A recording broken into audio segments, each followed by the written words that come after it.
Okay, guys, here we go. Welcome to the live. Sorry for the delay on there, but there's 7 creators here today. So, of course, we're all going to give you guys a big wave and say thank you guys all for being here. Yes, thank you guys. Okay, well, I guess we're going to get started. So, we're going to start with Justin, and he can introduce his channel, and then we'll go American Justice, Shar, Nova, Shenanigans, and of course, Daphne. Thank you guys. Don't forget to hit the like and share for Jack and Lily. Thank you so much, Sunny, for having us. This is a great idea. Just all of us creators getting together, been on Jack and Lily's case for a long time, all of us. And it's great we finally have come together doing this. My channel, I'm Justin with Clutch Them Pearls, and really do appreciate everyone being here tonight. Make sure you hit that thumbs up no matter where you're at. Go ahead. Hi, everybody. I'm American Justice, and I have a channel. I'm not on it much. I go live with Sunny a lot, and I do a lot of the behind-the-scenes work, like the document. My turn? My turn. Hi, everybody. I'm Shar. I'm with True Crime Story Pod, and I'm not going to do my romper room welcome today, but thanks everybody for being here. That's pretty awesome solidarity for Jack and Lily. I'm super happy to be here and that everybody was able to join. And for those creators that we wanted to join, maybe we can do like a part 2 or something, because there are more of us that, that aren't into the drama or the infighting or anything, and we just wanted to come together and kind of show that we can work together. We don't have to be fighting, and there doesn't have to be drama all the time. So thank you, Sunny, for hosting us, and I'm honored to be on the panel with you all. Hi, everyone. I'm Novah from Novah's Inquest. I am local to Pictou County.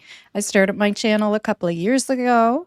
And of course, when this, Lily and Jack Sullivan went missing, this is very near and dear to my heart.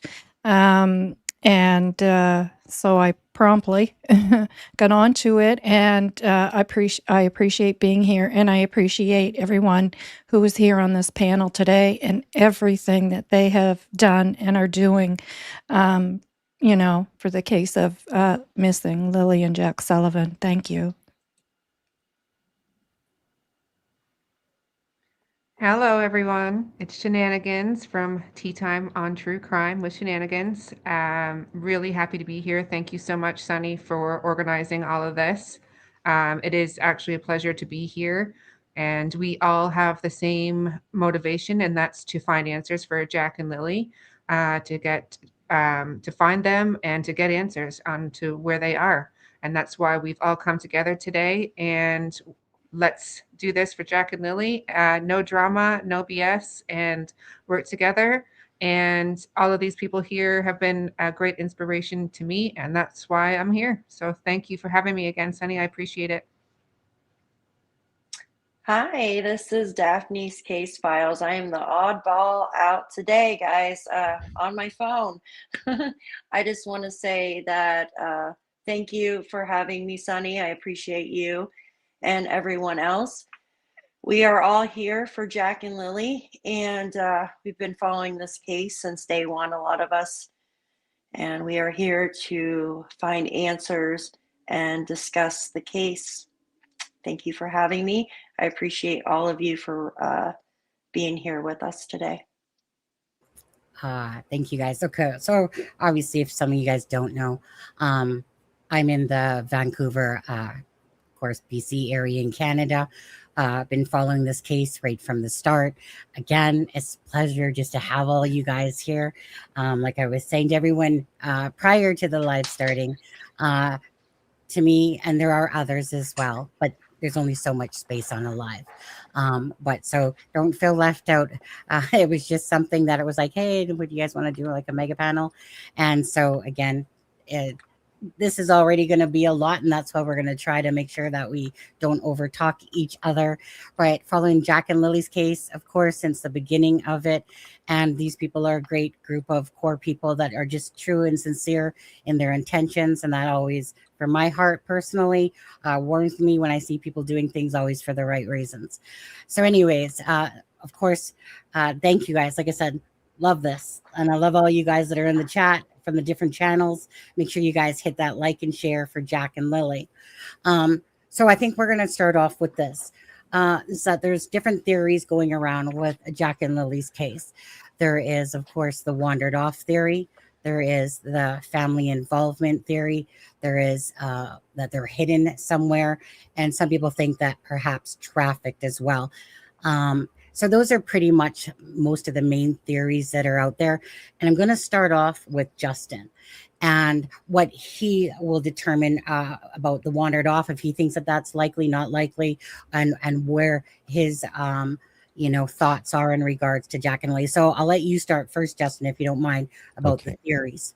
So y'all just tell me to shut up when I've talked too much, okay? So that's because I'll just keep going on. I'll try not to go too long.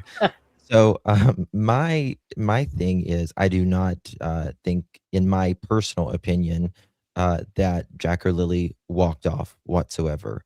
For me, there is nothing that points to that. The only thing that we have is that there is a disappearance.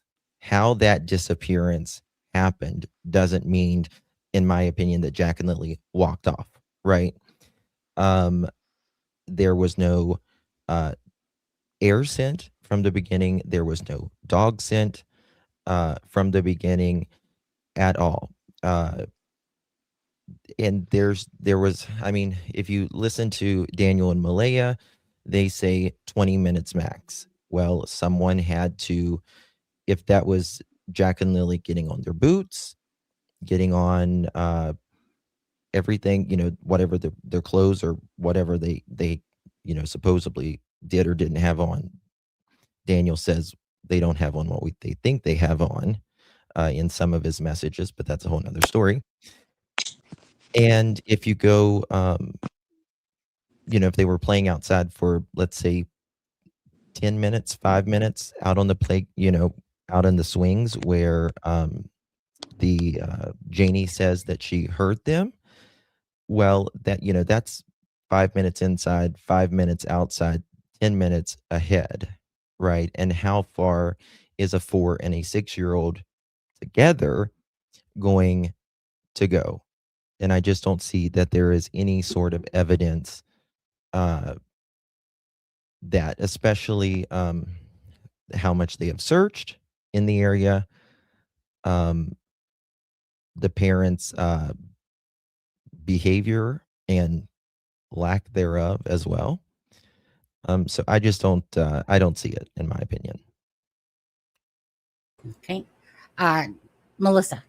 Thanks, Justin.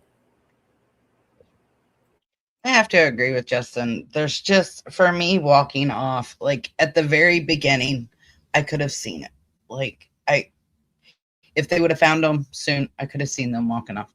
If there would have been, like Justin said, if there would have been a scent, I could have seen it. But kids are not going to walk through the woods, touching trees, rubbing on trees, scooting their feet on the ground without a scent. A dog is going to pick that up. So for me, them wandering off into the woods is just not a feasible, logical place for me to go. There would be more evidence. There would be scent. There would be boot prints. There would be fabrics from their jackets or their clothes getting caught. There would be something. And there just is nothing that makes me think that they wandered off. And the boot prints on the pipeline, that's where a lot of people want to say, oh, they wandered off. Look, there were boot prints on the pipeline. We don't know for sure that was Jack and Lily's. We don't know for sure that they were left that day. There's so many things, and there's no prints leading up to those, right? They didn't get abducted by aliens and just plopped on the pipeline. So for me, wandering off is just not feasible or logical as to what happened.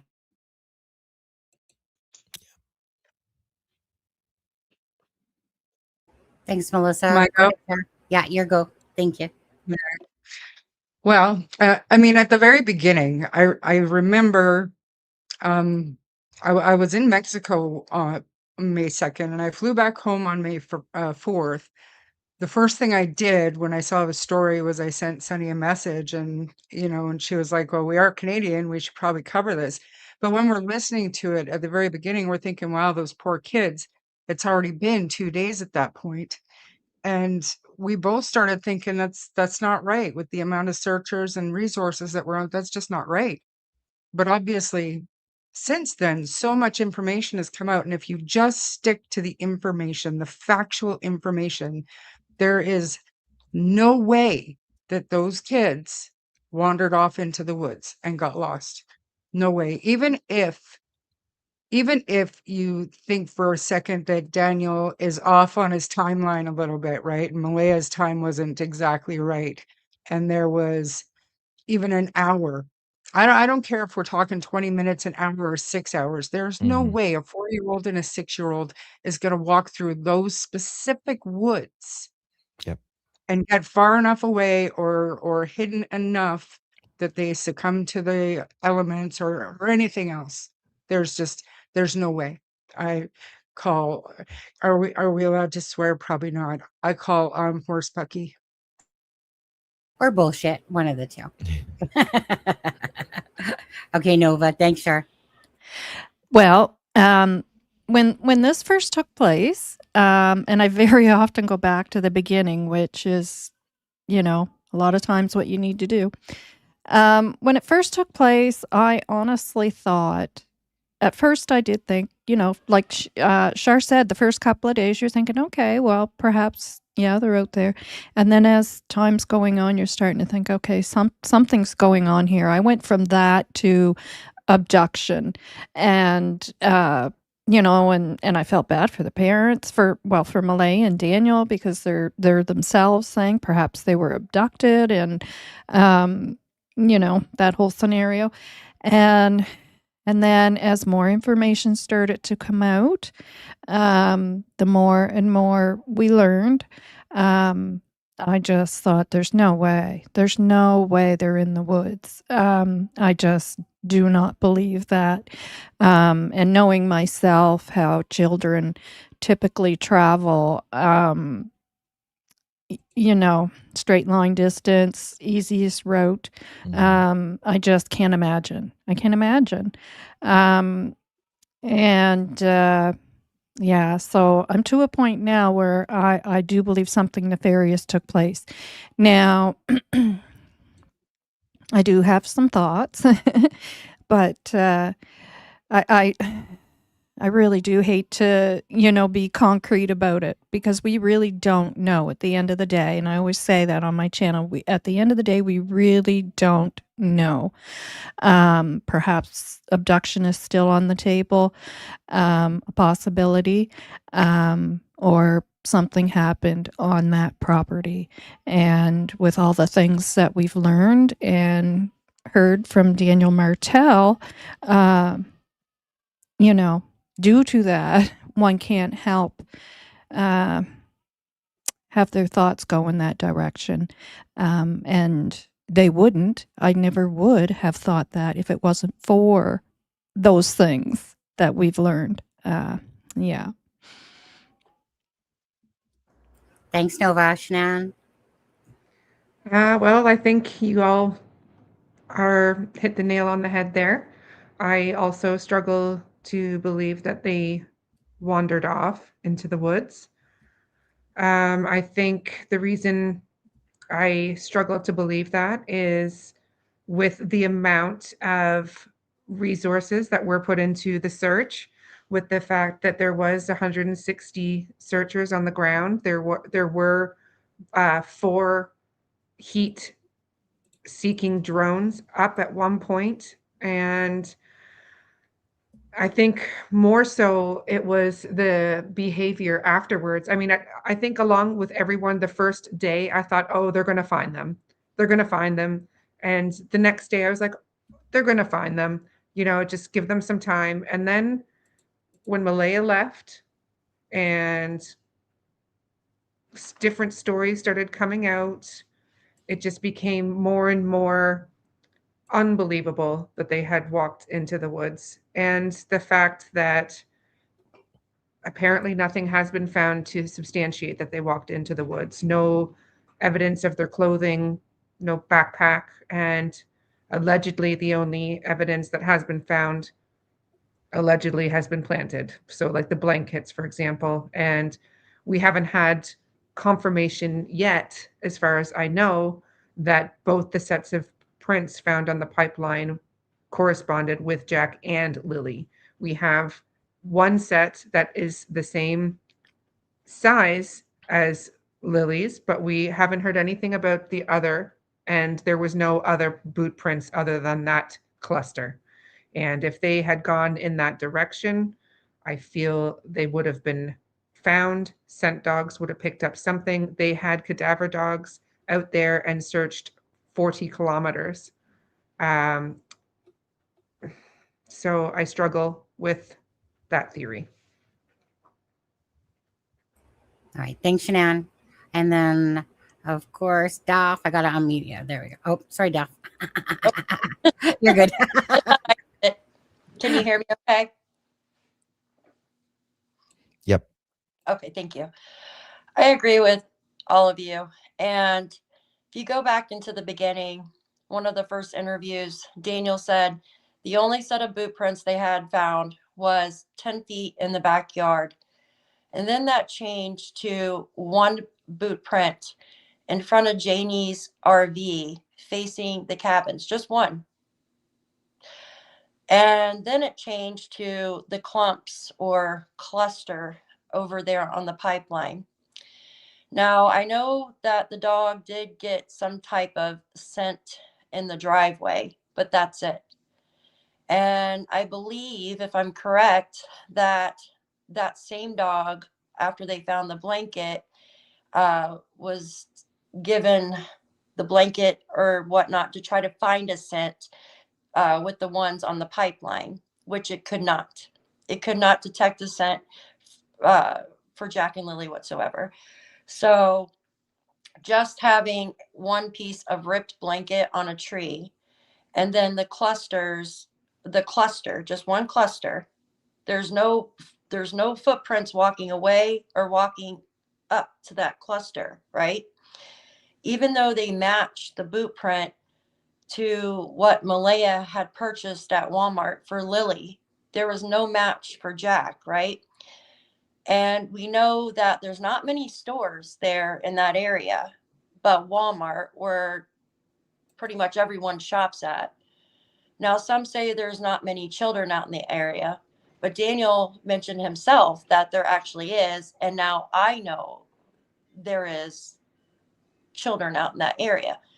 A lot of them have four-wheelers, ATVs. They go out there riding all the time. And we know some of these children ride the school bus with Jack and Lily. So they absolutely could have the same size boots, right? The same boots.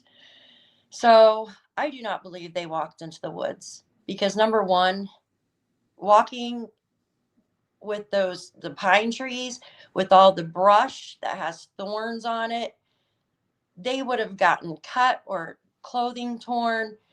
Kids do not walk in a straight line like little soldiers. They stop, they fall, they look at stuff.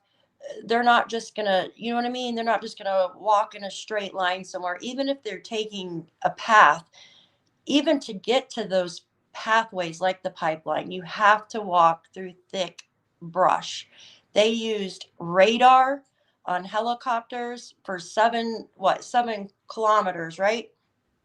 They used heat-seeking drones, dogs, and they still could not find Jack or Lily. Now, some say maybe a bear chased them off or something. Well, wouldn't you have heard children screaming from this so-called bear? I mean, you can hear a pin drop out there. So why not hear children screaming or crying when the searchers are calling for them? So no, I do not believe that the children walked off whatsoever. I agree with all of you. Thanks, Daph. Mm-hmm. Okay. Now, so for me personally, most of you guys know how I feel about this.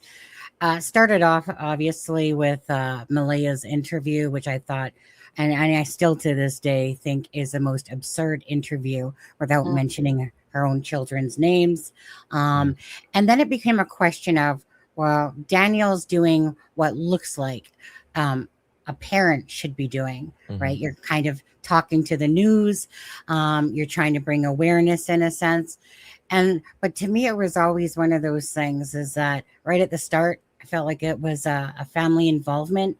Well, the first couple of days, you're just kind of waiting that, oh, they've been found, you know, end of story, you know, great, the kids are found. Didn't happen. Same thing with Sebastian Rogers. After a couple of days, you're just going like, as more and more as the time went on, you know, thinking that possibly, you know, could they have been in the woods? Could they have fallen somewhere? Could they have done this? You're looking at the abduction, but you're also listening to the press conference, and you're listening to what's his name, Rob McCammon or something like that, you know, say basically like, and the way he said it to me always stuck out that, you know, basically if we felt like there was an abduction, we would tell you. And hence why, whatever, no Amber Alert. So the abduction thing just didn't seem right with me because of the ruralness of the area. The fact that all of a sudden 2 children suddenly become targeted on this day that they're not in school, and then 2 days off and they're sick. It just seemed all strange to me.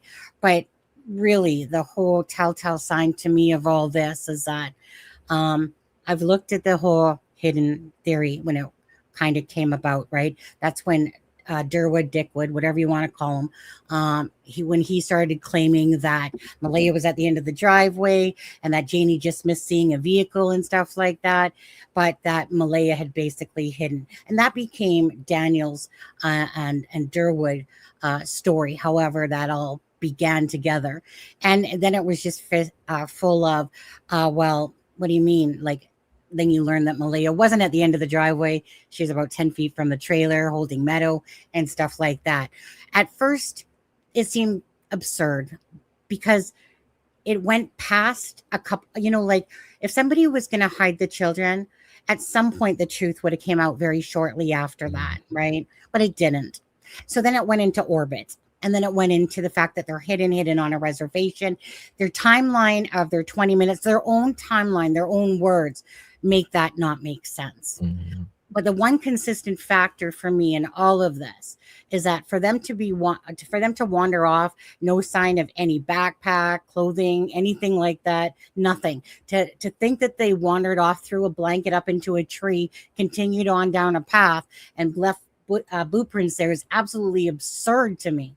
That one is absolutely absurd, to think that a child that needed to be picked up, that could barely walk, like, could you imagine how long it must have taken them to wander that far? And in this time frame now that probably searchers and everybody's come in and they're just, you know, walking off into the sunset, you know, leaving a footprint here, and then magically UFO picks them up or something in order. So that just to me seems absolutely ridiculous. No dog scent, nothing to prove that.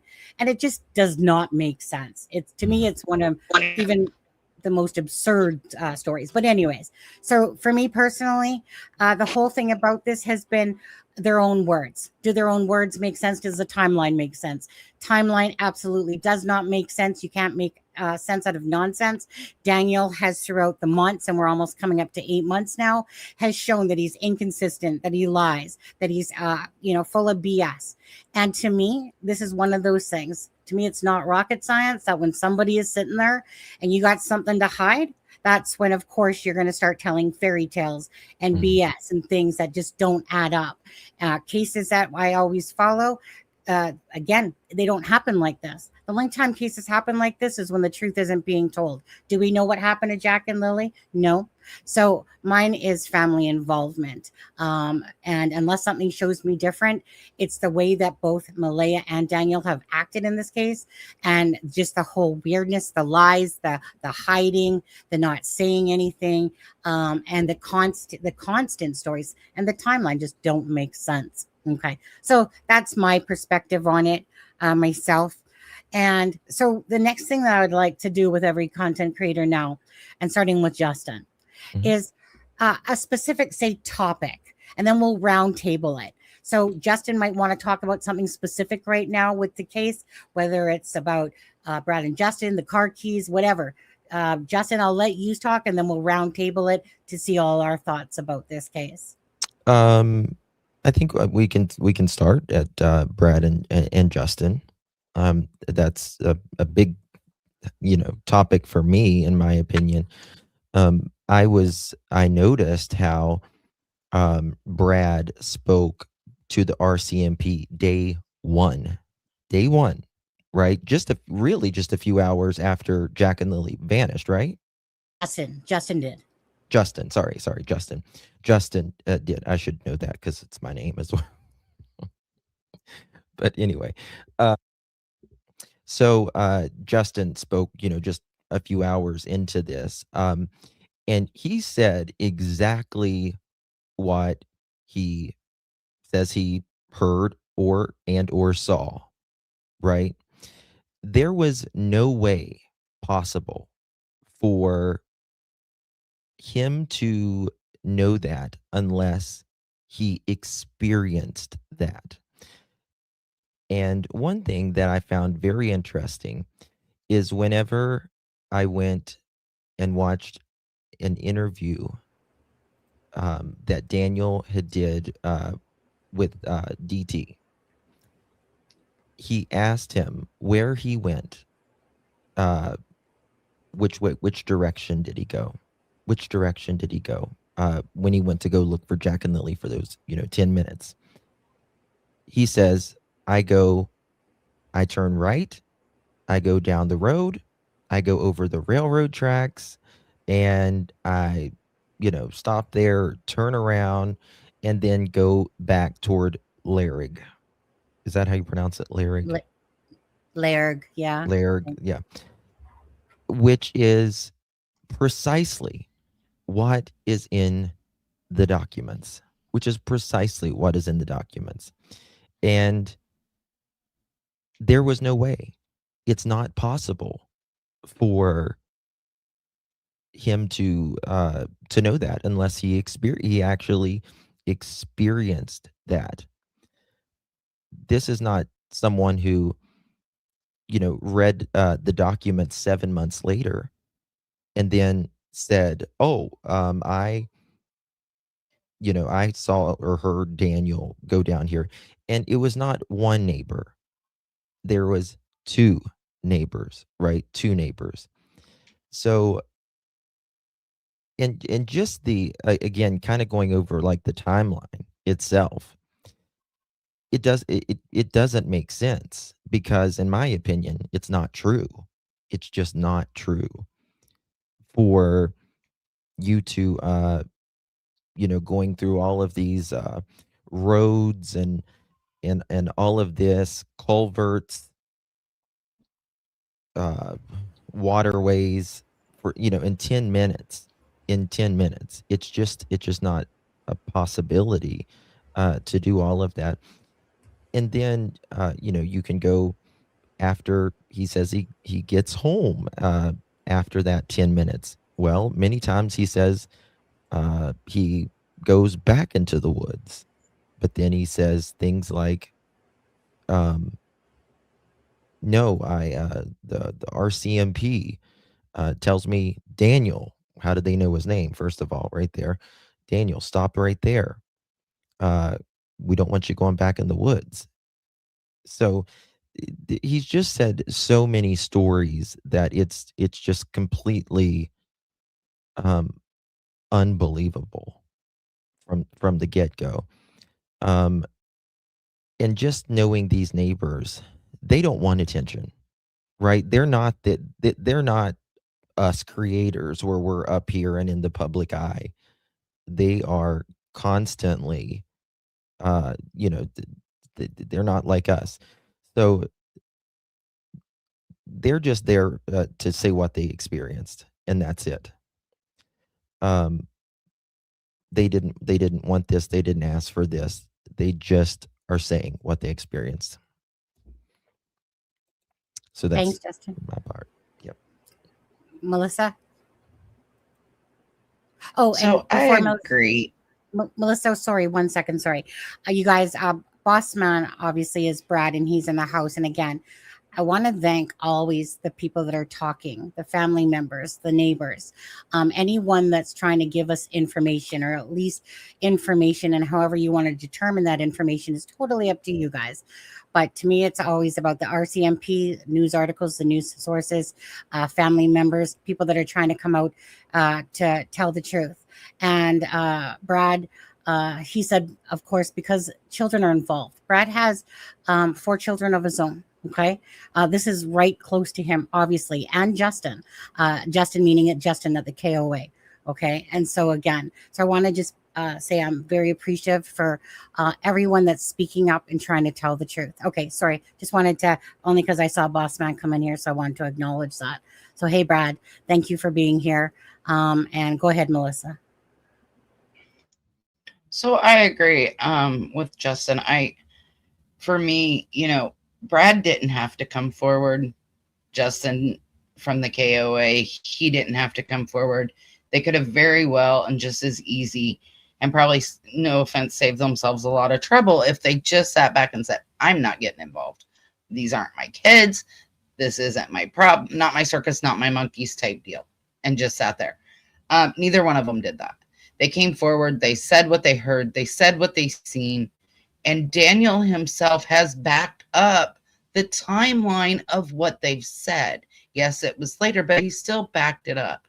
So, in my opinion, I do believe Brad and I do believe Justin. And they're not, in my opinion, the type that are going to come forward and put themselves in the line of sight of the RCMP, say, well, this is what I seen, if they're lying, right? Because it could easily be, a charge. At least in the US, it's a charge if you make a false statement. So I don't see them doing that. You can get charged with interfering with an investigation. There's several different charges, obstruction being the main one. And I just don't see them doing that if they weren't being honest. And their stories have not changed. They've been consistent. And even though they're getting pushed back and they're being called liars, or they're being told, oh, you're mistaken, it's a different day. No, they have stayed consistent and they've stayed honest and they've said what they've seen. And in my opinion, Brad, I don't know Justin, but Brad, in my opinion, just wants these kids found. He is doing everything that you would expect a good neighbor to do. He's going out and looking. He's spreading the word. He's keeping their name out there. If he had any involvement in this, he wouldn't do that. So I personally, in my opinion, I believe Brad and I believe Justin. Their stories back each other up. Their stories are backed up by Daniel Martell himself. That tells me all I need to know. Thanks, Melissa. Charmaine. Yeah, I mean, you have to give me a motive for somebody to be lying, somebody that's not connected, somebody that would never be like implicated. Of course, I believe the RCMP, as part of their investigation, should have done a door to door, and Brad's house would have been on that door to door. So eventually the police would have got to him anyways, but to insert yourself and kind of be out willing to talk on social media, you'd have to give me a motive for him to be lying for me to get on board with that. I don't buy it. There's no reason for it. I know that Brad's children rode the school bus with Jack and Lily. I know that when you live in a community and something like this happens and you have kids of a similar age, you become invested in finding out what happened because you want to protect your kids. So I think that the people that are questioning why he's inserted himself or whatever, they need to have a little bit empathy and put yourself in that position. And if you had kids that age and it was your neighborhood, what would you think and what would you do? What would you be willing to do? And just because I am who I am, I'm going to say that to me, Daniel has told me over and over and over again that he does not think that Brad Wong did anything wrong. He doesn't understand about the blanket and the bath mat and how all this stuff belongs to Brad. But he's told me many times that he does not think Brad Wong did anything to Jack and Lily. So, and I mean, Justin, I have no information about Justin. I believe everything that Sonny's told me that Justin has said. Justin told the RCMP what he told the RCMP. I'm a fan of law enforcement, so I don't think that they're not investigating. I don't think that they're just taking these neighbors' words for stuff that they don't have proof for. And just because we haven't been told what that proof is, doesn't mean the RCMP doesn't have it. In fact, quite the opposite. So that's my thoughts on that. Thanks, Shar. I know, Va. Hi. Well, I definitely believe them and agree with everything you guys have stated. I just want to read something here. There's things that stick out to you that have taken place throughout the last 7 months. And there's many I've written down. But going back and looking at things, I just picked this out. This is from Chief Superintendent Dan Merrow, the commanding officer of H Division, Royal Canadian Mounted Police. And this is what he wrote to the province of Nova Scotia. The investigative team from the Northeast Nova Scotia Major Crime Unit has referred this matter to me for support in seeking your consideration for its inclusion to the program, and this is for the $150,000 reward, as they believe there are individuals who are privy to information that could result in locating Jack and Lily Sullivan. If they were in the woods, do you know what I'm saying? What does that mean? It doesn't mean that somebody's privy that they walked out into the woods. Mm-hmm. You know, there's something more going on here. I have a question I want to ask. Daphne and Shan both brought up the Jack's boot print. I understood when the boot prints first came up. Cannot remember. I thought it was in the documents, but I went back and looked. And then I thought maybe it was in an article or on the news, and I've been going back to look, but still haven't located it yet. There's so much to go through. I always understood that Lily's, out of those boot prints, was the smaller of the two, not the larger one. That the other one that they're not talking about, because they're not saying it is Jack's, as those two guys had stated. I always thought the boot print that came out to be the 29 and, was similar to Lily's boots. I always thought that was the smaller of the two. And the other one was a larger footprint. Do you remember that, Sonny? Yeah.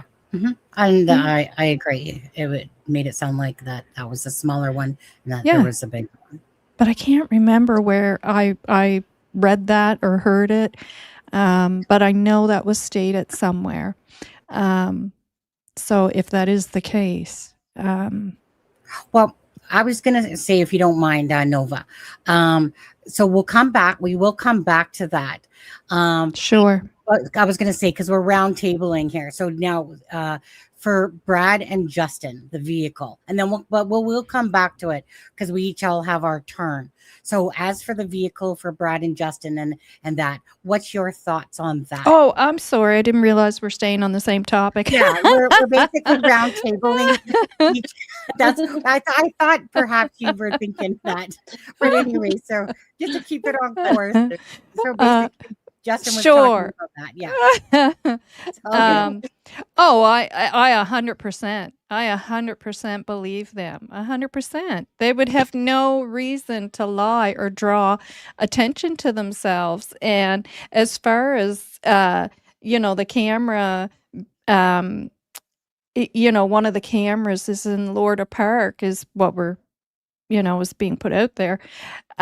Justin was in the Lorda Park. Do you think he's going to come along and say that, knowing that the camera is right there that would have captured this vehicle, and now he's just going to make this story up? Obviously not. No, 100%. I wholeheartedly believe them. There's no reason for them to draw attention to themselves. And the other thing I'd like to point out is if it happened to be the wrong day, please don't forget that the camera footage that RCMP requested was for days prior to Lily and Jack going missing. I think it was maybe 4 days at first, and then they even went 2 days back further or something like that.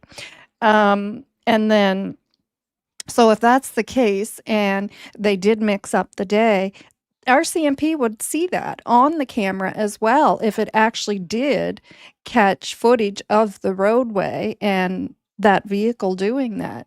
And they would have come back and Brad would be telling us, oh, they came back and questioned me, are you sure that wasn't Monday or Tuesday? There would have been follow-up to that. So they have camera footage for that whole week. They would know that, if that was the case and that camera actually was pointing on that road, capturing every single thing that was going on, which would include Lily and Jack walking by with a pink blanket, those things would have been captured as well. So, my opinion, there's no camera that was literally pointing at that road to capture, to capture that. Yeah. I'll just jump in there and say that camera was not working. But when Right. it comes back to my turn, then I'll talk about that. Right And on. so, yeah, okay. Are you good? Is it Shanann's turn? Yep, I'm good. Thanks. Perfect. Thanks, Nova. Yes, I think it's important to remember that Boss Man isn't the one that has 2 missing children. So treating him like he's some sort of criminal because he has a past when he's come forward and basically had his name thrown out there for something he didn't have to involve himself in. And I think that says a lot. He could have not said anything at all. And I think it's very telling. I think Justin was the one that kind of had the aha moment when the comparison was made to what Daniel had said he had done in the AM of the Friday versus what Brad had said he had heard in the hours of 12 to 5 in the morning. And I do agree that there are inconsistencies that can happen during stressful, traumatic events. And if you have mathematics involved, that can exacerbate things. So I believe Brad when he said that is what he heard and that is what he saw. And due to his elevation, he was able to tell that. And I believe that because Daniel said that was the route that he took in so many words at different times. And it also corresponds with where the blanket was found. It also corresponds with areas that he knew very well. And they were short distances, short trips back and forth. And this is a different subject, but I'm sure we'll talk about later, but issues with the vehicle. So, hearing one vehicle go 4 times and a different vehicle come back the last time. And to me, that last trip is key. The last trip, I feel, is the key trip. And again, I don't see why people are scrutinizing them so much. If you read the documents, words are open to interpretation, but the document clearly says they weren't able to verify through the footage that they had what Brad and Justin were saying. Not that it was a lie, not that it wasn't true, not that they, any of those things. I think it was released And they allowed it to be released because they are looking for more people to corroborate that, because they need more proof that that's happened. If anybody else heard that at that time, if anybody had footage of that time, if there was a truck that had what do you call it, dash cam that happened to be driving by at that time. I think they were looking for more corroboration because they didn't find it on anything on the footage that they looked at because they've said there's no signs of abduction. They didn't catch the children walking in a particular direction, it seems as though. Otherwise, they would have concentrated on that. So I think saying that they're lying because they didn't find it on the footage is an easy excuse for some. Thank you, Shan and Daff. I agree. I agree. I agree with the neighbors. Like, why would they just come out and make up something absurd about, you know what I mean? Why would they just make up a lie? And some say, well, and two of them, oh, it was a different day that they could be thinking about. How can two grown men get the day wrong? Right? They didn't. And then you have Justin, who was staying at the Lorda Park, what y'all just said, and he literally came out that afternoon and told the RCMP that he can give them every vehicle that had went by. And then the RCMP came out, like a week later or something, and spoke to both the neighbors. I mean, that's not their fault that the RCMP couldn't get to them later on. But then you have the RCMP grabbed the cameras and they couldn't see anybody driving, because usually most people don't film the road, right? I mean, your alerts would be going off 24/7. And then they came out the end of May and got footage out there off Glengarry Station Road. There's a reason for that. Now, if you look at the areas where we were told where Daniel went, it doesn't show him going out to Glengarry Station, though, right? But it does, from what they have told us, going up the 289 to Larrig Road and then going to Matheson West Road and then Lansdowne Road, but nothing over there in Glengarry Station. So, in my opinion, they were definitely checking over there to see if they could get something just in case, like something that doesn't belong, shouldn't be in this area. Because even Melissa Scott said they want my neighbors' cameras and to give a list of our family members' vehicles and stuff like that, so they can eliminate who doesn't belong in that area. So there had to have been something, in my opinion, that had to have been seen, but not caught all the way, if that makes sense. Do you see what I'm saying?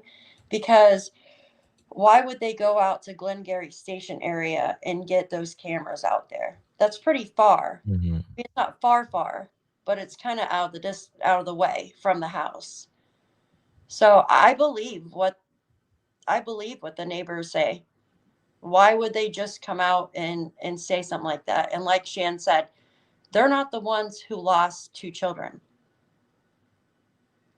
Their children are still at their house. And do. Yeah. Okay. Thanks, Daff. Okay. So if you guys don't know, I've spoken with Brad for quite a few months now.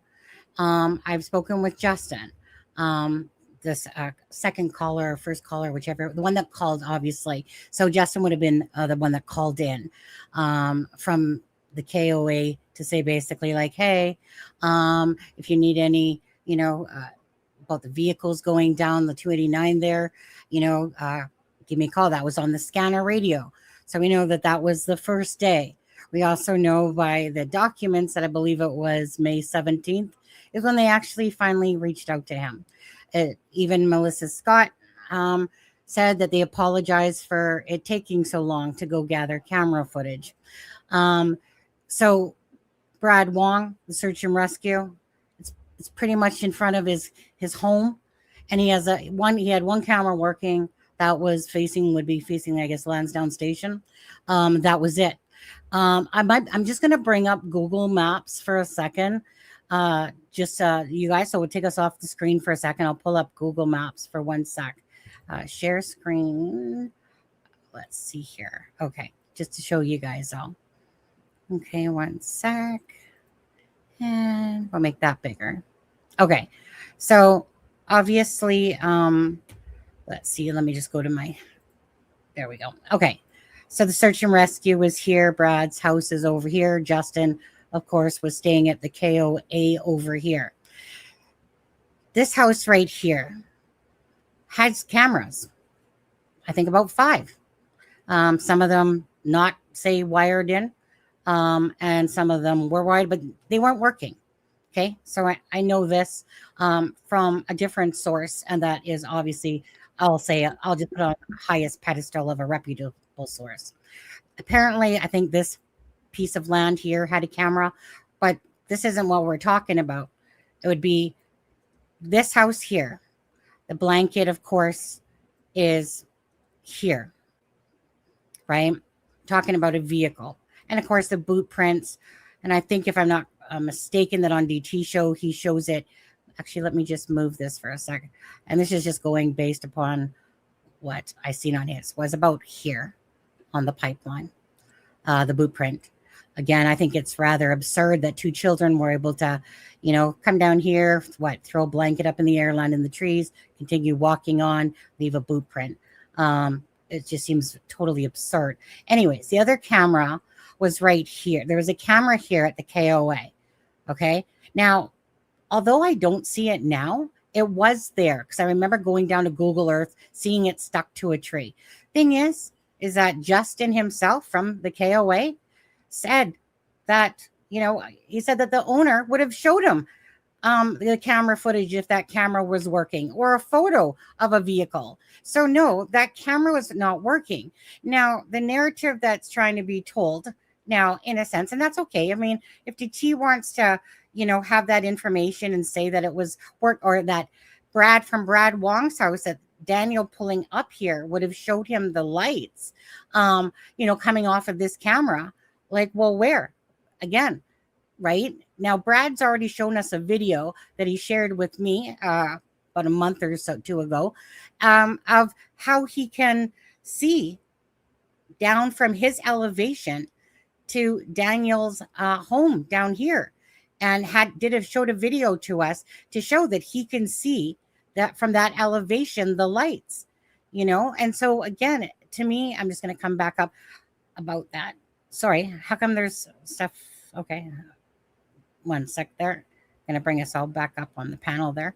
Okay, so the bottom line is that, yeah. So why would two people have such memory loss that they can't remember, that they're so stupid, that their brain cells aren't working, that they must have, perhaps had it on a different day, right? That they couldn't seem to remember that night. You got 2 people with 2 different incidents. The one, then Justin, correct? He's the one through the posting that Daniel Martel sent to me, went back to the documents and had a holy fuck moment, and was like, wait, the same things that Daniel said and the things to me are the same things that are being said, in the documents. And it was just like, yeah, and which is, again, coincidence? I think not. So you have 2 people that have no reason to come forward if they didn't want to, besides to help, want to, I saw or heard a vehicle. So Justin from the KOA, he never saw a vehicle. He heard a vehicle, a loud vehicle. And so Justin, as well, from the KOA, had also said to me, did you know about the missing vehicle? And I'm like, wait, what? What do you mean missing vehicle? Now, we've heard from Brad about a loud vehicle 4 times making trips. Not a silent vehicle, but a loud vehicle that would have their muffler. Obviously in that area, everything's going to be enhanced. You're going to know your neighbor's Mhm. sound of their Yes. vehicle. Yep. You're going to know it. Mhm. So he had said that Daniel, typically when Daniel, goes to work at the sawmill, that he basically starts his car and lets it run. But he said that morning, what stood out to him was that he got in the vehicle and drove off right away. It wasn't running, that it just drove off right away. Now, he starts at about the 12:22 mark. So he says between 12 and 5, he gave us some timelines, the 4 different roads, how it went. And again, doesn't mean it's 100% accurate. It's just to the best of his recollection. But to think that 2 people would involve themselves and, and forget these dates, with Brad, again, the search and rescue was in front of their house. At no point did they go to him and be like, hey, do you have any information? Da-da-da-da. No, it took him to the 9th. With Justin, it took him to the 17th to get to talk to him. Really? And they went back to Brad's after that too. But it's like, you can't help but sit there and go like, what the hell? Like RCMP. Sorry, RCMP, not to dish you guys, but you start from the whole part of this and you're like, first of all, why did they not cordon off the area right away? Let people just traipse all over. Why did they not gather the camera footage, talk to these neighbors right away? So Justin from the KOA calls in, to say, hey, if you need any information, but it's almost like, yeah, we'll get back to you on the 17th. Mhm. Like what the hell's up with that, right? But anyways, so bottom line is this. There's no reason for these 2 people to have memory loss, 2 of them, okay? And somehow forget about hearing this loud vehicle. And again, a neighbor would know the sound of a vehicle, just like Jamie and that will tell you about Brad's truck and how they can hear it a mile away and stuff like that. Same idea. Can Brad, I interject? go ahead. I was going to say, it's people's talking about if they're remembering the right night. Remember, like we're talking about that. It's very interesting to me that, and I was talking to Dr. Vanna about this. When they first take your statements, they're taking it the day Jack and Lily go missing. You just have to remember last night. That's all you have to remember. Last night. And if you can't remember last night, that's a problem. Just like the neighbors, they just had to remember last night, right? With that night that happened. Mm-hmm. And also notably, the RCMP, according to Daniel, in his very own interview with his very own lips, says that when the dogs were there, that Daniel says that we believe you did something to the kids Thursday night into Friday morning. That's him saying that. We believe you, Daniel, did something to the kids Thursday night. He said that on an interview with his very own lips. That would also, in my opinion, support the neighbors, what they were saying the entire time, right? That there was this car happening, in the early morning hours as well. So I think it, and then, the other day I discovered that Daniel, he almost told on himself, in my opinion. He's talking about either the blue or the black, and just I went to get the 2 keys, all of that, because there's 2 keys. He says, and I always knew there was something up with that, in my opinion. Then he always talks about, I went to get the white Nissan. He says it in everything. He is, in my opinion, he's saying this to train himself to say these things. So all of those things. Now, Sonny, I think, what about, because this is what I would say the other side is going to say. Them talking about the RCMP said there's no evidence that the neighbors, Right. they don't have any proof of that. Well, that's because there's no fucking cameras. Right. Just because there is no cameras doesn't mean it didn't happen. Exactly. It doesn't mean it didn't happen. It's just that they don't have it. And you guys, and so I'm going to go back to this because yes, and just of course, so to sit there and call them liars is just to me, shameful, to be honest. To sit there and actually call them liars or thinking that their brain cells aren't big enough to remember that they heard a loud vehicle on this night, is a criming shame. I'll just say that but to call them liars, when it has not said anything about that wasn't truthful, it just says there's no evidence to support that. And I get it. If there's no cameras, why would there be evidence? Not that it didn't happen, right? But this is when everyone has to use their own information that we put out there. Now, I do want to say quickly as well that Brad and Justin have been friends for 3 years, okay? Brad was talking to me the other day when I was asking him about this. They've been friends for 3 days. Brad had done some work for Justin. He knew he lived over at the KOA, and that it was a couple, like 2 or 3 days after is when they spoke. And that's when Justin, the only thing Justin said was that he heard a loud car, right? I mean, we all know that it was, so, Brad had said that was Daniel's car. But Justin, anything about Justin, again, it's just that he heard a loud car at around 1:30 that night. And so I just wanted to let you guys know, like I said, that facts, because some people are sitting there like, oh, they're best of buddies and best of friends. They're friends and acquaintances.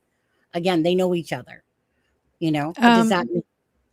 Oh, sorry. No, it's okay. I was just going to say, but, so again, it's not like these two people got together and was like, oh, let's conspire against Daniel and let's just make up some bullshit and let's just add a vehicle into the night. Right. Anyway, go I ahead. was just going to say, like I had said earlier too, remember too that they went days back with those cameras. If it was the wrong night and there was a visual, there was footage, they would have seen that it was on another night. So that's not the case.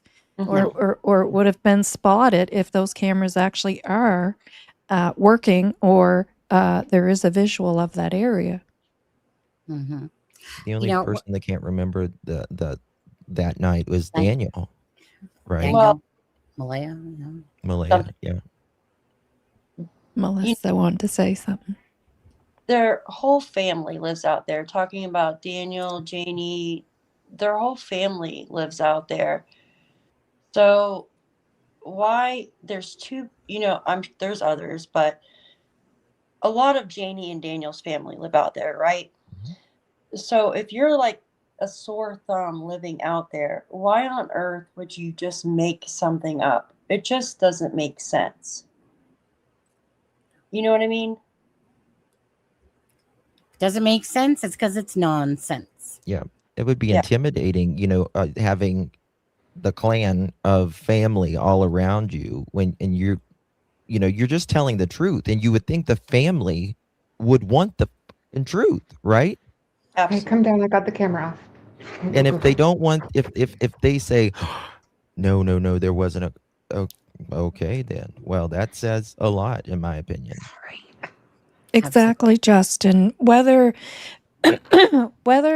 any witness that comes forward is a blessing, whether what they think they're telling or what they are telling is related or not, they're doing the right thing. You would appreciate that no matter what. Like, gosh, thank goodness our neighbors are doing what they can to try to help. We didn't hear a loud car, but maybe they heard something we didn't. Doesn't make sense. We've been begging for 4.5 years for a witness in Summer's case, over 2 years in Sebastian's case. Just one witness. Mm-hmm. Can I just throw in there that the likelihood of Boss Man thinking that this happened the night after or the night after and being confused, as suggested before by someone, I think is going to be highly unlikely, because there was a setup in front of his property. All the police were set up there, the first responders, the communication trucks. They were set up in front of his property and up and down the highway and the whole entire area. So he wouldn't have just heard one car coming and going throughout the night. He would have heard 20, 30, 40 flashing lights, yellow lights, red lights, green lights, walkie-talkies. So They I went don't into think he Saturday, heard that. 24 hours. Yeah. Yeah, I don't think he mistaken his nights, in my opinion, especially as Justin heard something as well on the night the kids went missing and said so the very same day. Just my opinion. And also, I'm sorry about, I forgot to close my mic off. The girls are having a sleepover this evening. It's all good. They're going back and forth getting snacks. So that's why I said, okay, quick, I'll turn off the camera. Okay. Now, Justin, I'm going to touch on something with you. And the panel. So Haley, and she had put this out there as well. So she's the one that ended up sending the picture, remember, with the plasma lighter / car keys on the side, right? Now, Haley's the one, like I said, that put that out there. But Daniel said that those were Haley's keys to somebody, we'll just say. What? And bottom line is that, so dude, you're literally going to sit there and try to say that the person that actually put the picture out is the same person that she took a picture of her own darn keys, and she's that stupid that she didn't know what her own darn keys looks like. So, but yeah, he's trying to say that they're Haley's keys. Right. But we all know in that interview on DT, he said, because I had 2 sets of keys, right, Daniel? That weird ass statement there that he made. But anyways, so I just wanted to let you know that he's trying to claim that they were Haley's keys. But yeah, I mean, obviously it doesn't make sense. Haley would take a picture of her own darn keys. As she was going to, put them on a hot water tank and just take a picture of someone allegedly, smoking meth in the bathroom or doing some weird stuff already in the bathroom that they were concerned about. But yeah, hold on, let me just drop my keys right there. Let me just take this picture while I just took a piss. Yeah, right. Let's go for it. Roll them in the mud first. Yeah. Okay, so now we're going to go to Melissa. Okay, so Melissa, what topic do you want to talk about? And then we'll round table it again. So before I go into that, I had something to say about the cars real quick. Just because our CMP has said that it is not substantiated through video evidence of another vehicle doesn't mean it didn't happen. It just means it wasn't caught on camera. Plain and simple as that. So for people to say, well, there wasn't a vehicle because it wasn't on camera. Well, okay, but that doesn't necessarily mean that there wasn't a vehicle. It just means it was not corroborated by the video itself. It doesn't mean it didn't happen. And I've seen somebody in chat, one of them, saying, well, why no Amber Alert? Well, there was no Amber Alert because we don't have a specific vehicle to say they are in a gray Toyota 4Runner. Here's the license plate number. There are very specific things you have to have in an Amber Alert. Do I think it needs revised? Yes, of course I do. But that's why there's no Amber Alert. And that's all I wanted to say about that real quick. Okay. I think it was Novah was going to say something, and then I'll go into my... I was just going to say what you said is an exact quote from our CMP as well. What Melissa just said. She's just not willy-nilly saying that. That's exactly the quote from our CMP out of the media. Exact quote, not substantiated. It is exactly what they said. There was no words of they lied or anything like that. It has not been substantiated. Melissa, I'm just going to say something to that quickly. And when on earth are we taking news channels titles as actual fact? They're trying to get freaking views and clicks and all that stuff. But when are we going to sit there and act like that? Here's a title that, RCMP, says that, you know what I mean? It's just a joke. Go ahead, Nova. I just agree, and that's what I did my video on the next day. I did an education session on how to properly read a news article. Yeah. And you don't go by the title. The title is to capture you and pull you in. They can say whatever they want in the title.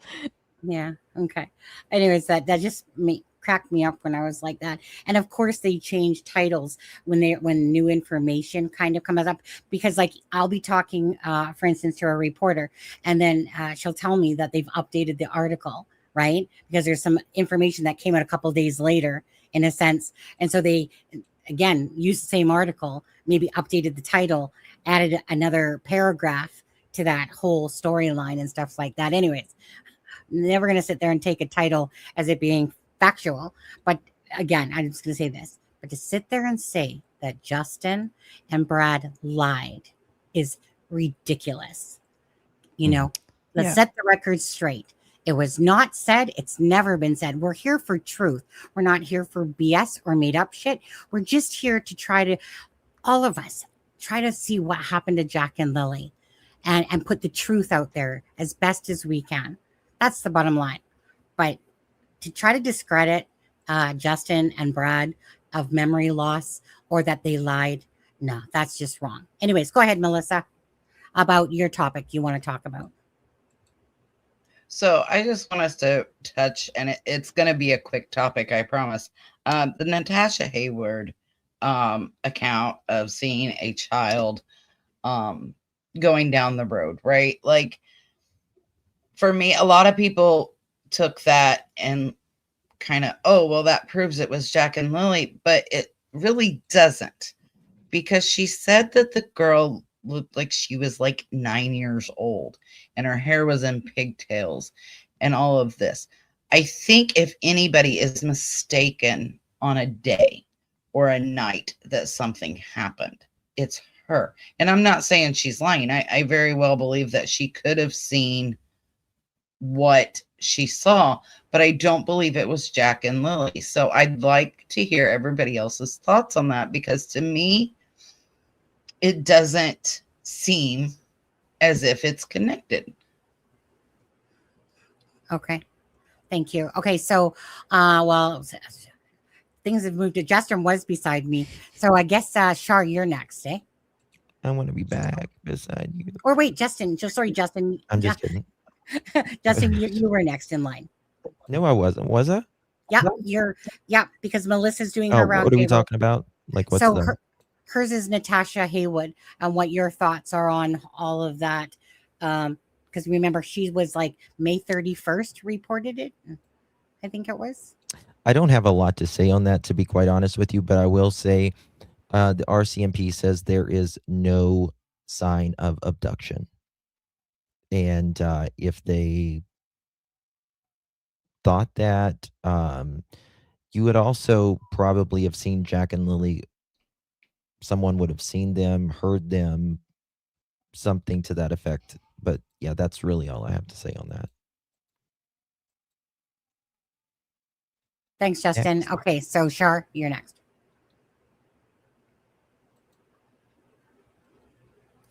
Shar. You're muted, Shar.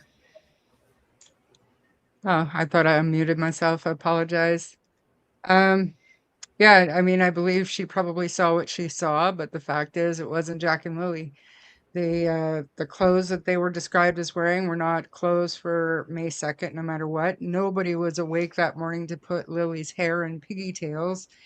And, there's a reason why she didn't report it until the end of May. Days get confused, people get confused. It just simply was not Jack and Lily. And had it been, I mean, it'll come up later on, I'm sure, maybe possibly, but the RCMP said they have no evidence to support an abduction. So, and no matter what I keep saying it, especially to Daniel, and he says they said no abduction, but then we're willing to believe that Malay or somebody on the family took the kids elsewhere. It doesn't matter who took the kids, family abduction, non-family abduction, a stranger abduction. There's all different types of abduction, but when they say like an all-encompassing statement like that, no evidence to support an abduction, that's any abduction. So it wasn't Jack and Lily. It's just that simple. Okay, thanks, Charmaine. Let's see. I guess Nova, you're next. I didn't put much thought into that as well. When I read it, I immediately went back to articles after that tip had come in, because remember the documents, the date would have been backdated to when it had come in, and there was RCMP had come out after that in statements and continued to say no abduction. So it was obvious that that tip wasn't viable. So All right, and Shanann. I think that I agree with what Charmaine said. The clothing that they were seen wearing is not consistent with the weather on May 2nd, that's for sure. She was described as wearing a tank top, a blue tank top with like blue dangly bits that hung down, and Jack was in shorts, I believe, and that it wasn't tank top weather, that's for sure. And again, no one was awake that morning to put her hair in pigtails. And at a distance of that far away, would she be able to tell they were actually pigtails? And she also described the children as 9 and 6, I believe. And it occurred to me that possibly that could have been his biological children being seen picked up another time. Well, you would think there would be a scent as well, wouldn't you? Like if they was Yeah, and there was down the no road. scent down that road. Exactly. The scent stopped at the end of the driveway. Yeah, it's Mm-hmm. Yep. Um, Thanks. And sorry. And then, were you finished, Shanann? Yeah, I don't have a lot to Okay. say about that. I think, again, with it being released, it's possible the RCMP were looking for someone to corroborate that, if anybody else had seen something like that. I think that's why some of this stuff was released. They were willing to, the judge was willing to let it get out there, was because they were looking to see if that sort of information could be corroborated by someone else or video or something like that. Mhm. Okay, thank you. And Daph? First, I want to tell CM and Van, thank you so much for your super sticker. And Miss Joyous, thank you so much for your super sticker. You guys rock. I appreciate you hanging out with us tonight. I apologize for being on my phone. I do have a couple thoughts on that lady who, now we know Daniel had his kids the week prior. And she said that the Natasha lady, she said that the one girl looked around age 9 or something like that. So could this have been Daniel's other kids? But then you got to think of the weather too, right? Like, what was the weather the weekend before? And then, she didn't come out until later on. So it definitely could have been other children. You know what I mean? It definitely could have been other. Obviously, it was other children, in my opinion, because there's no abduction. They say there's no abduction, but everything's on the table. But I don't really think anything of it. I honestly don't. I don't, unless she was seeing Daniel's other children. But then again, why would they be in shorts and a tank top?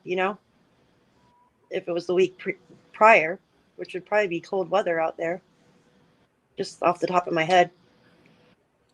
Yeah. Thanks, Daph. So I personally, that one, when I read it, honestly, I didn't care about that tip because it didn't make sense.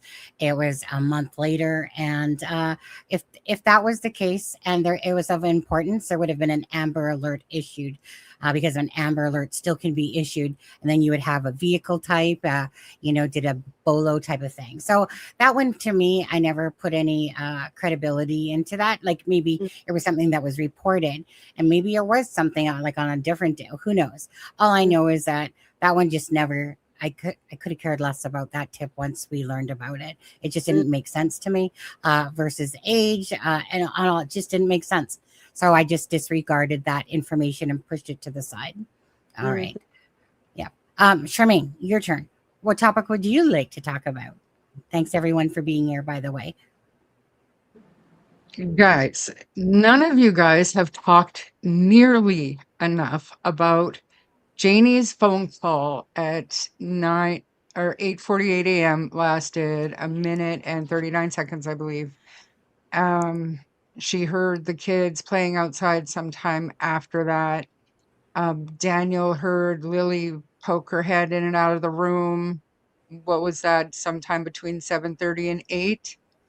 Now, Malaya was up, phoning her mother at 8:28 a.m. She was up, and their phones had to be either in the bedroom window or the kitchen window to make a call. So, Malaya was awake, and she had Meadow with her. Even if Meadow had dozed off, that's not enough time for Malaya to fall back asleep hard enough to not hear her two children playing outside. That bedroom has a direct line of sight to the swing set where Janie claims to have heard the kids that morning.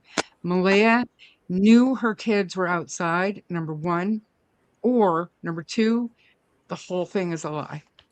And I mean, it's the proof is right there. That's the proof right there.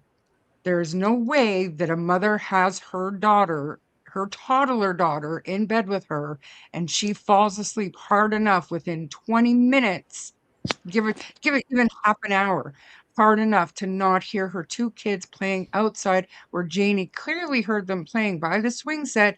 Janie's got a piece of wood over her door. It's about the same distance from Malaya's bedroom window to the swing set, straight line of view across the yard to the swing set. It's on this side of the chicken coop, and then you've got Janie's window about the same distance away. The only difference is Janie's window has a black or a board over it, but she heard the kids. But Malaya, with her daughter, with her toddler in bed with her, didn't hear her kids, and we know she was awake at 8:28. Bullshit. Bullshit. Okay. And you guys Justin? aren't talking about it. It drives me crazy. Um, I'm going to disagree with Charmaine. Well, maybe not as much, but I've talked about that many times. But I think that Charmaine's more keyed in on that time because the whole timeline, and we'll get into it. Anyways, Justin, go ahead. Your thoughts. did you want to talk on that? Is it your turn? No, it's my turn. No, it's your. This is- It was sorry. Charmaine's the one that brought it up, her round table. So it's your turn next to talk about Okay. what Charmaine's talking about. Gotcha. So that is interesting. One thing I also think would be interesting, panel, is if we went through the documents one day. I'll just read the thing and just spout out as well. That's just another thing I would like to talk about. I think that would be good. Just my opinion. Okay, so that right there. In the documents, I do believe that Malaya says that she didn't believe she used the phone that morning. Doesn't it say that? Let's see. Melissa, do you recall that? Miss Document Woman? She didn't think she used the phone. Yes. Her phone records She show said she that phone didn't call. think she used the phone. Yes. She didn't think she used the phone, I want to say, prior to calling 911, which I found interesting. And I kind of spoke on what Charmaine was talking about maybe yesterday. They'll kind of run together. So I find it interesting that at 6:15 or so, or 6:16, Malaya says the kids are absent. Without, first of all, going in the bedroom and checking on her kids. That's literally right beside of her. We make a conscious decision as parents. If our kids are really sick, they're not going to be well the next day, fine, right? But she had already, they had already missed a day of school prior. So she just marks them absent without going in to checking at that time. And that's like 6:16ish. Janie around this time is awake. Doesn't she? Is she on the phone at 6:16, 6 or close to 7? Saying Janie was sent something to Ron, I think. Yes. Or no, a missed phone call or an unanswered phone call at 6:15. She sent something, a TikTok or something at 6 something. 24. Yeah. Yeah. And I find it interesting that Malaya's on her phone, Janie is on her phone at these times. And then the next time that we start having, phone calls from Janie and Malaya is around the 8-something window, right? Janie's call. 8:28. Yeah. 8:28 is Malaya's call to her Yeah. mother, and 8:48 is the Eight- call to Ron. Ron, yes. And I find that very interesting. But they're also conveniently, they all hear Jack and Lily. Daniel says he sees Lily a couple times that morning, even though she doesn't really say anything. And then he came out later, like 7 months later, and says, she said, "Hi, Dad," or something like that. "Good morning, Dad," or something. I find that interesting as well. The 8:40, they're all back on the phones at like 8-something, and Malaya saying, "Well, I didn't use the phone prior to that as well." But they're all sleeping at, or dozing in and out at the most convenient times to whenever, Jack and Lily leave the house, right? Janie says she hears them outside, right? Also in the documents, it says that anytime the kids would go outside, Janie would always contact Malaya or Daniel and say the kids are outside. Especially if they didn't, like what she said, she would always do that. Like if they didn't have boots or anything on. I don't see Janie living in this little camper, and it definitely not being sealed up very well, right? There's not a good vacuum in that home. You don't shut the door and the other door shuts, because there's pipes coming out and all this. If she hears them, and this is something that her normal behavior is of the morning, to call Malaya or Daniel, why does she not do it out of all of these mornings?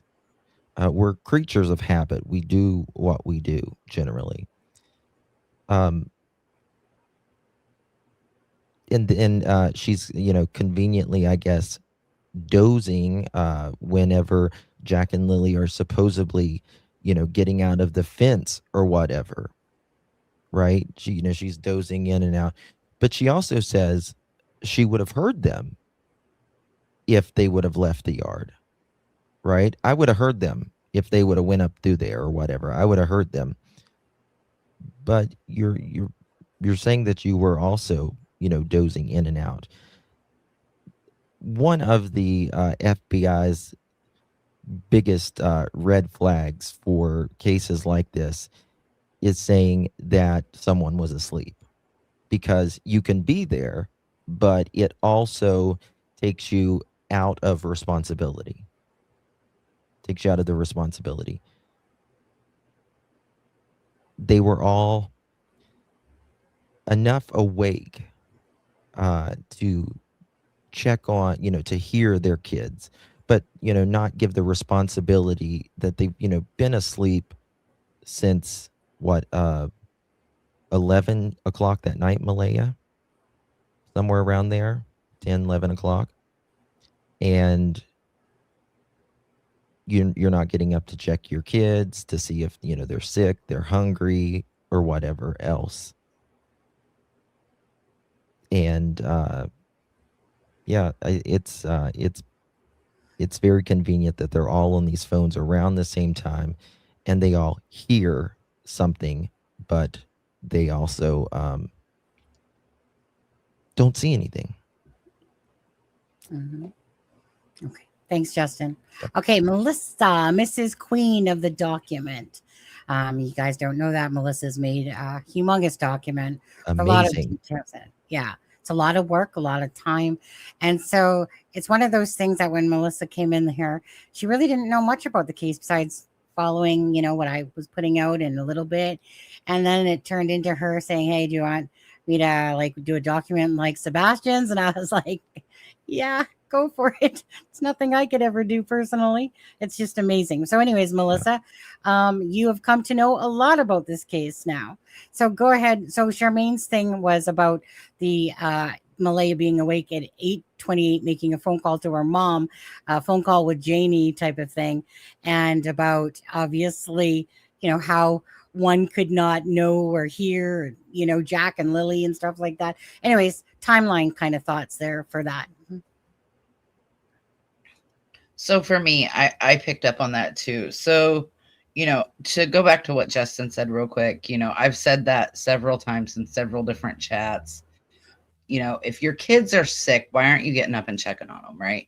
You get up to call them into school, perfect time, because you have to go to the window to make this call. That's what they've told us, that to make a phone call to get service, they have to go to the window to do so. So you get up, you get your phone, you call your kids in sick, but you don't check on them to see if they're hungry or thirsty or need changed or need some food or if they're still sick. Like, it doesn't make any sense.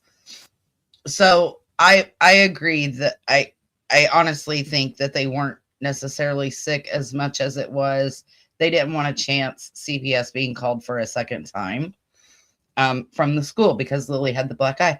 But Janie got a call from Ron at 8:48 to ask her if she wants to go to town. And this was in the court documents, page 7 of 47, section 18B2. She got a call, wanted to know if they wanted to go to town. She said, no, I'm going back to bed. Okay. So you got 8:48 for Janie on the phone. You've got 8:28. You've got Malaya's missed call to Cindy. So I agree. It's weird. You're telling me between, let's say 8:28. Let's take Malaya's call, not Janie's call. Let's take Malaya's call at 8:28. You don't hear your kids outside. Janie's on the phone and awake at 8:48. She's not hearing the kids outside at this time. Like, it doesn't. Everybody's obviously awake. You've called the kids in. She didn't call the kids into school. Let me restate that. She texted the kids into school or emailed them into school that they're not going to be there at 6:17 and 6:18. And then your alarm goes off at 6. And then 6:15, you get up. Within a minute of getting up, you already found your phone, logged in, and marking your kids absent within 1 to 2, 3 minutes, right? You're not checking on your kids. Janie's because she's on the phone with Ron about going to town, and she's like, yeah, no, this is the one time. She's like, no, I'm just going to go back to bed, right? Like, she normally went to town with them. So for me, that's weird because you're breaking your pattern of life. And your pattern of life is you get up, you call them into school, you check on them, you feed them, all this stuff for Malaya. Janie's pattern of life is she gets up, she has her cigarette and her tea, she goes out and, messes with her chickens. And on Fridays, she goes to town with her brother and her mother. Well, this is the one time that she doesn't do that and the kids go missing. Like it just doesn't line up for me. It just doesn't. So you've got Malaya up at 8:28 at least. You've got Janie up at 8:48. Both of you are on the phone, but yet you don't know what these two babies are doing when they're supposedly sick. Come on. Take that shit elsewhere. I don't believe it. Thank you, Melissa. Novah. I just want to touch on where Charmaine had stated about Malaya needing, if she was up around that time to use the phone. Well, we know she did attempt to make a call to her mother. So obviously she was either at the kitchen window or at the bedroom window to do that. So I did actually do a whole video. That's why I was saying I did. I did a whole video on that possibility because I do agree with Charmaine. If she was up in the kitchen to make that phone call around that time, it's really hard to believe that that she did not hear the children, or there was no type of interception there between them. So it did hit me, and I wondered, the theory of accidental. Could one of those possibilities be that Malaya did, the kids, they already admitted were being loud, and that perhaps she did rely on Janie that day to do what Janie always did and contact her when she noted that the children were outside, and that was going to be her, alarm type thing to wake up from a nap with the baby. Did she allow them to go out to have the quietness and perhaps go back to bed for the nap with the thought that, oh, well, Janie's going to give me that call that she always gives when she sees the children outside, and that'll be my wake up alert, and I'll get up from my nap then.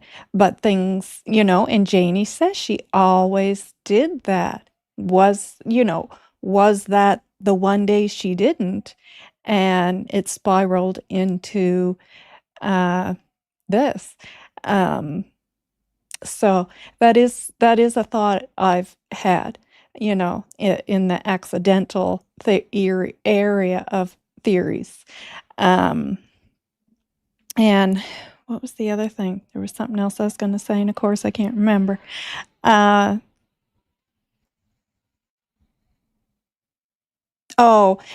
to note that it wasn't unusual for her to call her mother every day as well. And it would be interesting to know those, what the history was there of what times she typically did call her mother, or, what times of the day did they have their phone calls. Because if it was not in that time frame of, around 8:30 in the morning, that would certainly be unusual for that to take place. And Janie, as far as Janie, I've touched on that a couple of times, that I certainly hope that her phone, we do know for a fact that Malaya's and Daniel's were taken, but the logs and everything were looked at, the records, and I certainly hope Janie's were as well. Because, her statements of she was on TikTok, she was on Facebook, I certainly hope that was looked at as well to be fact. And I do know in those documents, there's a couple of things that are redacted. You can't really tell what they are. You can see the address, but everything else is redacted.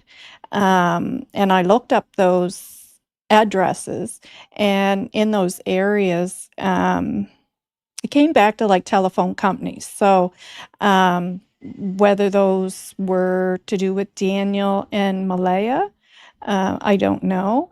Or perhaps it does have to do with Janie. I don't know. But yeah, that's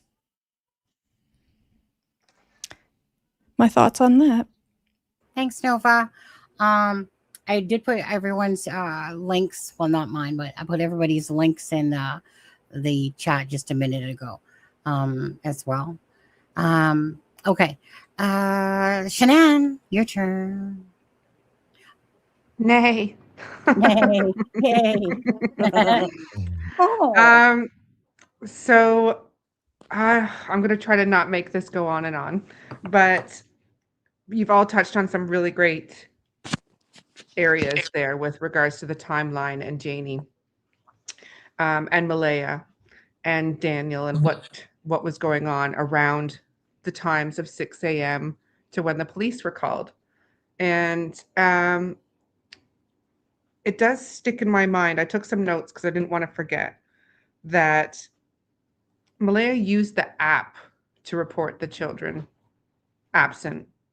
So she technically didn't have to leave the bed in theory. But between the time of 6:17, 6:18 a.m. when she reported them missing on the app, and 9:40 a.m. when she noticed the children missing, did she not have to get up and go to the kitchen to get Meadow a bottle? She was only about 12 to 14 months at the time. About 14 months, was she? Maybe She was not 16 months.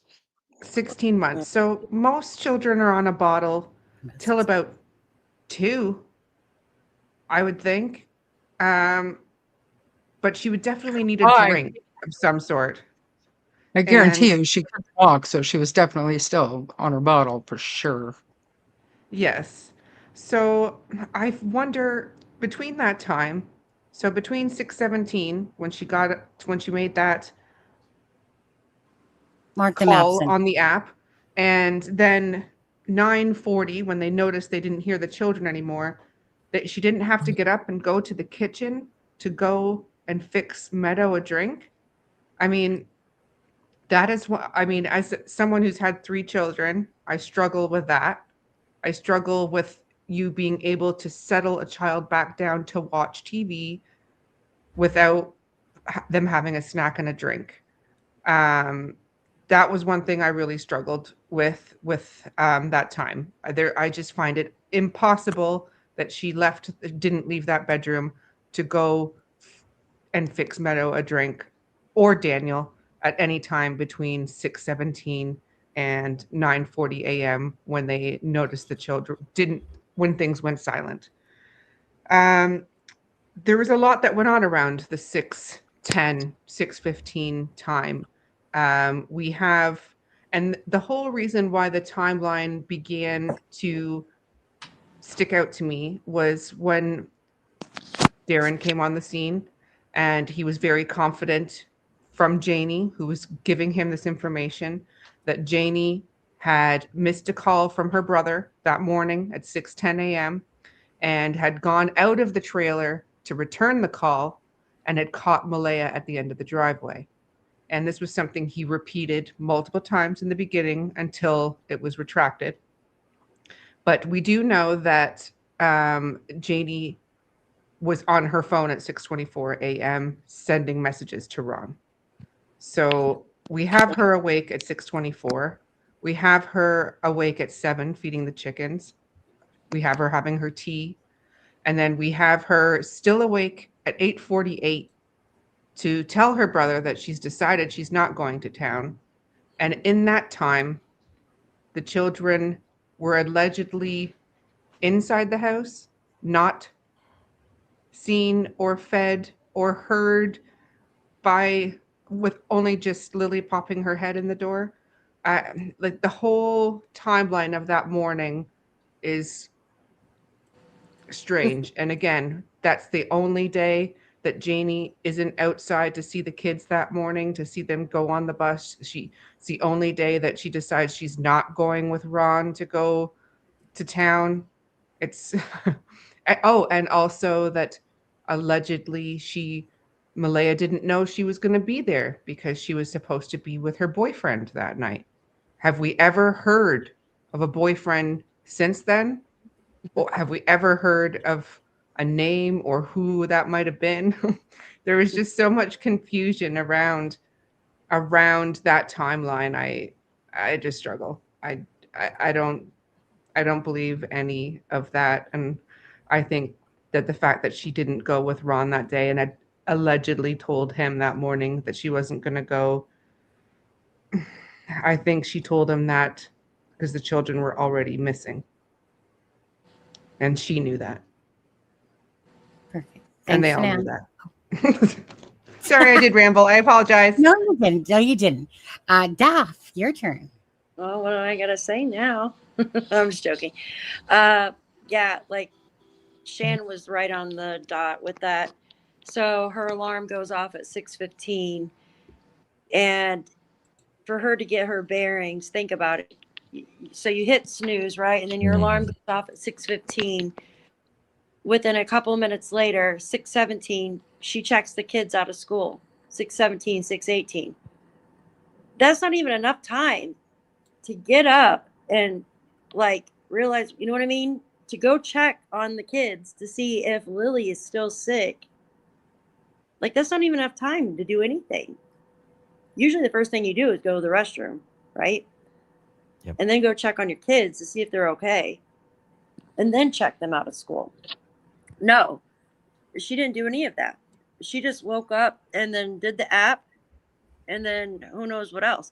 So right there tells me, in my opinion, kids were gone way before then. Number two, like we were talking about, why didn't Janie go to town with Ron? Right? It's $1,000 question right there. When she goes every single week, right?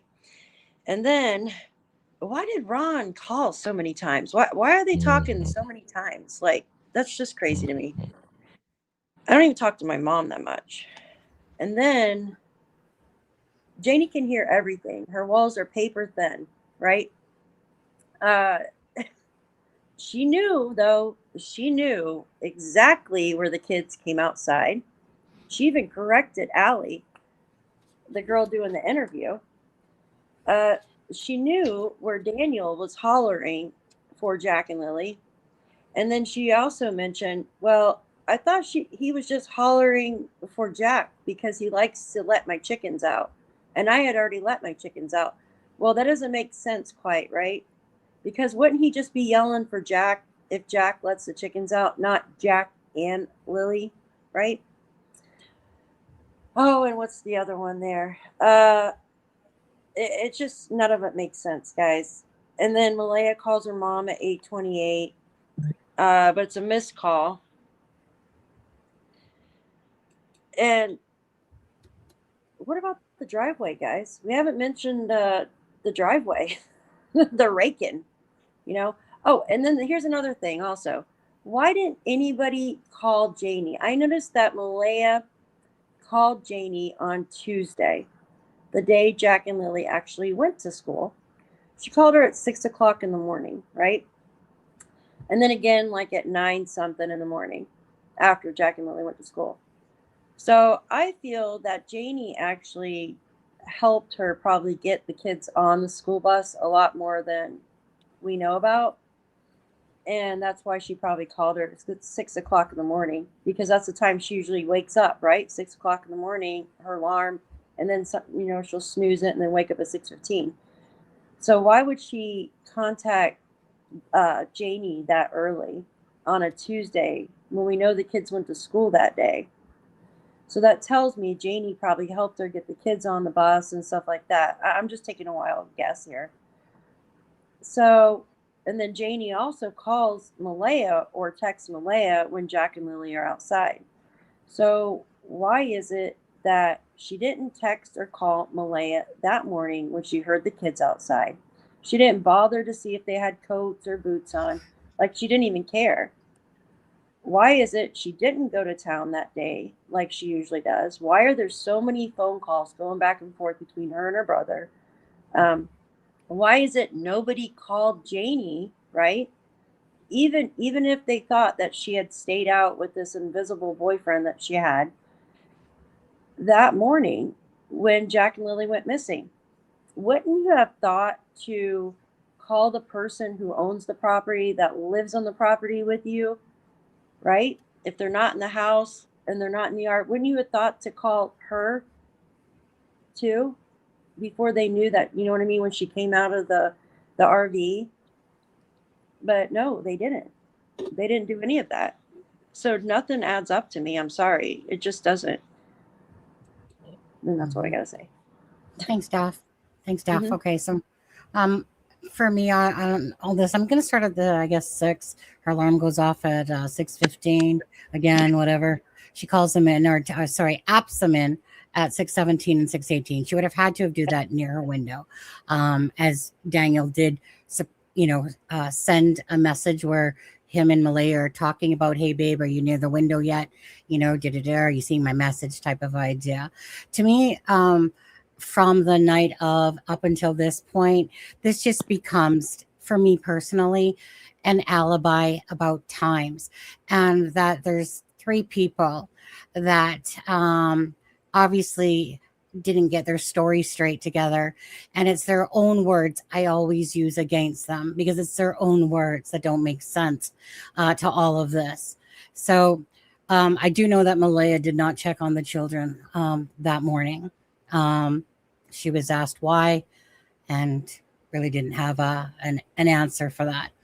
So I'll agree absolutely, like Justin said, is that when you watch true crime cases like this, when people seem to have memory loss and they're sleeping, again, it's trying to distance themselves, and all 3 of them seem to have this sleep issue going on during this whole timeline. So 8 o'clock to 8:30 was the time that Malaya had sent over to Belinda. And Malaya, besides in the documents, Malaya had never discussed anything about seeing Lily. That was only in the documents. And I guess what she said to Lana. Never during the interview, never during another moment to me, even when I asked her about, so you heard that, Lily and Jack, whatever, in the room. And so this is all between 8 and 8:30. So again, never has she ever mentioned about seeing Lily up until you see it in the document at 8:20 is when approximately when Lily pops her head. Now, this whole timeline at that point, again, there's just so many inconsistencies about the fact that she never talked about seeing Lily, that Daniel, when he spoke, he talks about how Lily came in and that she said something. Next thing you know, she didn't say something. Next thing you know, it's like, Daddy, like, hey, Dad. The next thing you know, Daniel's telling us about a lock on the freaking door. And that's the reason why he woke up. Now, Malaya has Daniel passed out. She has herself asleep as well, pretty much all night. She has Daniel pretty much laid out until 9:40. Obviously not true. So to me, again, it's trying to make sense out of bullshit for all this. You have Daniel talking in an interview how he was barely asleep, right? So you have now Malaya. So 8 to 8:30 is always very important to me. And the reason why that's important to me is because Malaya obviously, left the property the next day, and we barely heard hide nor hair out of Malaya after that. And so, of course, Daniel's the one that's trying to do all the talking here. But anyways, so you hear Daniel, like I said, talk about and about how he Malaya. No, sorry, there was something I was going to say. It left my mind. I'll come back to it. Anyways, you have 8 to 8:30 is this timeline that they didn't know. That's what I was going to say. They didn't want to talk about, like Daniel. Every time I tried to ask him about this timeline, because in the articles, if you guys remember, it was about a 20-minute window. Well, in an article near the beginning, Daniel says that, he heard Jack in the kitchen. Lily popped her head in and out multiple times. That changed to a couple times. That changed to, I think, one time. His story just kept ever changing on that when it came to the whole timeline. But anyways, so 8 to 8:30 was always important to me because it seemed like the 20-minute window is basically like I got up, within 20 minutes. So that 20-minute window then to me would have been, okay, so 8:30 to 8:50, right? But that question by Daniel was always avoided, never to be answered. And it just drove me bonkers. And I felt like that was something that a lot of people didn't really put a lot of detail into, because it really bugged me how he kept avoiding it. You guys know how Daniel's been over the months of saying different things and inconsistencies. So then it turns, into this whole 9:40 timeline. Well, let's go back. So 8:28, Malaya makes a phone call to her mom, goes unanswered. Okay. Again, to me, probably from the bedroom. Who knows where she tried to make it, if it was truly from the kitchen. But we know that phone call did happen. Again, 8:48, Janie's talking to Ron there, and everyone seems to kind of be awake. Daniel's telling us that he's like, it's not like he was in a deep sleep. So how is nobody, when Janie after 8:48 says that she goes back to bed, right? And that she's, I think, on Facebook, and then she falls asleep. And then, but she knows that she heard the kids outside, right? Like basically 100%, she knows that she heard the kids outside. Now, I even remember a piece when Daniel says, well, now she's not sure, like, or, if she heard them. I remember, and it was almost like when Daniel goes with the stories or the content that's out there, and then all of a sudden he's like switches it up.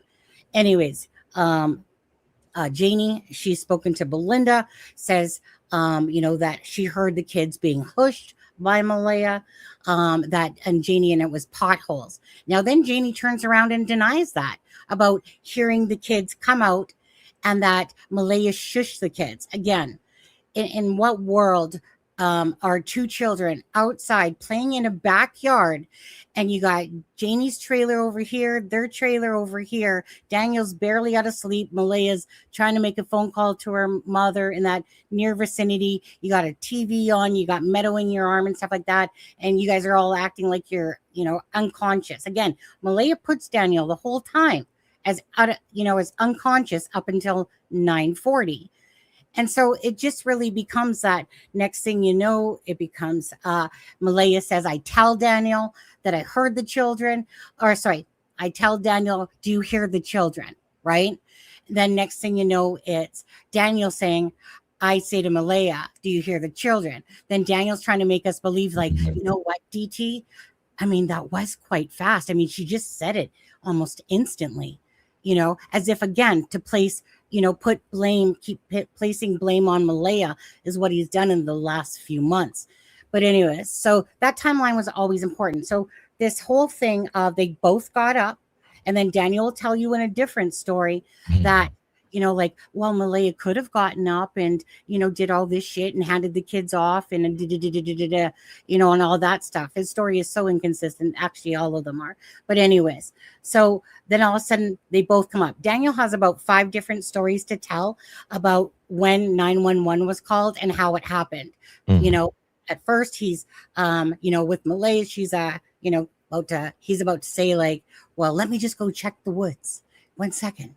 And then in another statement, it's just like, well, what the fuck would you do, if your 2 kids are missing? And another thing is that Malaya was on the phone when he was coming down out of the woods. So there's multiple different, like, there's about 5 different versions to all of that, right?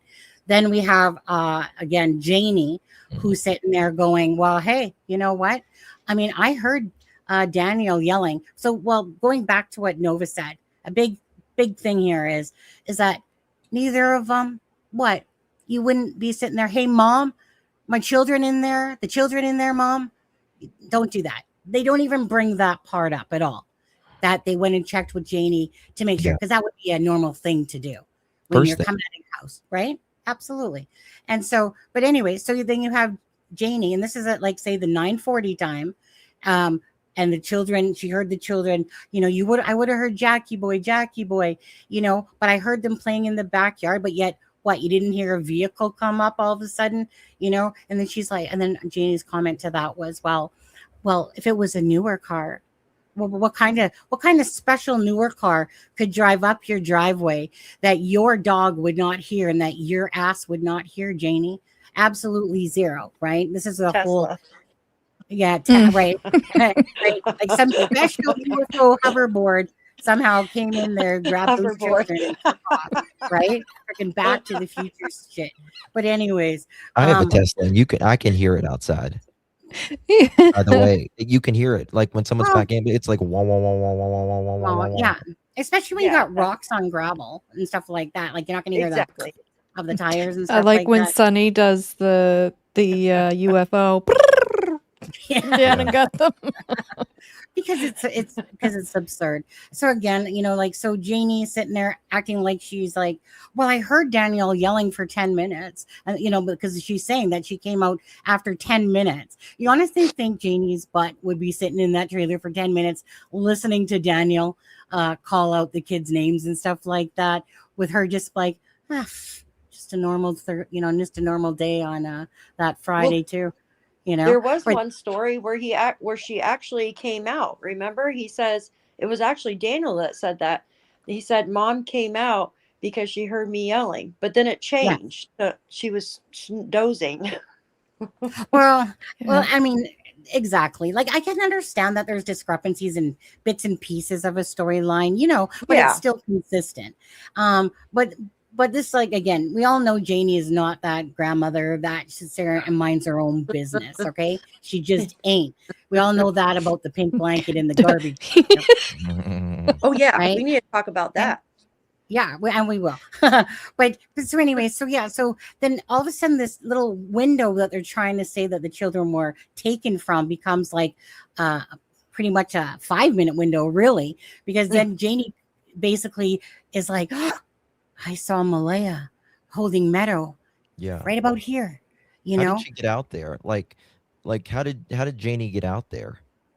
You know Well, what she I said mean? af- Like, go ahead, please. No, she just, her reason why her being out there was because Daniel, after 10 minutes is that, oh, well, I thought Daniel was just calling because Jack and the chickens and that they're calling the kids inside. And then and all she said was that she came out of the trailer, right? And like 10 minutes later, because I think Allie asked her, like, well, how long? And she said 10 minutes later, or something like that. Mhm. And so then again, but this goes to their whole like bullshit storyline. So kind of what happened to me is that there was all this misinformation, bunch of twisted stories that Daniel Martel was telling. And then all of a sudden Janie speaks out. And then to me, she blows all their timelines apart, all because of their own words. Yes. And then this whole time of being taken by somebody, right? Haley and all that stuff becomes a very small window. Now, so it's just one of those things is that absolutely that Daniel's barely sleeping. Malaya's was on a phone call. Janie's freaking mostly awake all morning, and what? And only Janie heard the kids, crock of shit. Janie didn't hear no kids, in my personal opinion, at all, because it's just a false timeline. But like I said, so the 10 minutes after that, then Janie comes out and then she says, like basically, like, where's the children? And then she goes, well, and then she goes and decides to check the woods. Now, Daniel's too busy blaming Malaya and saying that she's the one that said that they were in the woods. But yet by Janie's interview, she's like, well, the first thing I thought about is go check those woods. And yet none of them say that the children are in the woods, right? The Jack needed to be carried and all this crap and stuff like that. The timeline gives me an absolute headache. And the reason why is because you're trying to take their BS and put it together to make sense.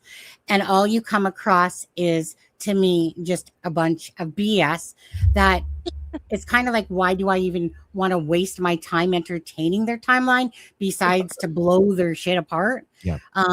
Because it doesn't make sense. That's all it is for. That morning is to blow the shit apart, because I don't think it happened.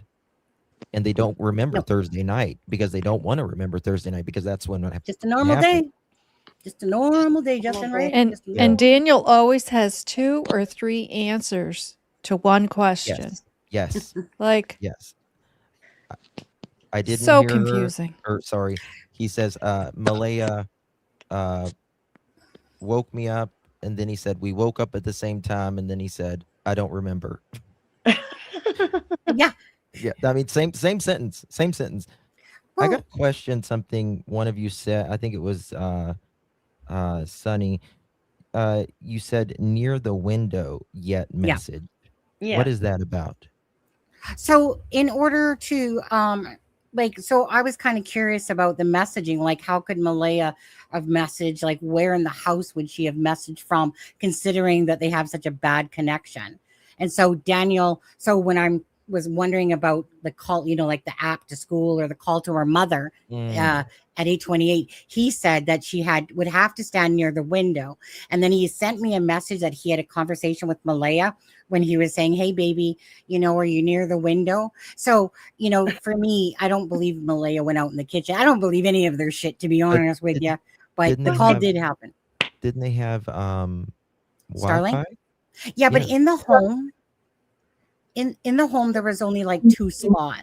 It was either near the window or I think in the kitchen or something like that. Or the Wi-Fi. Yeah. Even with the Wi-Fi, they had a hard time connecting. With the Wi-Fi. That's why she Okay. had that Text Plus app. Okay. Yeah, Daniel said that his phone didn't work from the bedroom, but Malaya's would, because he has like whatever, a Samsung or whatever, versus her iPhone. So that hers would work from the window, but his wouldn't. He said he said Malaya was playing on her phone. Mhm. Remember in that one Yeah. story, he Oh, said yeah. Malaya was playing on her phone. Yeah, that's all she was doing. She wasn't calling the name. He was running around and all that stuff, and that she was just playing on her phone. Again, my brain hurts for the timeline, because even as the months continued, it's just inconsistent. It doesn't make sense. It doesn't make sense to not hearing the kids. So we have 3 people that were in and out of sleep, but Malaya puts Daniel sleeping the whole entire time. Well, what about the drugs that you, Malaya, that you told people? Yeah. Right. Family, even about the drugs that she woke up and Daniel was doing meth in the bathroom and stuff like that. Like for Daniel, in that interview, when Daniel was like talking about, I think it was Reddy and the dog Narc, of course, that to me was just Daniel. Thank you. Yeah. Mwah. That was like a chef's kiss right Yeah. there. Him telling us that, going, see, Daniel, like, even they don't believe but you're the one sitting there telling us. And but on that interview, he's like, well, Thursday was just a regular day, nothing to remember here, just a regular day. Can't remember So last night.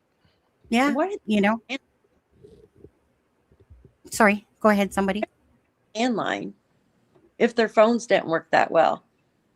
Say that again. You broke up. Oh, I'm sorry. Why didn't they have a landline? Well, that would take away from their mathematics. You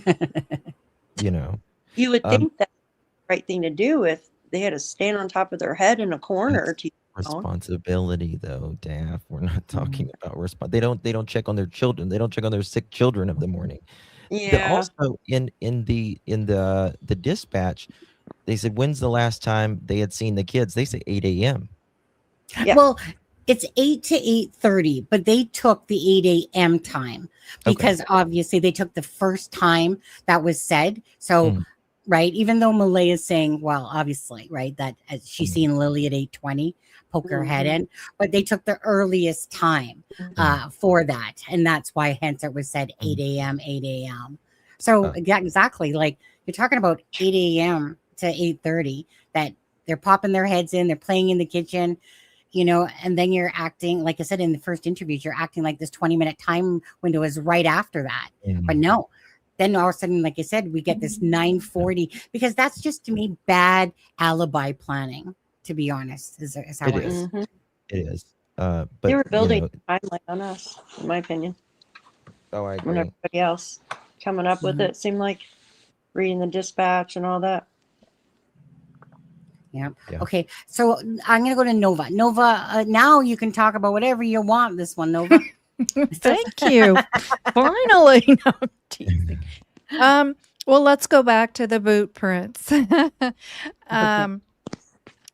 Yeah. So somehow, somewhere along the line, I remember reading or hearing somewhere that the smaller of those two boot prints was Lily's. Does anyone else recall that? And any other thoughts you have on the boot prints? And they're not saying in the documents that the other one is Jack's as well. So that's interesting. Let's start with that too. And so we'll go round table again. Now, in saying that, when you guys are referring to Novah's question there, also tell me if you guys actually believe that the footprints have anything to do with this case, or if it's just, not even anything to do with Jack and Lily's disappearance, even if the boot print might be the same, but it could be a different child. So, Justin, go with you. So, what was the first part of her question, Novah? And I'll just say I'm on the fence about whether they are the children's or not. I'm still hashing that out. But the boot prints, when we first heard about the boot prints, I was so sure it was stated somewhere. I thought it was the documents, but I looked. Whether or not the bigger one, out of those two boot prints, Lily's was the smaller boot print. And then there was a larger boot print. I remember the size, but I don't. I remember like something about a size, but I like the actual size of the kid's boot print. Yeah, somewhere. 29 on the boot. But I was so sure that it was stated somewhere. And I went and looked everywhere, and I cannot find that. And do you believe? Well, it's never been mentioned. It's never been mentioned that other boot print was the size of Jack's or is Jack's, or so. Just what are your thoughts on the boot prints? And then Sonny added there. Do you think that do they belong to the children's? I'm still on the fence on that. Or do you think that they're part of the case, or just? I don't think, in my opinion, they are anyone, no other. In my opinion, I don't believe there are any other childs out there. I don't believe people's going to have their kids out there looking for. I mean, there was one on the four-wheeler. There was one kid supposedly on a four-wheeler with a mother or something, but I don't believe they're going to be having them tracking all over looking for a kid, because you never know what you're going to find as well. So I believe they're planted, just the same as I believe the pink blanket is planted. And yeah, that's all I really got on that. I believe they're both planted. So I agree with Justin. I think, in a way, I think there's a good possibility that they're planted. I'm on the fence yet whether or not they were actually planted. The boot print in the driveway, 10 feet from the house, that does not surprise me. Like, okay, Janie was out there raking. So did she rake over some and wasn't noticing it? Just they're right there in the driveway. That one doesn't bother me. That boot print, I don't think is connected to the kids' disappearance. The boot print on the pipeline is where I don't know for sure if it was the kids or not. So in the court documents on page 35, it talks about how the number was 29 on the boot print. So that tells you obviously that the boots weren't worn very long, or that number 29 would have most likely been rubbed off, right? So they're newer. So the RCMP located through bank records the receipt, went to Walmart, confirmed that it was the size 11 boot that had the 29, size 12 had a number 30, size 10 had the number 27 on them. So the size 11 is the only one that they could confirm had the number 29 on them. But when they asked Malaya said, well, Lily wore a size 12 or 13. Well, if Lily wore a size 12 or 13 boot, Why the hell did you buy her boots that were too small? Right? You don't do that. As a parent, anybody who's ever had kids, anybody who ever knows anything about kids knows kids' feet grow quickly. So you don't go and buy the exact size that they're in. You buy it a little bigger because you don't want to go back in 2 weeks or a month and rebuy boots. You buy them a little bit bigger. So for her to say that Lily was in a 12 or 13, but they confirm that she bought a size 11 tells me that those boot prints most likely, I'm not saying positively, but in my opinion, most likely are not connected. And again, I go back to what I said before. That's the only spot that a boot print was, those prints were found, is on that part of the pipeline, right? It's not, there's boot prints throughout the woods. There's boot prints leading up to those. Nothing like that. It's just that one little area. Well, we also know that Janie and Justin were on the four-wheeler. They stopped and picked up Daniel, who rode on the front of the four-wheeler on the pipeline. So did they plan them? I don't know, but in my opinion, it's a very good possibility that that boot print could have been planted. But again, I go back to, why buy her a size 11 boot if you thought she was in a 12, 13? So I don't think Right. that they're, I hate to say it, but I don't think they're really. Daphne did message, she dropped, she's trying to come back. Okay. Oh, yeah. Now, okay, Charmaine, your turn.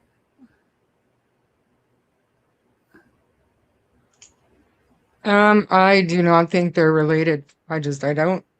How did they get there? I don't know. I have a hard time stepping out of reality and thinking, oh, well, Daniel went and he pounded a boot in the ground a bunch of times to make a cluster. Like, for what? This is giving him way too much credit, in my opinion. I feel like, yes, there was the bus driver's wife on the quad. Janie had stopped to talk to a lady with a child on the quad, and we know that that child got off the quad to go to the bathroom. That could have been the spot. But there's nothing in between the cluster and the property. How did the boot prints get there if they were the kids wandered off, whatever? So that didn't happen. But then again, you're giving Daniel way too much credit to think to take a boot and stomp it around a bunch of times for what, with nothing in between. If you're going to plant something like that, you would want some Lead up, yeah. explanation of how the kids got up there, not just like levitated. It just doesn't make sense to me. So it makes more sense to me that the child on the quad jumped off to quickly go to the bathroom. And, and were they out searching with their child off the quad? No.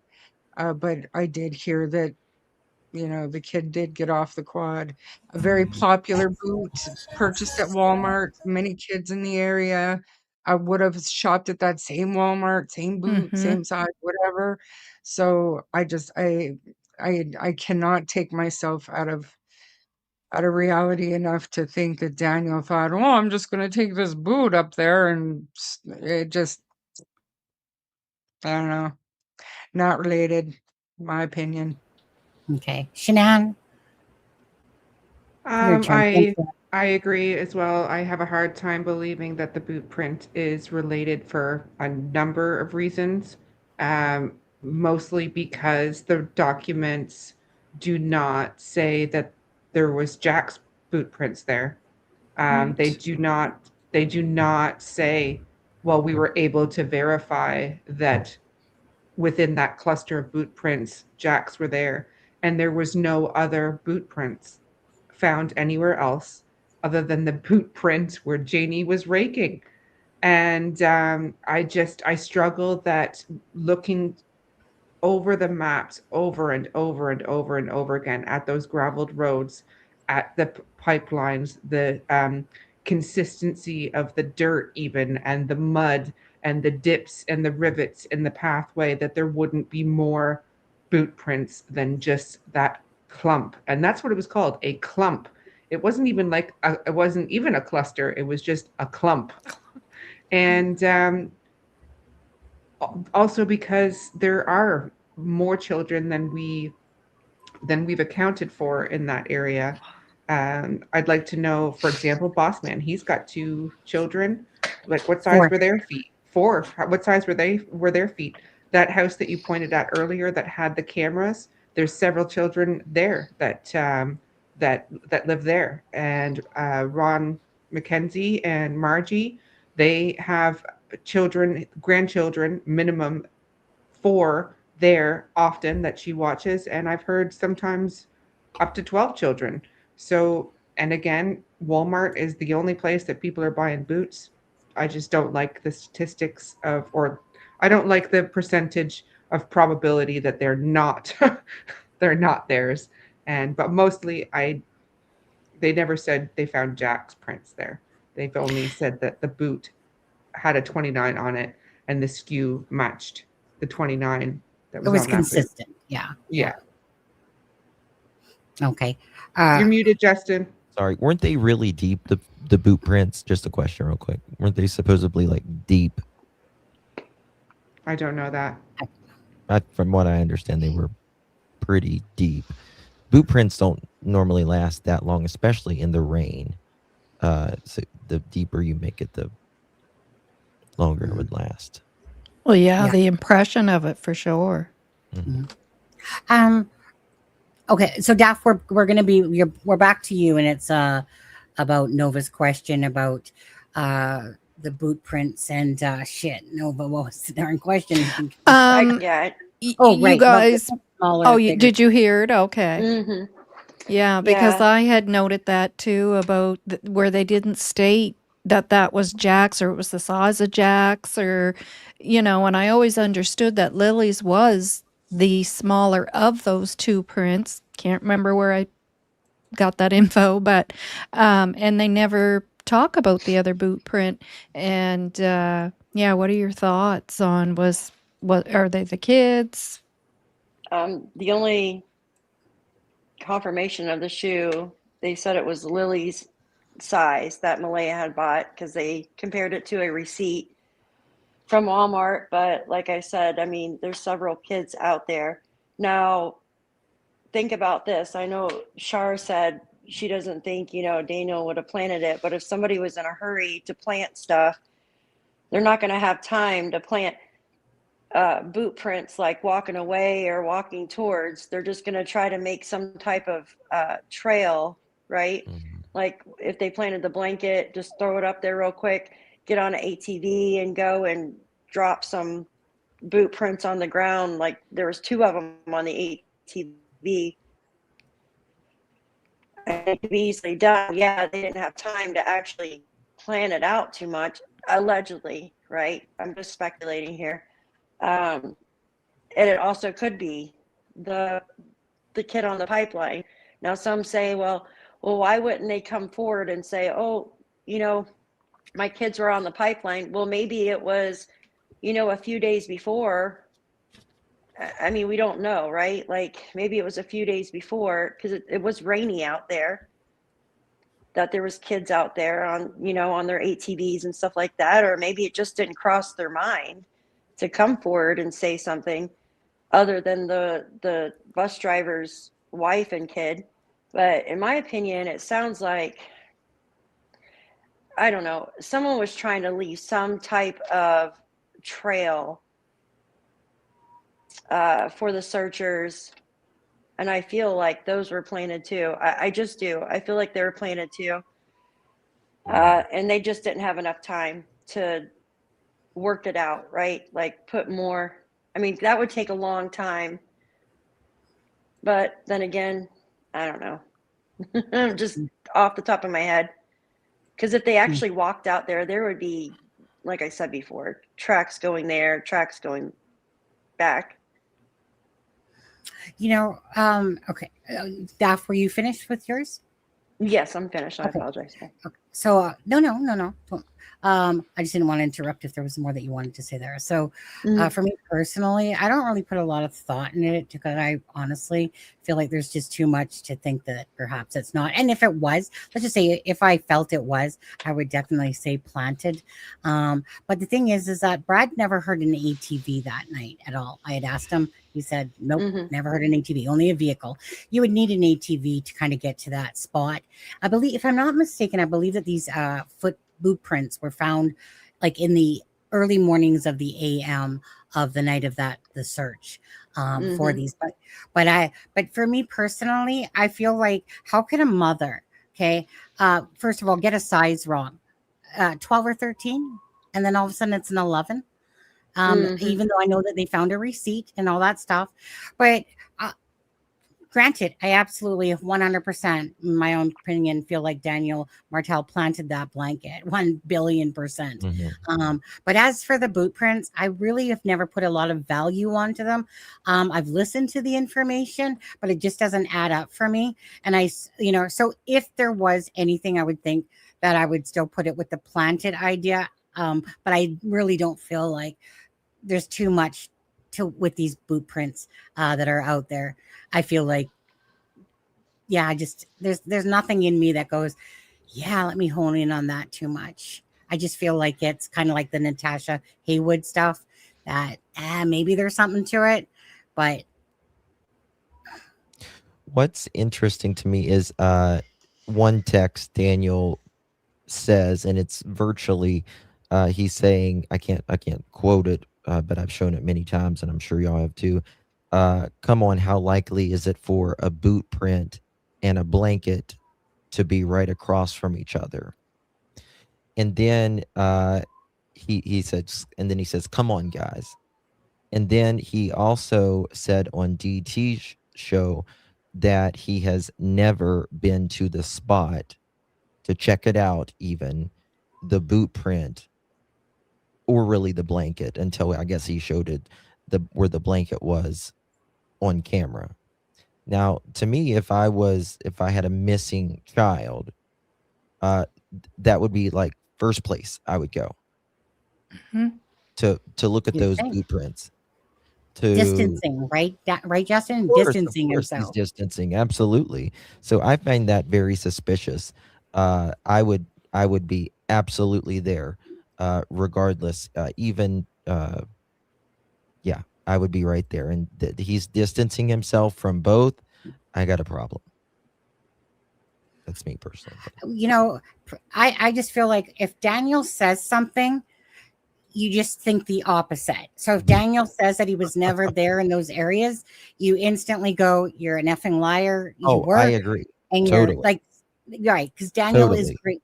Is absolutely. And that's kind of, to me, why he brought up about Reddy as well. Like, can you believe that they had the nerve to even think that I would, that there was more to Thursday, and that he had the nerve to try to get a false,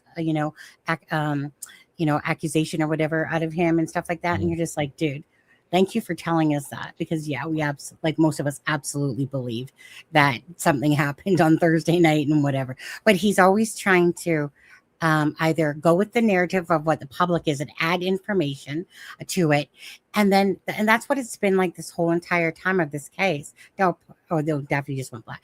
Is that every time information comes out, whether it's about the laundry, that he said that he had all the laundry, whether he's trying to place it now at, Grandma Patty's house, the milk cow there. But he's always trying to add things like that. You know what? Malaya cleaned up the house a couple times. Wait, Daniel was supposed to clean up for me. Wait, nothing was out of place. When they went to go get maybe some yogo cups or whatever it was. And so, but he and the way he tries to imply that Malaya just woke up like suddenly and was like, oh, do you hear the kids? Right. 3 seconds. Who does that? Like, you're right. And he just keeps trying to go with this narrative. And I've watched him this whole entire time be like a little, I call it like a, like the whack-a-mole, because he pops in and out of chats. He says something, he brings up about the sweaters and how if the children are found with, these shirts or whatever, the black and white one that, hey, Durwood said, he was smart enough to tell them, and it's just ridiculous. All this stuff of, Haley coming after the search to punch a hole into that garbage bag and pull out a piece of, prize of a pink blanket there and go, you know what, let's just go plant this against Daniel. I said a pink blanket. But anyways, a pink blanket.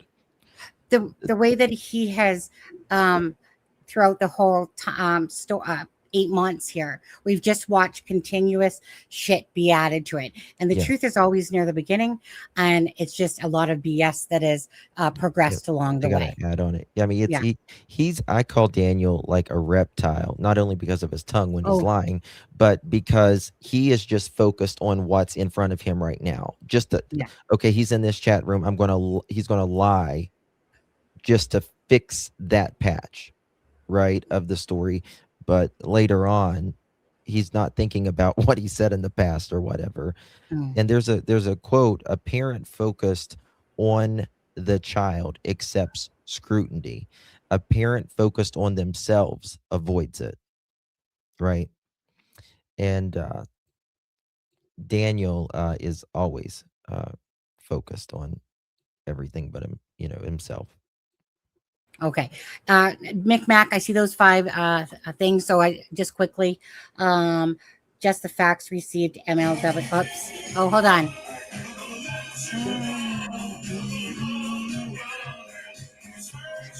You guys know I desert you guys in a second, especially for cheesecake.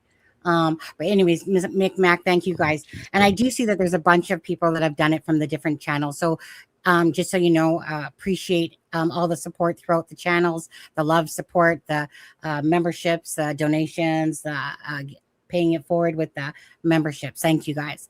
Okay, so Shanann, whoops, one sec.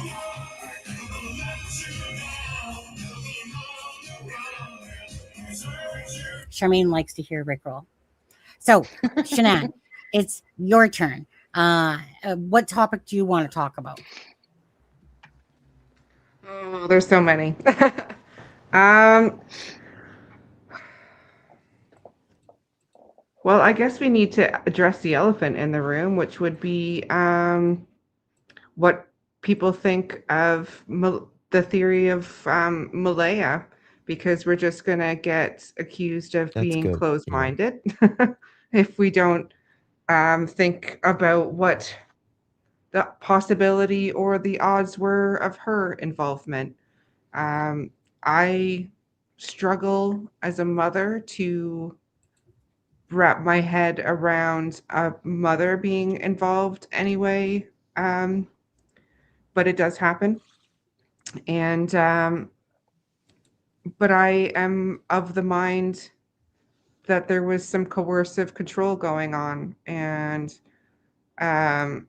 I think that she's mourning at the moment, and that's why she's quiet.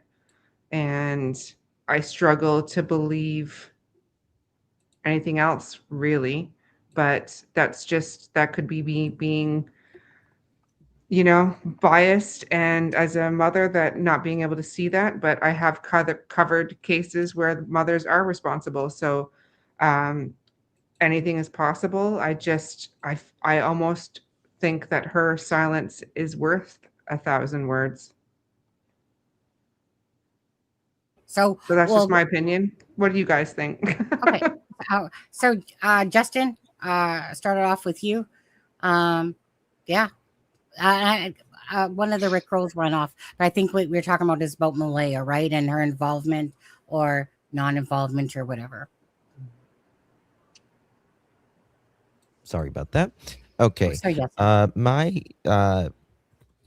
My whole view on Malaya is I think she was a good mother up until a point. The only person I believe in this case is Belinda. That's it. That's all. And if Belinda said it, I believe it. So I do believe Malaya was a good mother up until a point. But I believe things in life and circumstances change. And that being said, whether that be mental health or substance abuse, depression, all of that. Something happened. Something happened, I believe. And I believe she became uh, a bad one, just to put it bluntly. Um, whether she got lazy, whether she became afraid even of Daniel, but I don't like to say that because she had many times where they were pulling up the U-Haul to get out, and she backed out of it. So I don't really think it's that. In my opinion, I believe she's afraid she's going to get in trouble for what happened that night, in my opinion.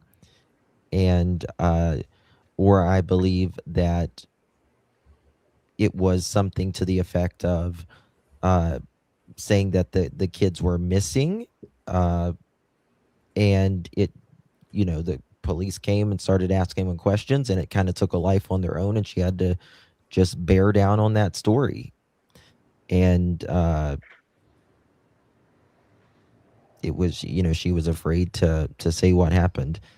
But my main theory on Malaya is she knows, in my opinion, what happened that night, and she's afraid she's going to get in trouble for the neglect or the abuse, or uh,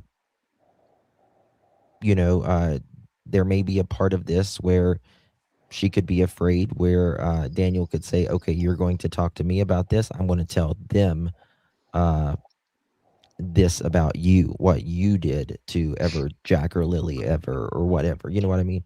Something like that. But a mother who doesn't advocate for her children, whether that be looking for them, answering the confusing questions, or whatever, is no mother. Is no mother. Yeah. You tore your parent card up. It's done. No respect.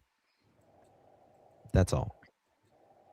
Yeah, no, that's fair. Thank you. Daniel did say that she was gonna try to blame him so she didn't get in trouble. So that was an interesting comment to make for him. Mm-hmm. Yeah. Okay. After Justin, Shar, you're next. Sorry, I thought Melissa was next, but Actually, you know what? You're right, but go ahead since I said. do you want me to go or do you want Melissa to go? No, you go. Go ahead. Well, I mean, as far as Malaya is concerned, I cannot wrap my head around a mother who doesn't forcefully look for her missing children publicly. I cannot think of a one good reason why she doesn't use her social media, her Facebook, to share missing persons posters. Not one. Even if she doesn't think the kids are alive or something like that, I can't understand that. However, I can see a scenario where when we found out that Malia was suffering from worse than postpartum and she had been disconnected from the kids, and Daniel did everything for the kids and Malia was kind of all about meadow. I could see a world where she woke up one morning to her kids being missing and all of these, people are there and searching, and now she's got this serious reality check, and she's listening to Daniel say that I heard Lily come in the morning. I heard Jack rustle around in the kitchen. Janie heard the kids outside, blah, blah, blah, blah, blah. And now when we see her, she's got television cameras in her face. She's repeated stories 100 times to the RCMP. And now she's trying to relay all of this information back to the news cameras. And I don't think any of them were her true memories. I think that she was trying to recall what everybody else had said to her.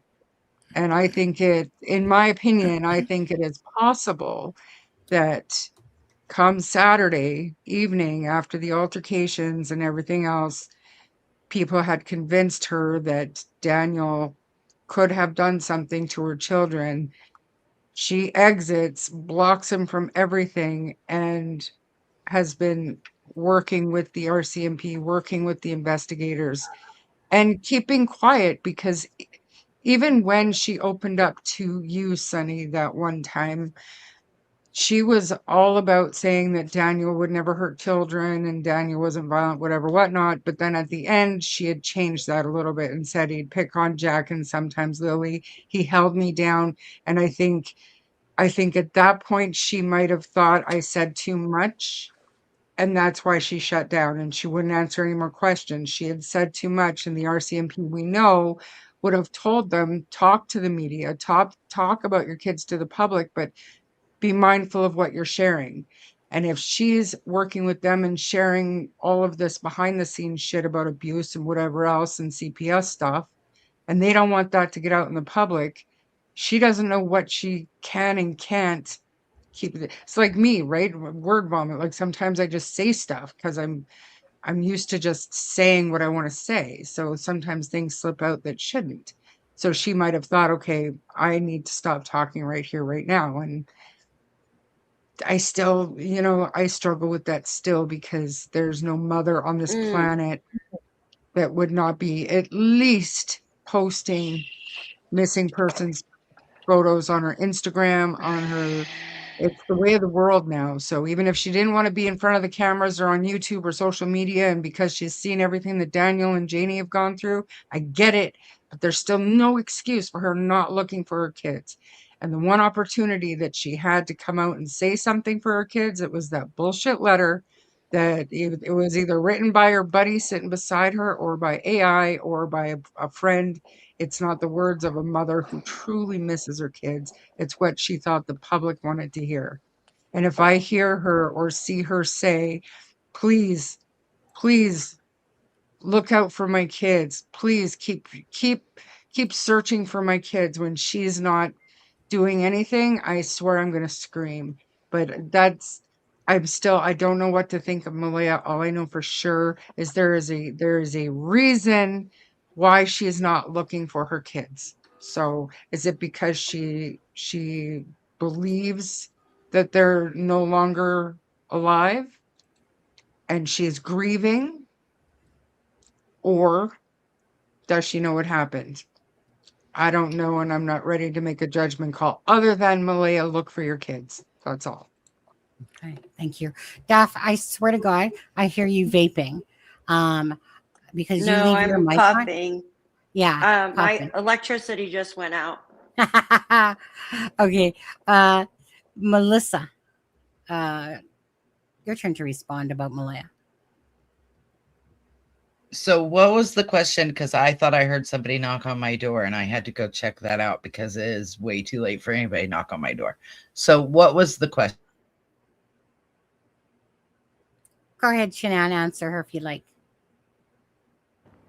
I was just saying, I think we needed to address the elephant in the room, being we haven't discussed what Malaya's possible part was in all of this, and whether she basically was complicit or whether she went with the punches, so to speak, or if she's innocent. And I was saying, as a mother, it's just really hard to wrap your head around the thought of a mother physically injuring or hurting their child. And that I thought that perhaps the reason she was silent was because she was mourning. However, I do agree with all the points that have been mentioned too. So, and it is a case of we don't know what's happened, but I wanted to hear what other people were thinking on the panel about Malaya's involvement or lack of. Okay, Melissa. So it is hard to think that a mother would do that, right? But we know from other cases that oftentimes it is the one closest to the kids, whether it be a parent or a step parent. Andrea Yates, there's even more recent ones, right? So Susan Smith, like, it's not unheard of. especially if you have postpartum depression. But, when Nick was missing, I was on TikTok, I was on Instagram, Facebook. I was trying to find him. Like, nothing would stop me. So for her not to at least post, right? Hey, they're missing. The only post I've seen is, well, they want an Amber Alert. Well, okay, but how about you post, I don't care if it's once a month, post the missing person flyer. That would go a long ways for me to think that she didn't have anything to do with it. Do I think that she had anything to do with it, as in it was by her hand? In my opinion, it wasn't by her hand. But also, in my opinion, she knows what happened and is covering it up. And that, in the court of law, at least in the United States, makes her just as culpable as the person who did it. Yep. Right? Because you are now an accessory after the fact. And if you know something and you're not saying something, you're also obstructing the investigation. Mm-hmm. So do I feel like she intentionally herself did something nefarious? No. However, I do think that she was neglectful. She didn't take care of her children like she should have. Belinda says at one point she was a good mom. And I'm like, Justin, if Belinda says it, I believe it. And if Belinda is telling us, hey, she was a good mom, at this point, when I knew her, when I seen her all the time, when I had interactions with her, I tend to believe she was. But did Ruggs get in the way of that? Did the postpartum get in the way with that? Did the fact that she was in clearly a domestic violence situation get in the way with that? There's so many things that could have affected her and made her not as good of a parent as she used to be. But I can't get over the fact that she is radio silent completely. She's not saying anything. She's not begging for her children to be returned if they were taken. She's not begging for people to go out and search. She's not even thanking the people that have gone out and searched. So I have a hard time giving her any grace, I guess, so to say, because, she even said in the one interview that she did, yes, like Char said, she's repeated these things to so many people, the RCMP and everything, but she said, it was one of the worst nights.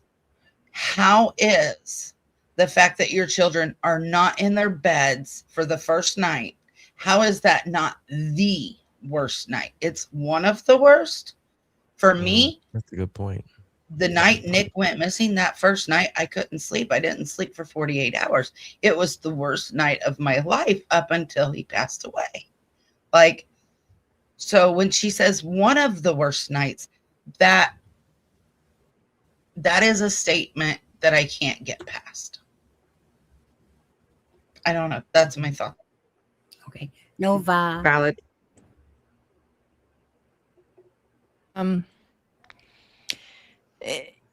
I agree a lot with what Charmaine and Shan said. I always felt as well what Malay was saying in that interview, that she was repeating a narrative and not so much a planned narrative, but things that were being said around her and that she took as being truth. And that perhaps it eventually became the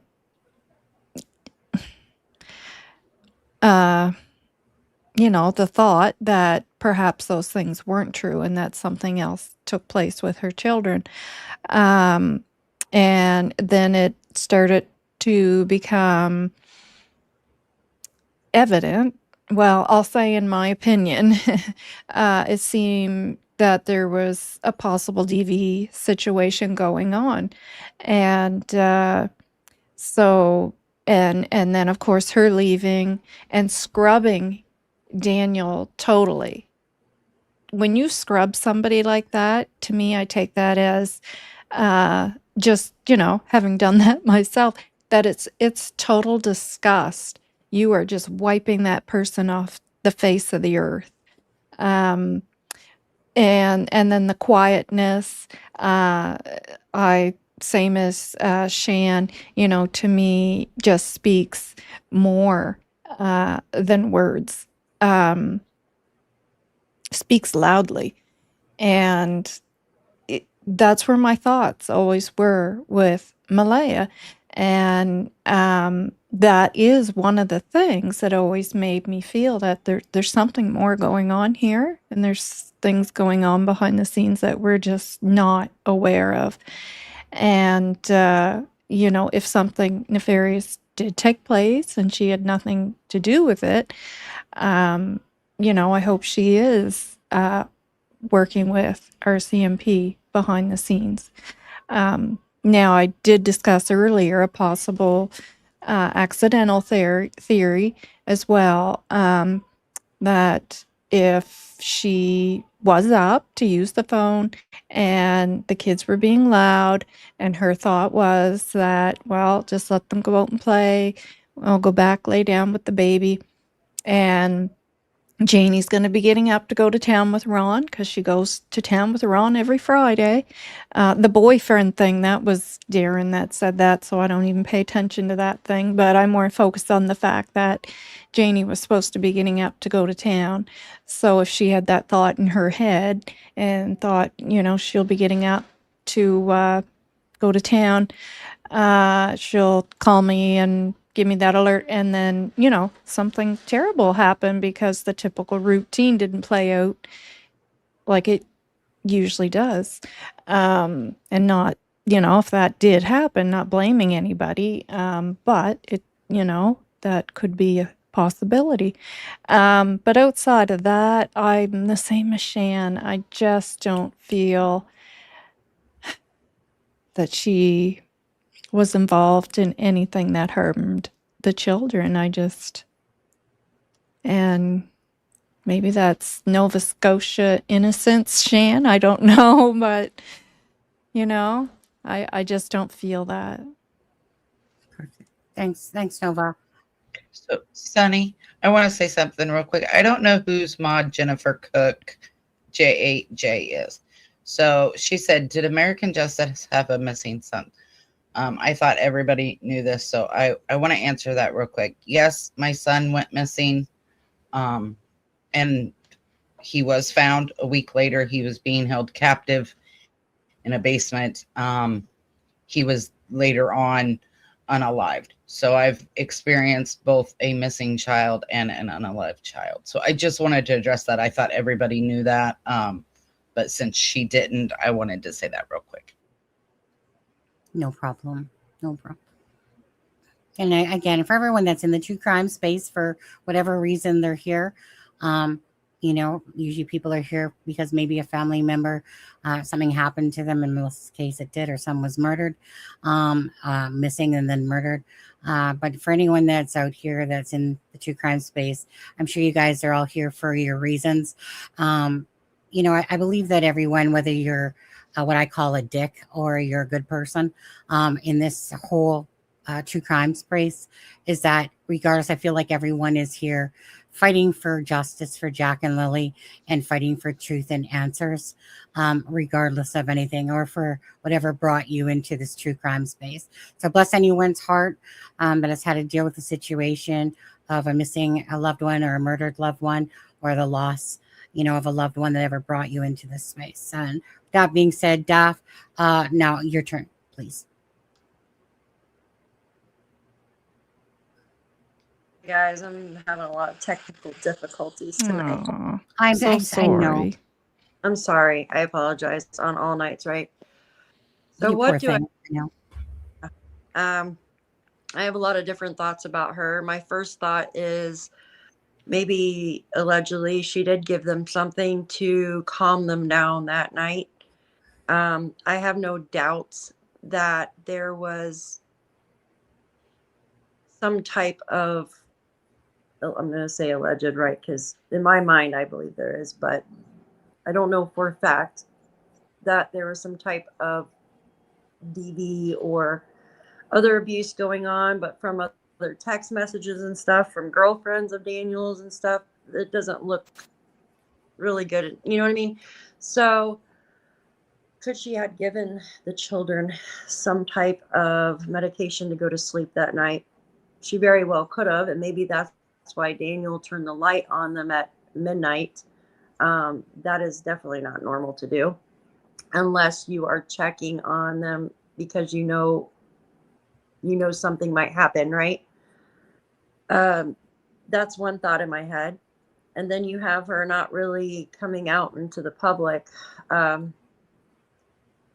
Maybe she feels the need that she doesn't need to because Daniel is, or knowing that she has made YouTube videos and stuff before and TikTok and what have you. We know that she is used to like social media. So it makes me wonder. Now, I know I'm probably going to get a lot of hate for this, but it makes me wonder if she feels relief that they're missing because we hear all this that, Jack did wander off when he was 2. We've heard stories from Kiki, Wade's daughter, that they didn't even know of Jack. But I mean, I don't know if that's true, but that's what she said. We've heard, stories that Janie and Daniel usually take care of the kids, that they're 3 of them are too much for her. So could she be relieved that they're gone? I don't know. I hate to say that because no mother should feel like that. And You I'm feel just how you saying, feel. cry, right? Like I couldn't imagine, like, God forbid something like that happened to my kids. Because yeah, she's not acting like a normal mother. And just goes back to Sebastian Rogers' case, right? We get on Katie because she hardly comes out in the public. But Katie's actually came out more than Malaya. Mm-hmm. So Candace Wells came out yeah, more than Alea. absolutely. And even though I can tell like she has a problem with Daniel as she's changed her schedule with CPS. She's even told them to the point where if he parks next to her. So that tells me she's frightened of him, frightened to the point to she doesn't want him around her. A lot of people are actually, if truth be known. Mm-hmm. A lot of people have said this. Yep. Yeah. Allison makes a good point right here. She said, because I said a second ago, Malaya said that they were really hyper that night. And I said, you would think Daniel would remember the kids being really hyper that night, right? And then she said, but both of them are really sick and really hyper. Right. Very good point. Okay. Daff, we're still So on you. Shan is going to have to go soon, Sunny. Yeah. So do you want to get any last thoughts from her before she has to leave us? Yeah, no problem, Shan. I just think I just want to say that I think this evening went really well, and I think that we've shown that we can all have discussions about what may or may not have happened with Jack and Lily. We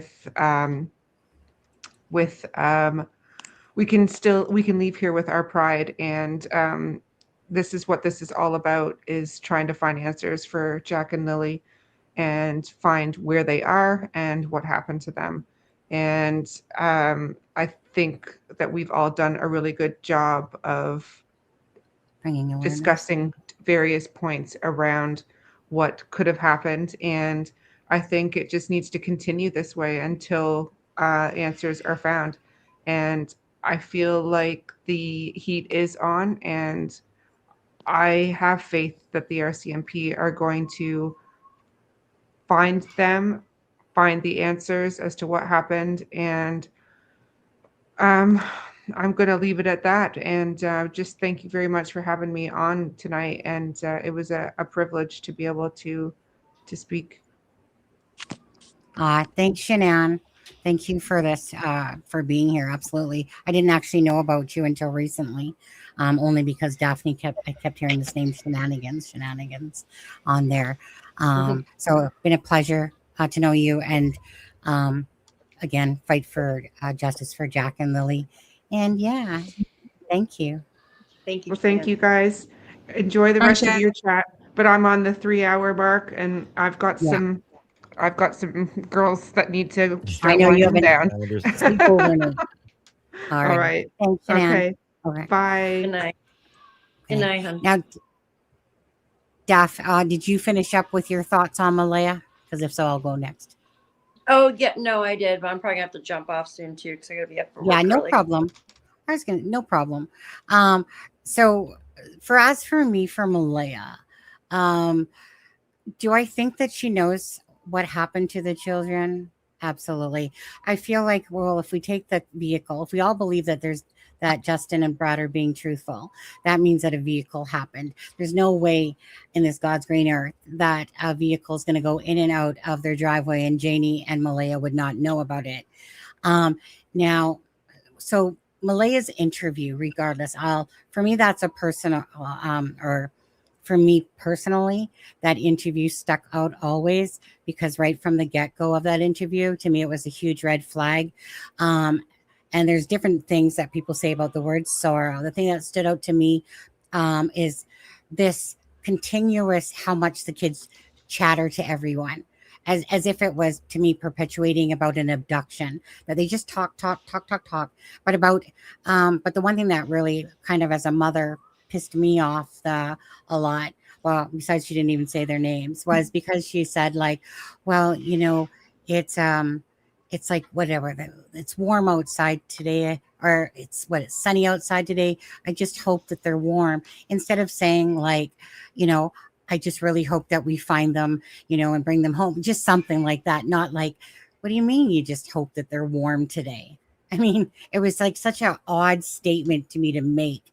And so with Malaya, it's been hard because we obviously have had some text messages to Belinda from Malaya.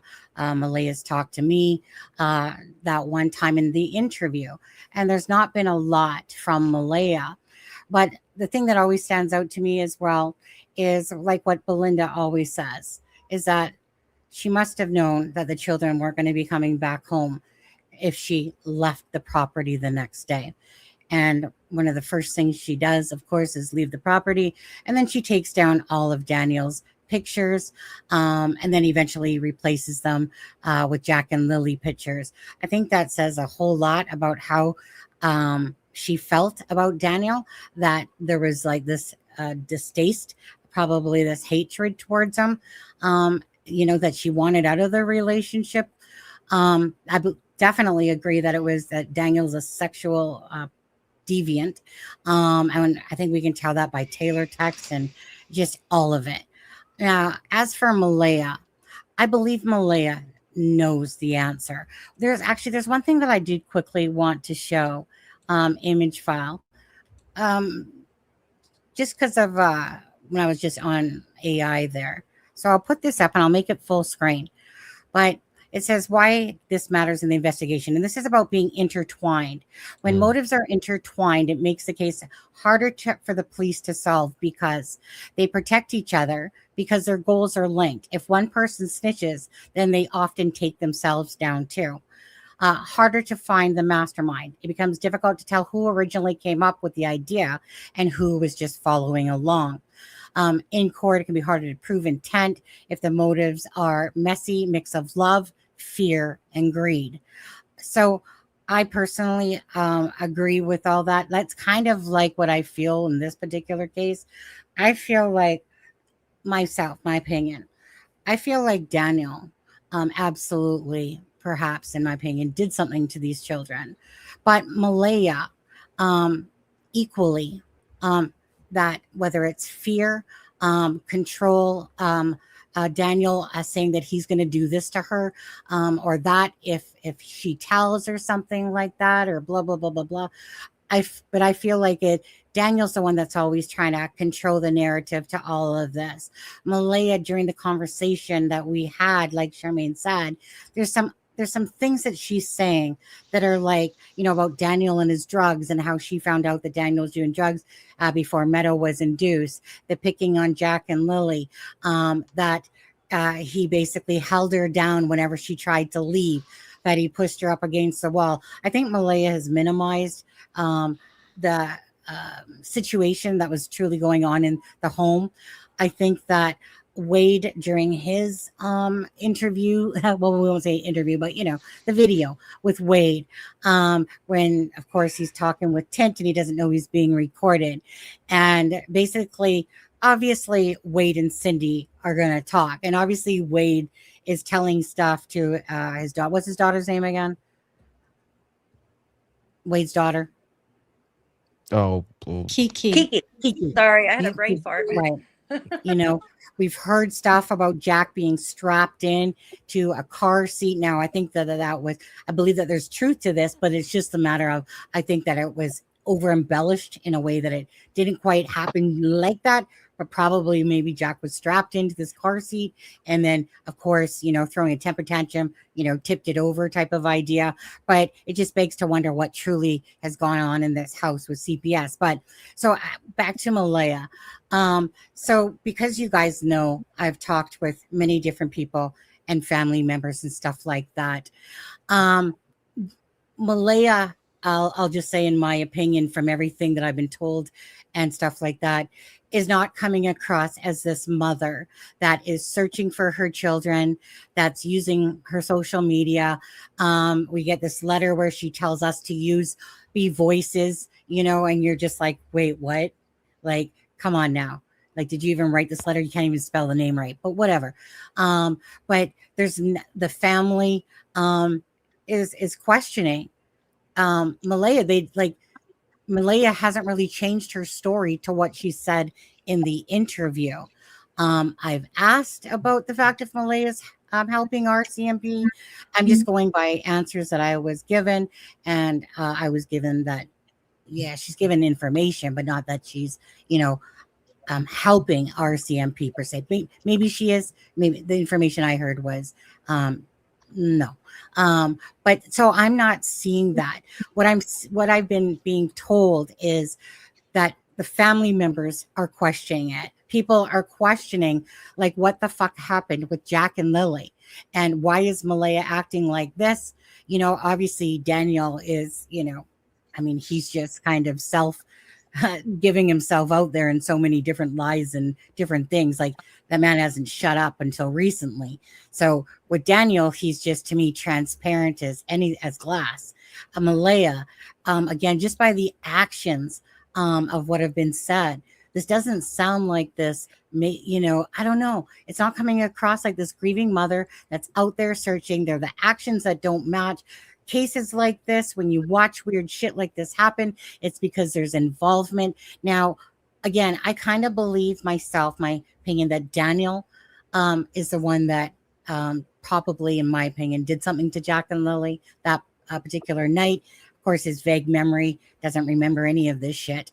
And I just think that Malaya, that there's something about Malaya that he has a hold over her head. When Daniel says that Cindy has a hold over Malaya's head to Charmaine, I think it's that Daniel has a hold over Malaya, and why this interview came out, in a sense, and it was weird, and it was just, again, it goes back to the vehicle. If you believe that there's a vehicle and you got two witnesses saying that means that these three people on the property would have known something, and then it was a cover up. Now, what part Malaya played in this, or Daniel, or whatever, the full story of this, we don't know. It's just speculation. But the way Daniel acts says a lot. The way Malaya says, or how she acts, says a lot. It's just not normal. So I believe that Malaya and Janie absolutely know that something happened that night, in a sense, and that for whatever reasons we don't know, that's the $1 million question. What does RCMP know? What has Malaya been saying to RCMP or whatever?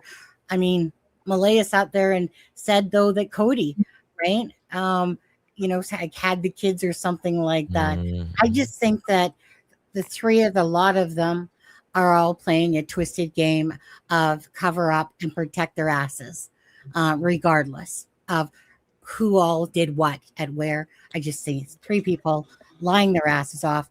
That's why we have the inconsistency in the timelines. That's why we have the BS going on with Daniel, who can't remember one thing he said from one day to the next, and he just keeps adding bullshit and keeps telling on himself. Yep. So that's how I feel about that. Well, RCMP definitely believes somebody knows something because you guys heard what I read earlier, the Correct. application to the province. We believe there are individuals who are privy to information Mhm. regarding their disappearance, and that certainly has nothing to do with them wandering into the woods. So, I think I was talking the other night in chat, and Sunny and I asked Sunny where it was, but whenever Daniel told the reporter right after Malaya left, she's going to blame me, right? Yeah. In my opinion, that indicates right there that they both know, right? Absolutely. That right there, it just says they Agreed. both know. That just says you both 100% know. Actually, Because, I mean, go why would ahead. you say Sorry. that? No, please, go ahead. No, just not because you asked a question and I did answer you in your live chat the other day, but I just wanted to go back to this because now that we're live together. Yeah. So when that blanket and boot print came out on different sides of the road, right? That was actually from Hidden in the Fog. So at that point, she had been talking with Cheryl and Haley. And so this is where it was my downfall, because I just took that information as, okay, well, she's talking to them. So they're basically telling her. Then I had asked Haley at some point, like, Haley, like, where was the boot print to the whatever? And she said it was on the same side of the road, the left side, but up further, which obviously meant the pipeline. Got So that's where that miss stuff came from, is because Hidden in the Fog had it on a map, basically across from each other, Yeah. for that. And Well, then going Daniel back, was agreeing to it. So you know what? it's just crazy. Of course. Daniel was agreeing to that. So it's But just, One of his 3 answers, right? yeah. One of his many answers. But going back to what you were talking about there, Justin, and so Malaya, or sorry, shoot, Justin, you know what? It was there, you guys. I'm so sorry, my brain. I've been tired. We but were talking about what you said. Malaya. Daniel said he was Oh, told right. the reporter. Yeah. Right. So the biggest thing, and you guys know Globe and Mail, okay? And when they were talking about that story, and right, so he said, of course, she's trying to blame everything on me, so she doesn't get in trouble. Now, the one thing, of course, that the Globe and Mail had reported there was that, but he was so focused. There's no video or audio of it. Because I had asked about that, but that he was so focused on the relationship about him and Malaya that he didn't seem to give 2 shits about Jack and Lily, that he was more focused on that. And I think that again is another telling story, is that they already know what happened to Jack and Lily. So his focus now is like, really? Like, she fucking actually left me? Because it wasn't a planned thing that she was going to leave. It just is that, right, when Haley was saying to her, like, tell me what the fuck is going on, and then she said that he'd been doing drugs and meth and blah blah blah blah blah. And there's a little bit more to that, but bottom line is that it was her opportunity to get the F out of there. And I believe that absolutely Malaya knows that the children were not coming back, and what happened, that and it's not because they're hidden somewhere on a reserve. It's probably because they're buried underneath the earth or in water, perhaps. But if they were hidden somewhere, they would be automatic. They would be randomly found, dropped off somewhere or whatever. But you talk about with the reporter how she was just focused on Malaya. Go to DT's channel and look at Daniel. Watch his demeanor when he talks about Malaya. Since he's seen her, since he lights up in a very weird way. It's almost obsessive is the feeling I get. His eyes start moving kind of weird, and it's like he's thinking about when he saw her at the back of the CPS trunk. place or Yeah, court. yes. When he's talking Court. about that, I'm like, oh God. It's like I get the feeling it puts the lotion on its skin or else it gets the hose again feeling whenever see him when he does that. I'm like, oh fuck I me. And I agree. So, When he is referring back to something with Malaya, it's with such description and memory, like the letter that Charmaine had shared on her channel about Malaya leaving. And, it was like it just happened 5 minutes ago. His detail and memory. But regarding things to do with Lily and Jack, or between 8 and 8:30, but when it's about Malaya, it is so detailed, so Mhm. descriptive. Yeah, he has people watching her. so, yes, I Yes, he know. does. Yes, Stalking, he does. stalking He is what sure it is, does. Sonny. He Well, fucking not does. even to Yes. mention, Go ahead, Duff. yeah, not even to mention when he took his polygraph, he went running over to Patty's house. So, because he thought that Malaya, you know what I mean? So he could tell Malaya that he passed his polygraph. Yeah, I'm sorry, but yeah, he's That's crazy. cuckoo for Cocoa Pops so over. something I want to bring up here, and this may be just me, and yes, this is in my opinion, but one of the 5 reasons of, or one of the reasons of filicide, which is the taking out of your own family, if you don't know, is spousal revenge, which is when one parent harms, unalives the child to get back at the other parent. So, in my opinion, if Daniel harmed the kids, it was to get back at Malaya. And he never thought Malaya would leave him because that was his way of keeping her. And so when I hear things like, I can't believe she would leave me, or stuff like that, it brings me back to that, because that is one of the 5 reasons of taking out your family. And when you look at one of the interviews that Daniel did, he's got his arms folded and he's got the Chris Watts sway. And that's all I can see in that interview. His words don't matter. It's his demeanor and what he's doing, because he's got the Chris Watts sway and he's got the arms closed. And you can tell when he does talk about the kids, it's almost as if it were in disgust, because if you go and you watch the interview that he did with DT, he said, let me go down here to it. At the 19-minute and 30-second mark, he said, I woke up when Malaya woke up.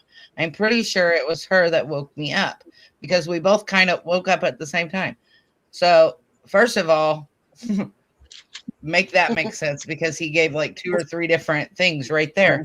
But it was when he was talking about the house, and he said she woke up, and within the first 5 seconds she said, I don't hear them. And usually you would have to wait a couple seconds, you know what I mean, like 30 seconds or something like that, because it could be in the fridge. He referred to the children as it. You do not refer to somebody you love that is missing or unalive as it. Just don't. Distance.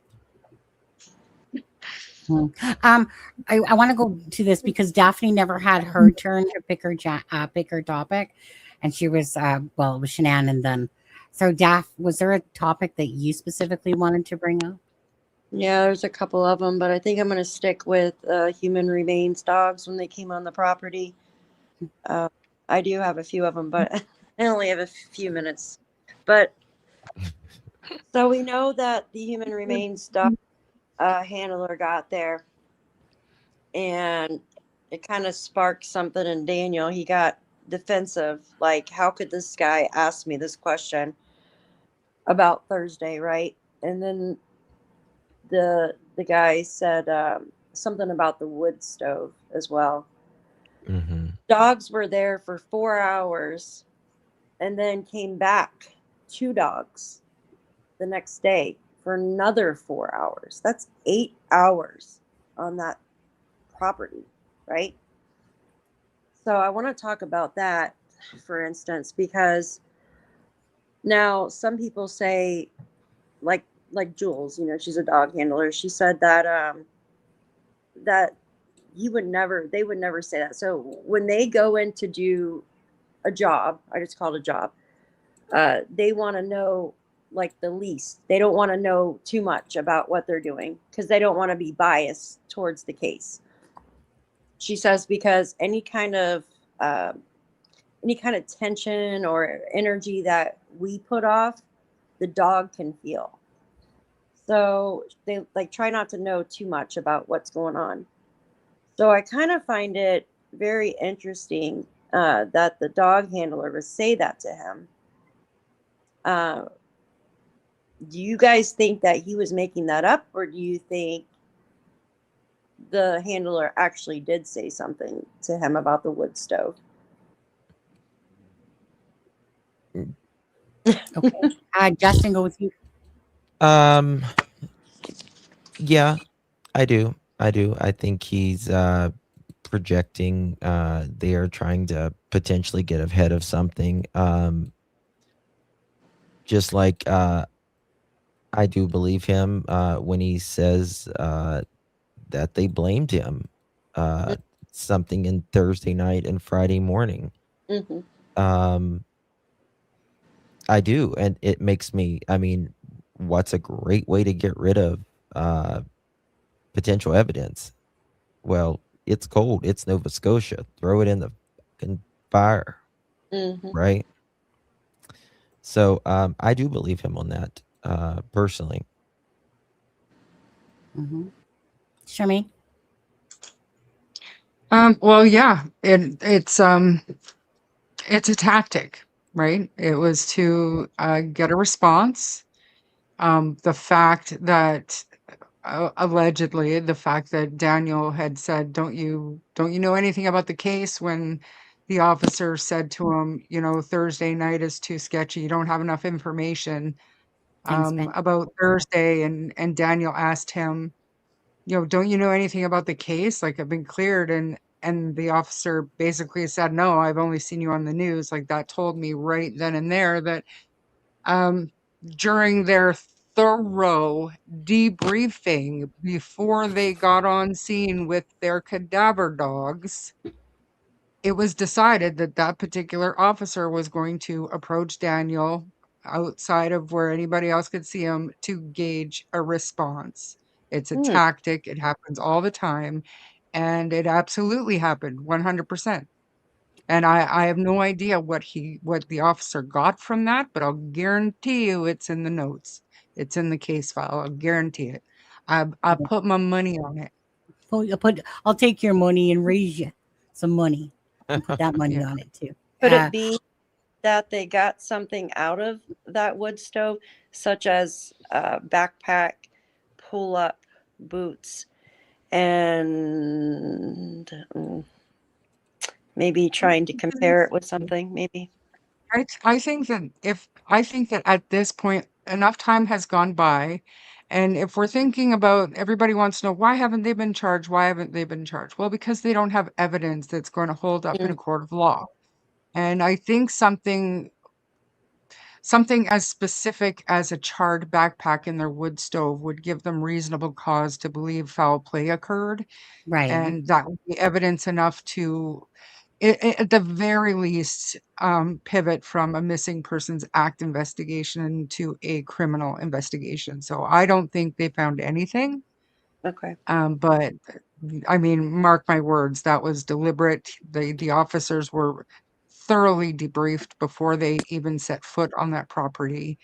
Um, and it was all by design. And I don't know what the response was and what they took from it, but I suspect it was probably what they expected. So What if that's they're testing the maybe plastics or ashes or whatever.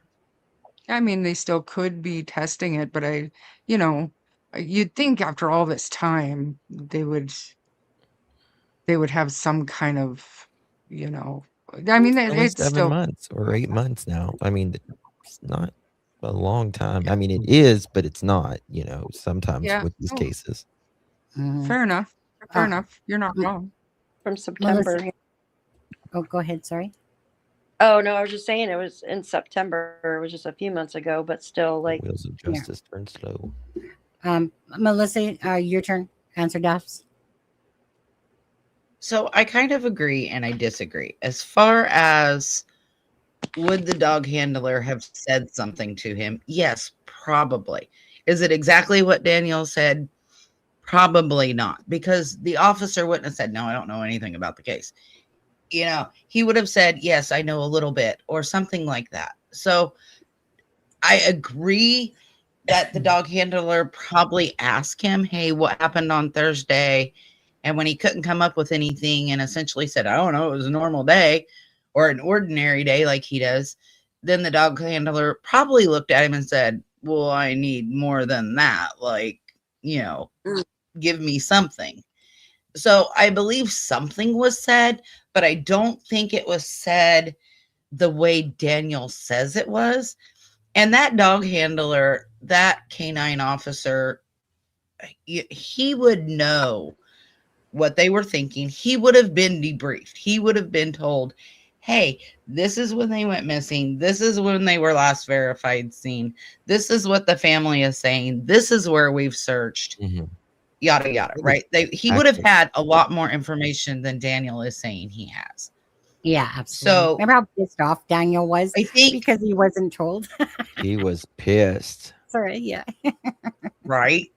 Like, Yeah. he Remember? wasn't happy about them coming on unannounced. No. But Remember what he put in our I chat? think the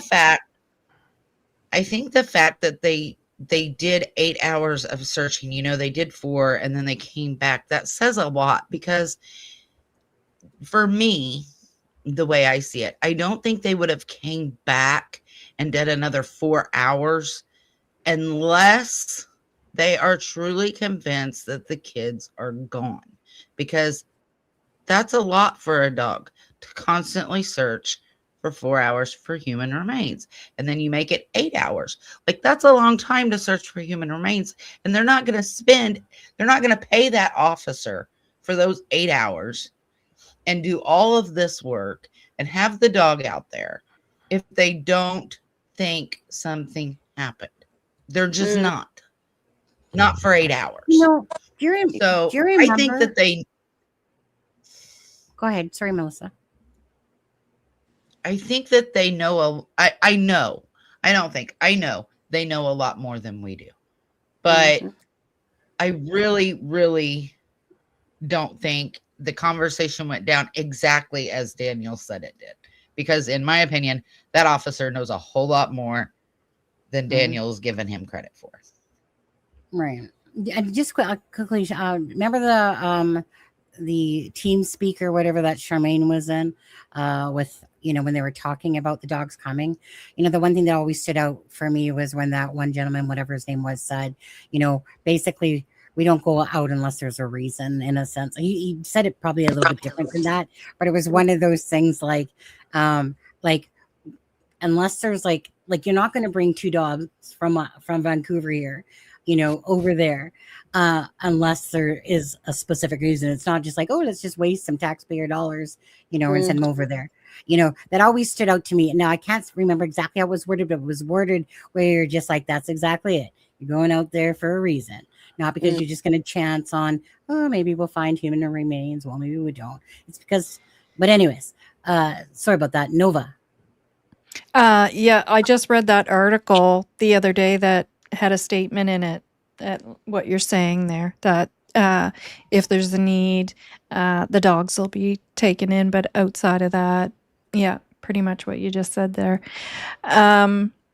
So yeah, I agree with Melissa. It's hard to know exactly what took place because, of course, we all know Daniel. But I do believe something happened, and I do believe it was certainly, planned out to happen. It tells me that they are certainly running through scenarios as well, and to choose the stove and, kind of hint around that, something took place there. They're running through possible scenarios of, what could have happened, where could have something been discarded. Well, there's the stove there. It was cold then, like Justin said. The stove was still being used. We seen that in a picture. Yeah. So we know that. And him saying about the article. I read one article. Like, I almost have to wonder, because they try to irritate somewhat too, right? To see what reaction they're going to get out of a person. If that was intentional to kind of deflate his ego, where he's on the media all the time. And, they would, see that in him as well. What was the other thing I was going to say? And as Daphne said, I do remember in that what Charmaine had shared with us, the briefing, where they answered some, kind of told us what they're going to be doing, and that they did state that they'll be getting a briefing, but they're not told of any theories or anything like that. They're just given a briefing of what took place and whatnot. So, I mean, they're given information, but they're not fed too much information, I guess, of what the leading investigators would be exactly working on. I do remember them saying that. So, yeah, there's certain things I believe in Daniel's when he's telling on himself. I absolutely there's certain things that I do believe. And when Daniel is being truthful, and I believe it was truthful, and I believe exactly what Charmaine says to that as well, that, you know what, it's done on a purpose. See a reaction. I absolutely so Reddy is a very high ranking officer. Inspector, and so obviously they go in there with some sort of a plan. I don't think that Reddy just went in there and was, let me just go, tackle Daniel a little bit today. There's a plan. There is a plan. I get the fact that maybe RCMP might not have maybe has maybe some regret in how things were done or handled.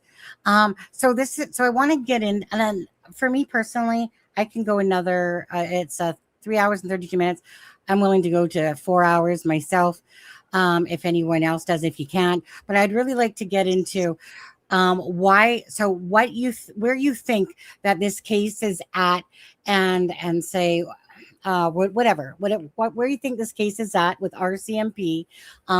Do you feel like that they know that it's family involvement? Do you think that they have an answer and it's just not enough of the evidence there, to obviously bring it forward? Because obviously they're putting out $150,000 reward, and they're basically telling you that someone has information, and that could be family members. And I want to say this too, something that's been talked about. This is just a sidetrack. It blows me away that the one person that says that they heard the children outside, Janie, has all of a sudden these freaking heart conditions and shit going on. That one still sticks in my brain. I have a hard time with that one. Yep. I do too. Yeah. Actually, let's talk about that first. Sonny, can I just say one thing first? I want everyone to know that officer that Daniel was speaking about, the RCMP officer, dog handler, Reddy, he is an inspector who is one of the top ranking in the RCMP. So I just want everyone to know that as well. He's not some idiot, new guy that just, that doesn't know what he's doing. Yeah. They're not going to send the someone in one of the highest profile cases in Canadian history at this point, with 2 children missing. They're not going to send, someone that they hired yesterday. Right. I believe it was a tactic. Oh, I don't really know much about this case. Daniel, you tell me. Talk. Talk. Yeah, give me some information on Thursday. fills up notebooks. Remember? So I got a question, Sonny. Are we going to let people come up and ask us a question and then respond to it? No. Mm-mm. Well, like, what do you mean by that? Hey, just one sec. Daphne's got to jump off, so can we give her the mic Yeah, for a minute? yeah. So, hey, yeah, Daph. Okay, question. I want to ask if you could say this before you Yes. get off. Where do you think the RCMP are at? Yeah. And what do you think happened? What is your kind of theory about that night, or what happened? Yeah. Well, I mean, we have the docs, and then we have. Well, I don't believe that they've been cleared, even though it shows us that they were truthful with questions. I do, in my opinion, with everything that I have seen laid out in front of me, I feel that this is still a criminal case, even though they are telling us that it's just a missing persons. I read today where they can absolutely tell us that it's a missing persons case, and so like the news can run with that when they're absolutely working behind the scenes thinking it's a criminal case, because if they're close to something, they don't want to scare whomever away, right? They want that person to think that they're clear, they're off the radar, they're not in their midst, right? Like, that's how I feel with the RCMP. I feel that they are close to something. Just my thoughts on that. What was the other question? I'm sorry. Well, it was just really about what you feel happened yourself, your own personal theory. If you believe it's more family involvement, and kind of like what you feel like might have happened that particular night yourself, and then the other one was about RCMP, like you said. Okay, so what I feel about, I kind of have, I'm on the fence with two different things. So I mentioned about Malaya earlier, right? How she mentioned they were hyper and wouldn't go to bed. Thought maybe she had given them some. This is just my speculation. And then I keep going back to Malaya had a video call with mom at 3:37, and Cindy would have seen the kids on that call. I feel there was some type of conversation there where maybe Malaya was trying to leave. And because Daniel mentions he was outside with Janie doing the fence, but he mentions he has to go get his tools. Like, why the hell do we need to know that he needs to go get his tools, right? What do you need, a hammer freaking to put in a nail? I don't. 3 months to find a stapler. Yeah, I need my stapler. But I feel like, why do we need to know that? Why do we need to know he needs to go to his tools? So I feel maybe something was overheard on that video call. Maybe argument broke out. Who knows? Because it seems like everything went shady after they got home, even though it was kind of weird with the laundry and stuff on Wednesday and Thursday. Thursday's route too, but everything went shady after they got home that day. Like with the fence, the tools. Also, Daniel said the kids were already in bed when he got in, but yet Malaya says that the children went in at dark, and Daniel says he went inside at dark. So shouldn't Jack and Lily have went inside the same time Daniel went inside that night? You know what I mean? Something's That not. part's all weird. Yeah. And then, Malaya can't even remember if the kids were outside playing or not. Janie just acts like she took off and the kids were outside playing while she went in for dinner. And it's just weird. And stuff.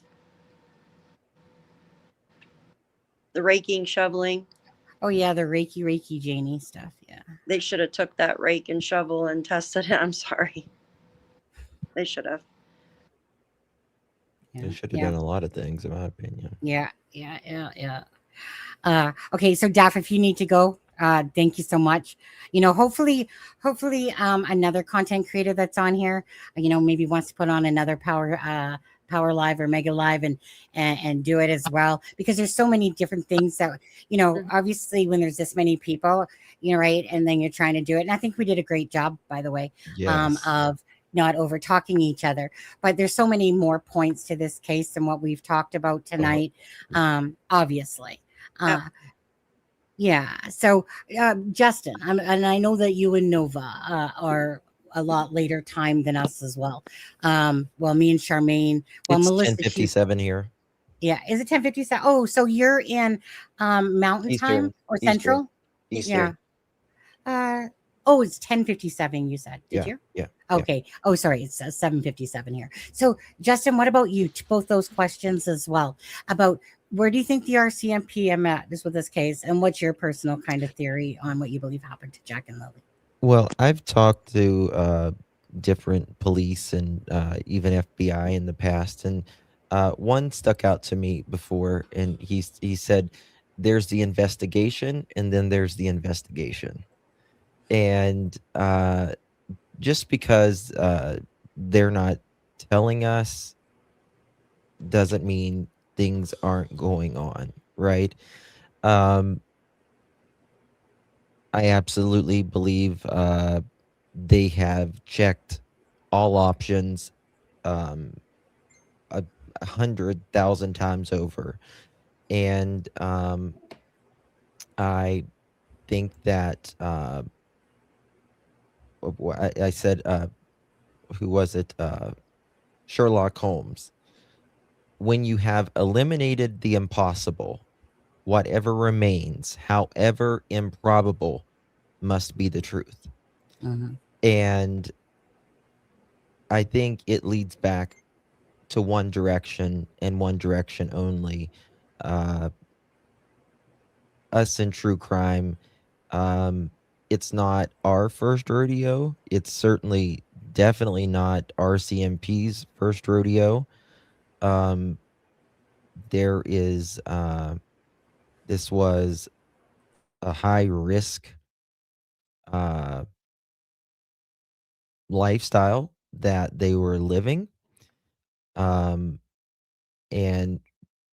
CPS involvement, volatile relationships, financial things going on. Daniel's children saying that he abused the kids. Malaya saying that he picked on Jack more than Lily. There's black eyes. Teachers are concerned. A breakup that's about ready to happen. All of this, and I certainly believe that the RCMP is now looking at one thing and one thing only, and I believe that they are building their case as much as they can. I believe they need to find Jack and Lily. Yeah. And secrets are not quiet forever. Something happens. Whether that is Jack and Lily are found, or new types of evidence or technology rather comes about, or someone speaks.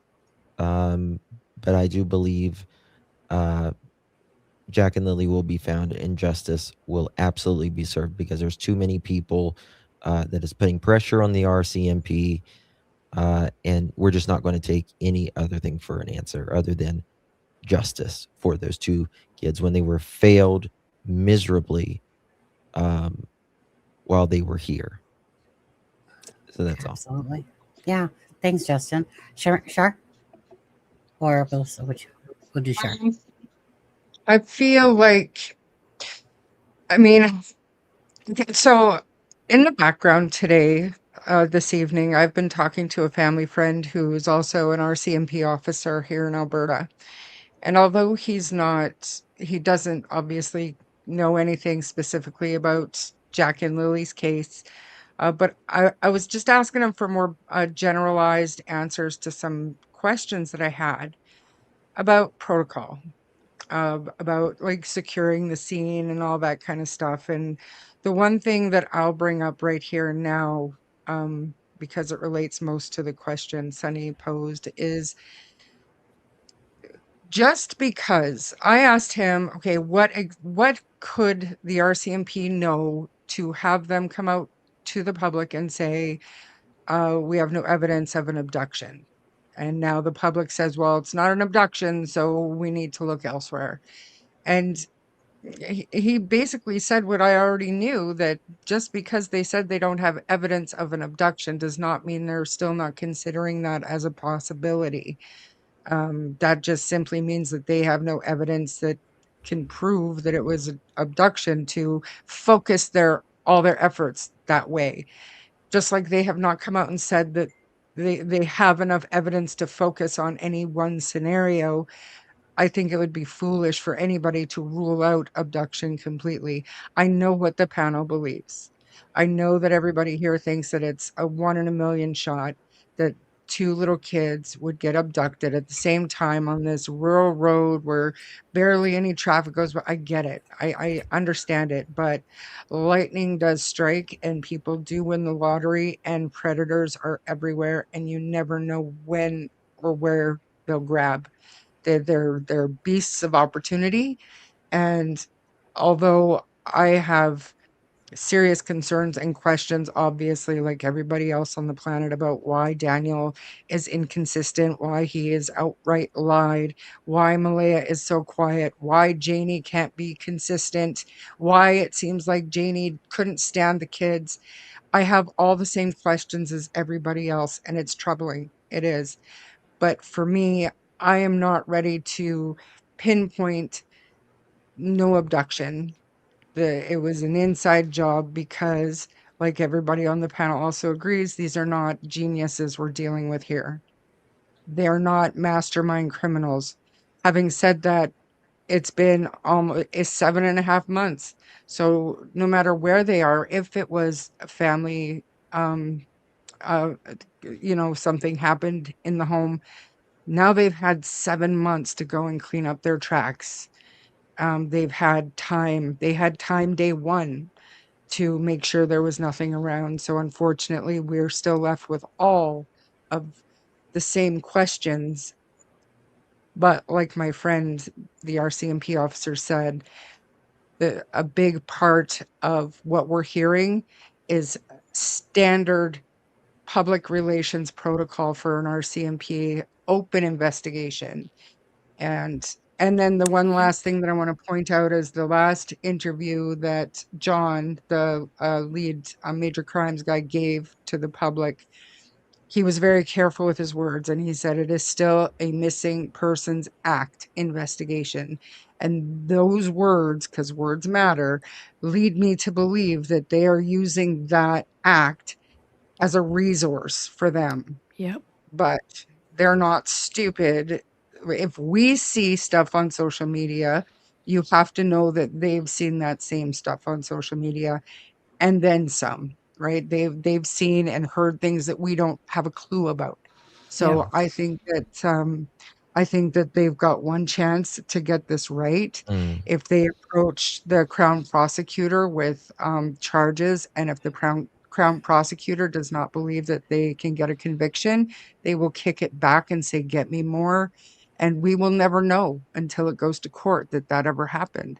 So Yeah. I do have faith in the RCMP, even though I get Nova Scotians and a lot of Canada's population, we have good reason to distrust the RCMP's ability in these cases.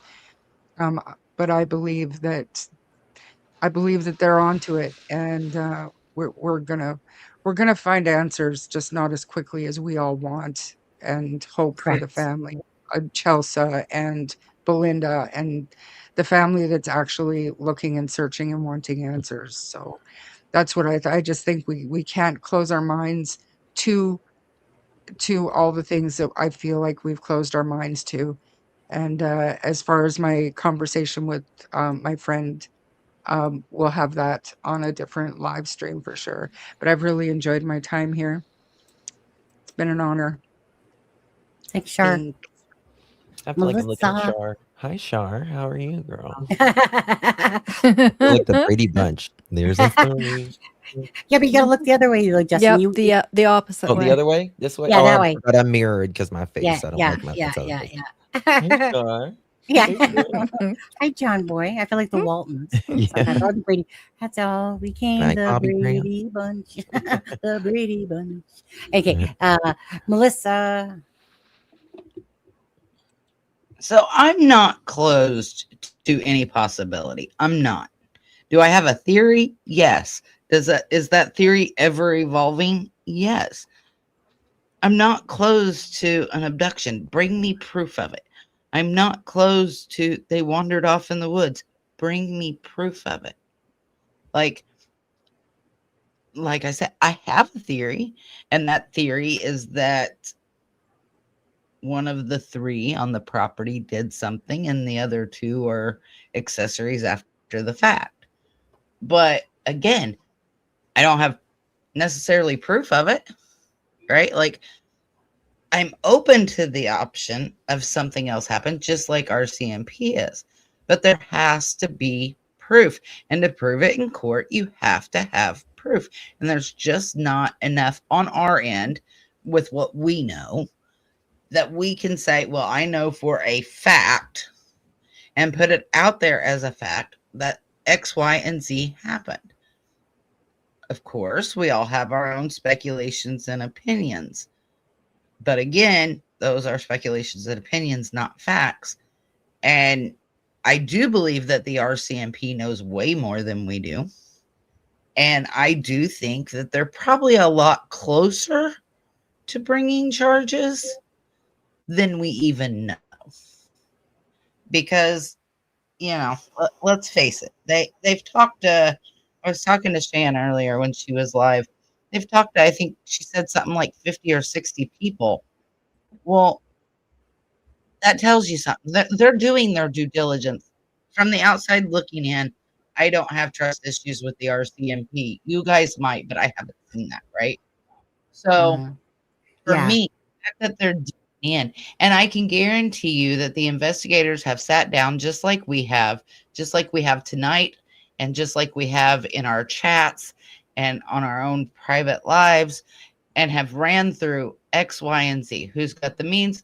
Who's got the motive? Who's got the opportunity? What are the alibis? What's the facts that we can prove? What do we need to test? They're going through these theories together, just like we are. But again, we can't be like some people and misrepresent our thoughts and our opinions as facts. Correct. And if people are going to follow this case, they need the facts. And that's like why I did that document for everybody. I did it for you, and then you shared it out. And, I even seen Justin using it yesterday. It's so that people have the facts, because that's what it's based on. It's based on the court documents, things that have come out of Daniel's mouth himself, or things that have come out of Malaya's mouth, because that's all we have to go on. But the RCMP, I guarantee you, is a lot closer than I think people give them credit for, in my opinion. But again, if we keep it factual, and we've proved tonight, we can keep it factual. We can back up what we're saying. We can back it up with facts, whether it be court documents or out of their mouths. And we can get together and we can talk it through and talk it out and try to keep Jack and Lily out there, because Jack and Lily are the focus of this case. Just like Darius is the focus of his case. We've got to keep the kids front and center, because Belinda and Chelsea deserve to know what happened and where they are. The people that actually care about Jack and Lily deserve to know. The ones that are speaking behind the scenes, in front of the scenes. Absolutely.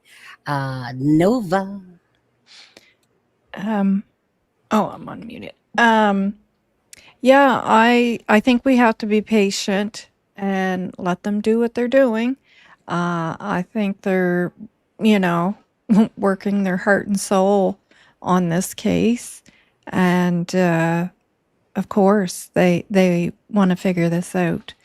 I'm going blank. So because it was really about what do you think is kind of maybe holding the RCMP back? Where do you feel like the RCMP are at? And I think I know what it was. the power's flickering really bad. I agree with Charmaine, and I had, mentioned it earlier that I still do believe there's a possibility of abduction. And people, we have to remember when, abduction doesn't necessarily mean stranger. Typically, an abduction is someone known to the children or the family, or someone that's driving by all the time and sees them out there playing. And that very well could have happened. I still have, uh, I'm the same as what the RCMP say. Everything is on the table. Everything has to be, or you're not. You can't be one-minded. And anything is possible. So I do think that is still a possibility. And 100% with the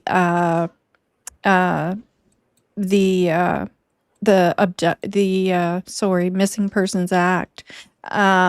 I picked right up on that too, and totally agree with that. Shar and I think the same a lot of the time. It's like she's in my brain. So basically, a lot of what Shar said is my same thoughts as well. And I think we just have to be patient. Of course, there's much more going on than we know behind the scenes, for sure. And it has to stay that way. Yeah. So.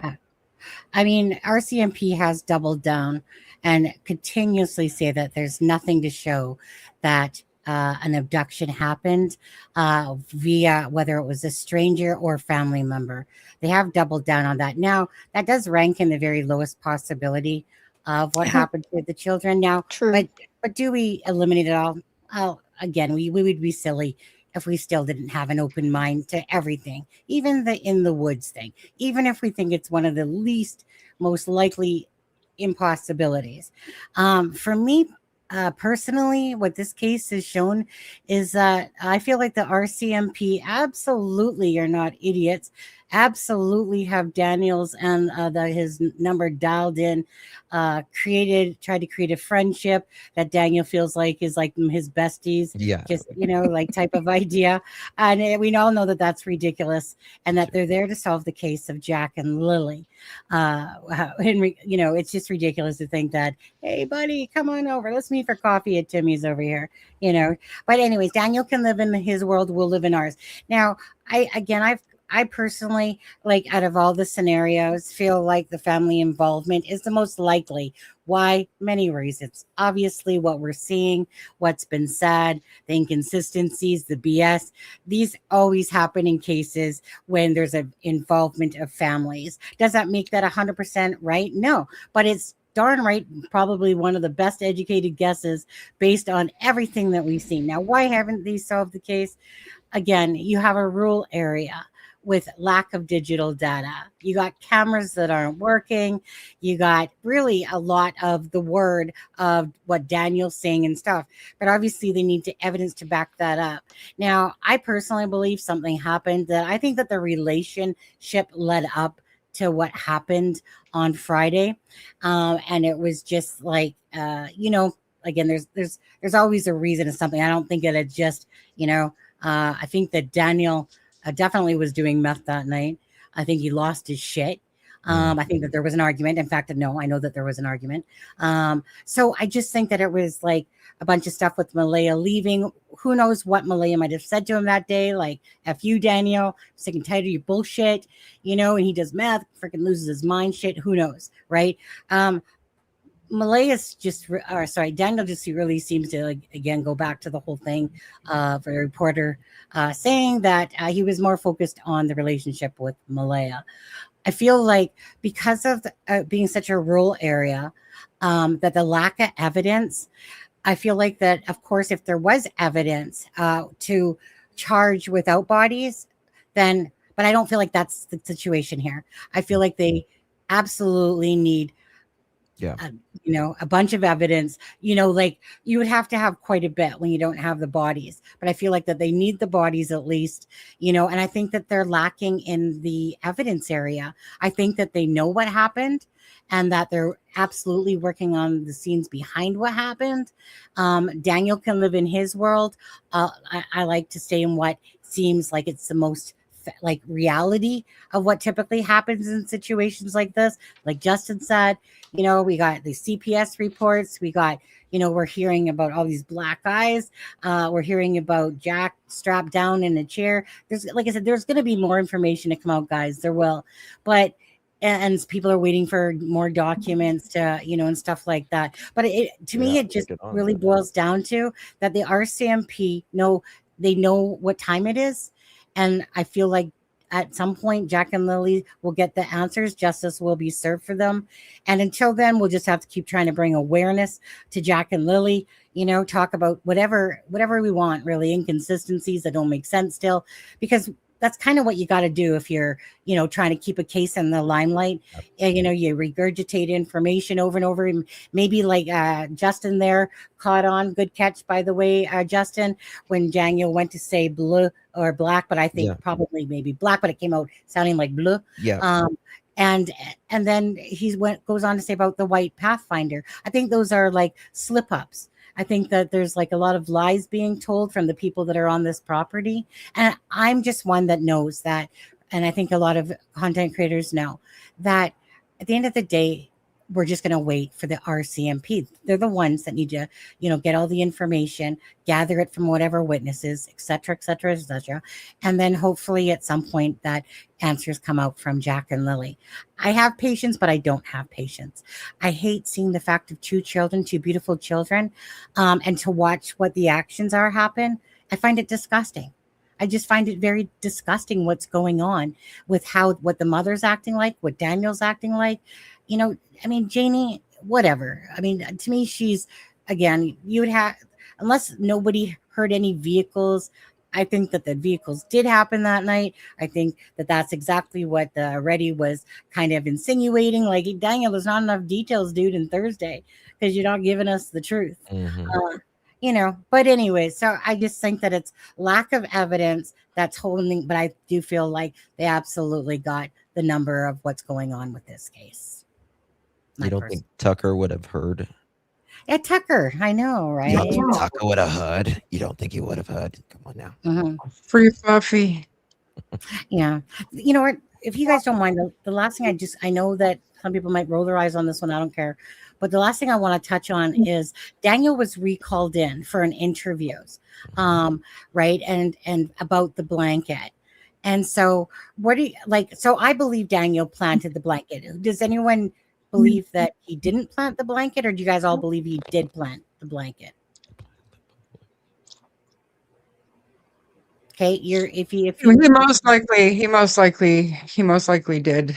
To what point and purpose? I mean, this to me, this type of thing illustrates the intellect that we're dealing with, not a criminal mastermind, not thinking things through. It's a really good example of what we could expect from this individual in terms of planting evidence, cleaning up after himself. It's just I don't think so you need obvious. I don't think you need a criminal mastermind to get away with crime. Same. Not after 7 months. I agree. Not after 7 months. Absolutely not after 7 months. Because allegedly, if he did something and he knows where they are, he's had all this time to go back and make sure there's not a trace of anything to be found. So, I get it. Yeah, but I think a lot of times, especially in cases like with these missing children, there is the location is big. The location. It's these rural areas where there's not a good phone location and all of that. There's not a lot of people out there. It's not a lot of cameras or anything like that, in my opinion. And yeah, I think, and to be honest with you, if someone goes and moves remains, that is very, very risky Yeah. to do that. It's very risky because you're essentially redoing the crime again, right? You would be Right. moving, and that's more cameras that can see you, more evidence, all of that. So if someone does that, they are dumb as hell. I think so. Do you guys believe? Oh, I want to say one thing first, and I'll ask you guys something. Okay, so let me say this, and I want to say this to the people that think that Haley planted the blanket. Honestly, don't you think that Haley would have been polygraphed by the RCMP if she had anything to do with planting of the She didn't blanket? plant the blanket. No, the only That's person that keeps giving this, foolish. well, just like the other day, right? And what I was trying to give to Justin, that someone that he kind of put up, but he put up the one and then later the other, was the interview versus what he said. I know I had nothing to do with it. I know Malaya had nothing to do with it. Then there's that text message where he says, I am 99% sure that Cindy and Malaya had everything to do with this. And it's just another thing that Daniel talks about that is always inconsistent. He always totally blames Malaya, blames her side, blames side. All I know is when Daniel blames Malaya's side, you guys look back to Daniel on this one. Do you believe that the children, first of all, just to ask, children alive or deceased? Deceased. Deceased. Okay. And most people feel that way. Now, let's say, okay, let's do just quickly about Brad's trips, right? We're talking about Laird, we're talking about Matheson, we're talking about McLeod, and we're talking about, of course, Lansdowne Road there, and up where the blanket was. Since having, like you said, Daniel gives the exact same freaking thing as the other Justin. But your guys' own thoughts, do you believe that the children, how far out would you say that these children are? Where, and do you believe that they're in water or in earth, or where do you guys think? I'm just curious where your thoughts are. I believe that they are. I believe I think they're near water, but I don't think they're in water. I think they Same. are most likely.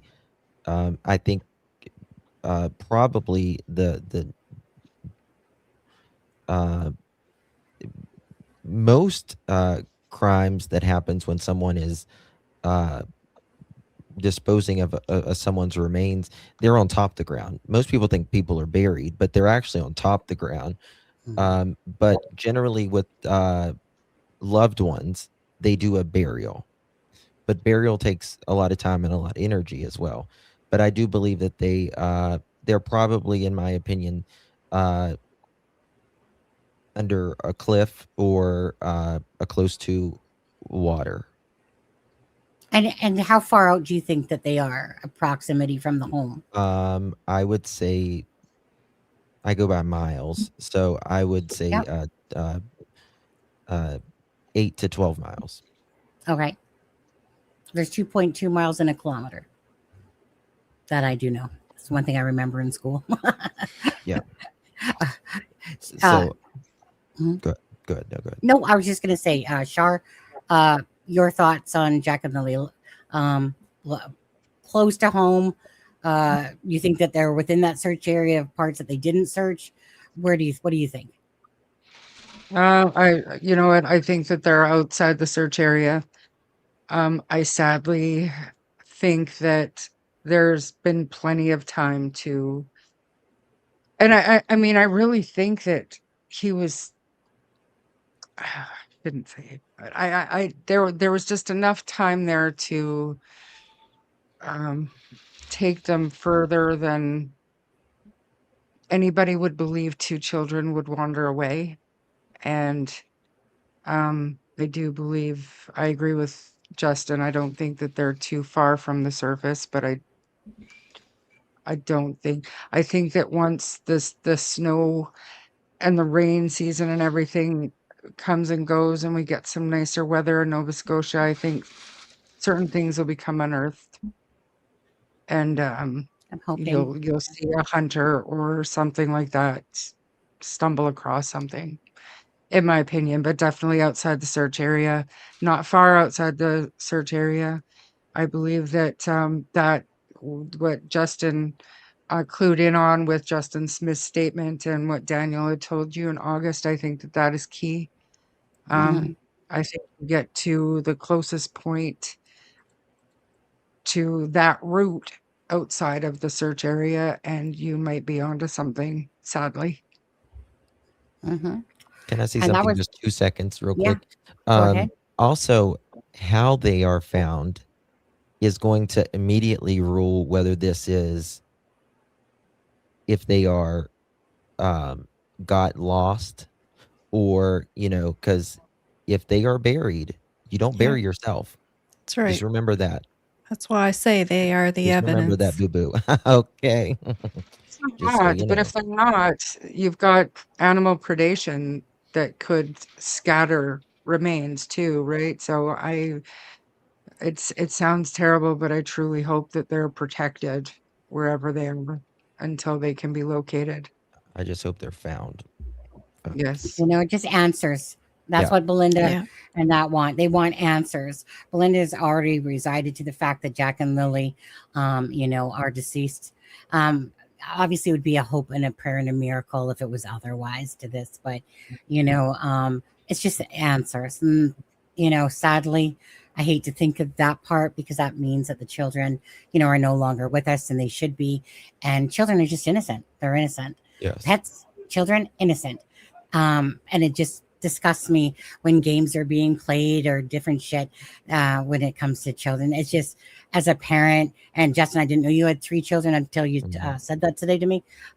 Again, as a parent, we all know, and we're all parents. You just know that you could just never fathom something like this happening at all. And then having that biggest hole in your heart because every day you have to wake up to this nightmare that's going on about, a missing loved one. And you just don't have any answers. And we're almost coming to the 8-month mark. And that's just sad. I know that cases can take really long, because again, if they lack evidence and need stuff to, and it takes time, and that's what it's going to need to take if it brings answers for Jack and Lily. Go ahead, Melissa. About, obviously, do you think that they're close to home in water? I agree with Justin. I think that they're close to water, but I don't think they're in water. But I think that they're close to water. I agree. I think they're close to water.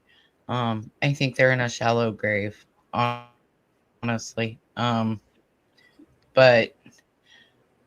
I'm somewhat close with Justin on his how far out. I have been in my head thinking 5 to 8 miles away from the home. Justin is saying 8 to 12, so we're pretty close there on that. But yeah, I think they're most likely, if not when I say shallow grave, I don't necessarily mean somebody dug and put them in. For me, that could also mean they're laid on the ground and covered up with sticks and brush and all of this other stuff. Like, I think they're covered. That's generally but how I don't think people they're are found. Is exactly the way she's saying. Is Yeah. that they cover them with because there's not a lot of time. Yeah. It's Nova. I, both possibilities. I've always thought of both. That they are outside the search area in a shallow grave, or water, and water because those woods were checked so thoroughly. And I just always think about the fact that the RCMP were down Chance Harbor, which is where the Middle River leads into the mouth of the ocean. And then with the search that Please Bring Me Home did, Nick had stated that our CMP, when he had asked any areas that you feel would be the best to search, and they said along the water.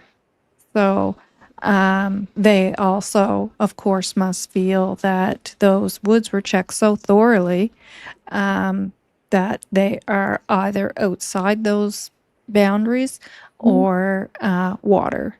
So, and I also want to say, when you guys were talking about, mastermind to get away with a crime, people that tend to when people do get away with a crime, and many of them have been found out years later now due to DNA, most often it's accidental. It's not because they are a mastermind and sat down and planned this all out so perfectly that they got away with this crime because they're such a mastermind.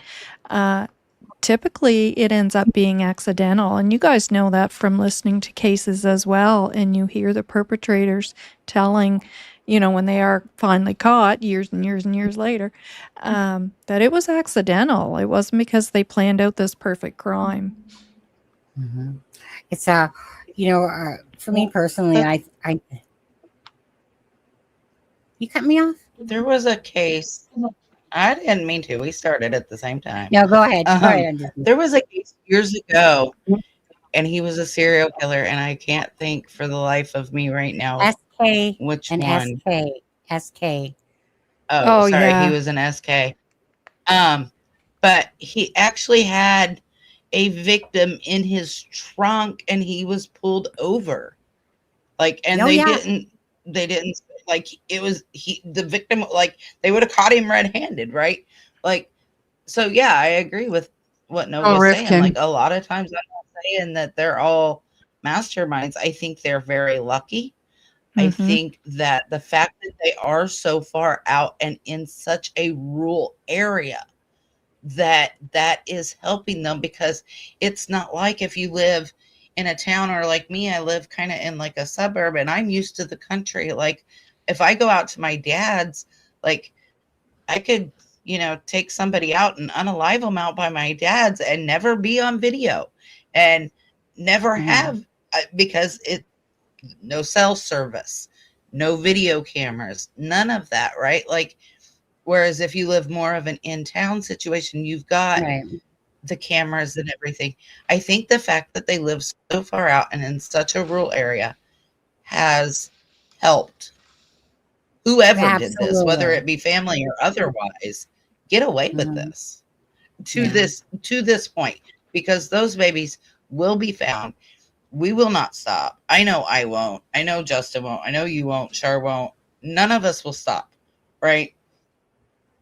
And it bugs me. We're not going to stop. We're going to figure this out. I personally think that if Janie's got a shovel and they got bins there on the property, what is the banking going to tell you? Fuck all. It's going to be to me about that night of, that it wasn't to me a plan, something that was planned, maybe the relationship was going fucking south and all that stuff. But I don't see it as being a planned thing. I think of it as either Daniel lost his shit, something like that, in my opinion, that they again, it's a rural place. What do they need Janie shovel for? Dig a shallow grave somewhere. The 4 trips, let's say again, Brad's trips that he talked about, he said there was one particular where it was 20 minutes, but he said he could hear the vehicle within earshot, but there was a one trip where it was 20 minutes that it was, I think it was at Laird or McLeod.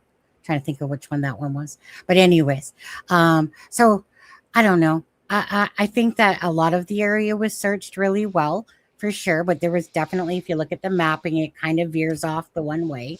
I still feel like they could be. I don't feel like they're too far away from home. And I'll say, I just don't. I feel like that they're maybe, I'll say, I don't know, 10, 15 miles.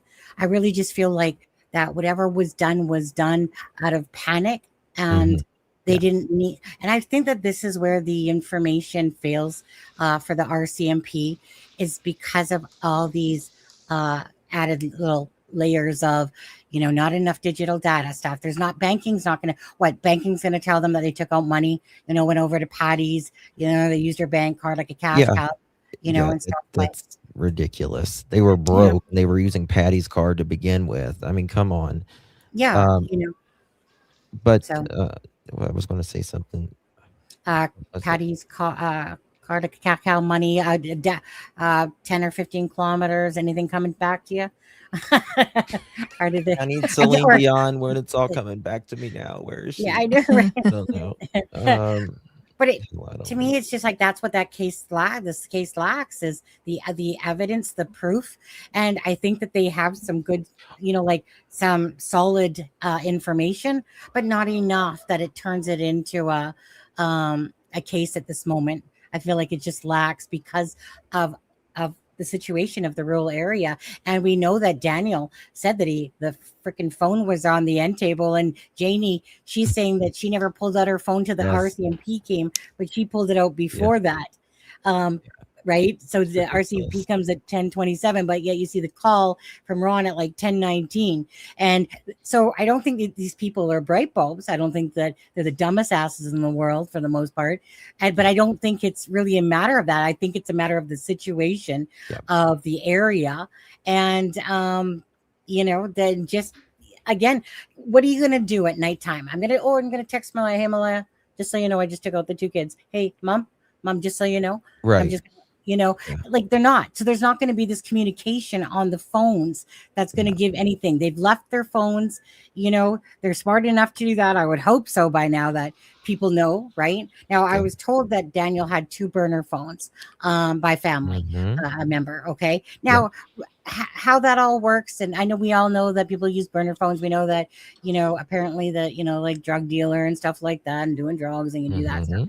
Bottom line is, even the inconsistency of he's in the culverts and he has his phone, but hold on. But then Haley had said she was confused why Daniel kept using her phone all the day of the search, that he wasn't using his own phone, just stuff like that. Right. And, but anyways, so it's just, to me, it's just the lack of evidence, but I feel like they absolutely know. But like, even if that phone was just so Malaya didn't know that he was purchasing rugs or something, in case she grabbed his phone or whatever, it just shows right there that he knows how to, she knew. Think of using a burner phone to hide something, right, from somebody. So, yeah, I mean, he's not an idiot. I mean, he is, but yeah, right. It's like okay, he's not a complete idiot. Okay, almost. But you know what I mean. He's not going to pick. He knows that he's not going to pick up his regular cell phone, like Sonny said, and start texting. Yeah. He obviously knows that if you want to hide something, you don't use your phone. Well, I mean, he's used to hiding, the fact of math, and that's what exactly. when you're dependent on rugs, you're not out here waving, saying, hey, I do rugs and I need some rugs. Do you have rugs for sale? You're used to going undercover. Anyways, but that thing I was going to say when we were talking about location was people generally hide whoever close enough, but far enough to make them comfortable. Right. Yeah. To get them out of their way. Right. But, they can have some, Daniel's a person that would definitely have picked a spot, had control, would like to have control about everything. To me, he's an absolute 100% narcissistic personality, 1,000 billion%. That man, he shines up a light up his own ass. We don't need to do that. He does it all good himself, And what was always striking with messages to Charmaine at the start, that people didn't believe us at first, that there was a conversation going on. But anyways, so the conversation, it was constantly how he was the greatest, Malaya was the shittiest. Yes. I mean, Right. he's done that the whole entire time. And just it's so ridiculous when he says stuff like, I don't know, I know Malaya didn't have anything to do with it. Shut the fucking front door, dude. You are the biggest narcissistic liar there is. But the thing is that he doesn't have any awareness, perception of himself. Oh, We do. None. Again, we'd have to be total idiots to all think that this man, is telling the truth. So my thing is this: am I going to believe a hidden story where the person that's telling it is a liar that can't even tell the truth? Or am I going to listen to reason, facts, what makes sense versus someone's information that you're trying to listen to at first? And then you're like, dude, like you change your stories, like probably not the same week you change your underwear. But, and the way he's so laid back in these conversations with DT, like, yeah, Daniel, it was just, everyone has two sets of keys. And, I was beating the drones, they were just looking at me as I heard voices of, oh, wait, did I hear Jack and Lily over the helicopters? Yeah. Did I almost die twice and impale myself with a stick Yeah. as I'm searching for Jack? Oh, my cough. I was yelling their names so loud, I just lost my voice. Everything has become about him. Everything, Yeah. but it's the No. inconsistencies. If you're telling the truth, and Danielle, we all know you've said about a million times how you tell the truth. Obviously not. But anyway, Mhm. but it's so transparent to me that when people are lying and it's about two missing children and you're trying to find answers, and the people that you're searching for answers from, well, one's Hey, hiding in Sunny, Finland, and yeah, cut me I'm off. going to interrupt for 1 second. Fine. Yeah, I am. Go look at our chat. What? Just tell me. Go look at our chat. Just tell me. Yeah, I can't. That's I wait. can't. Never mind. Who? Let's just do it later. Don't bother. Let's just Oh. continue on and we'll end it. Okay. Let's just move on, please. Let's not go there. Oh, okay. All right. Carry on, Sunny. I Yeah, no. apologize. No. I was like, wait, what? I thought you were talking about the chat in the chat room, not in our messenger chat. Super math. Holy fuck me. By the way, I want to appreciate Justin's junkyard Janie. Oh and my fr- God. yeah. Right, and the math tells, this case is not funny, but No, I have to no, laugh. no. If I don't, I get very you depressed. have and to. Right. some people think Absolutely. it's very disrespectful. It's not. It's how I function. It's just It's how I how- function. It's how I Hard function. topics. The only way I got through any Yeah. of the Janie tapes was when Justin did them. I could, because I can't listen to those.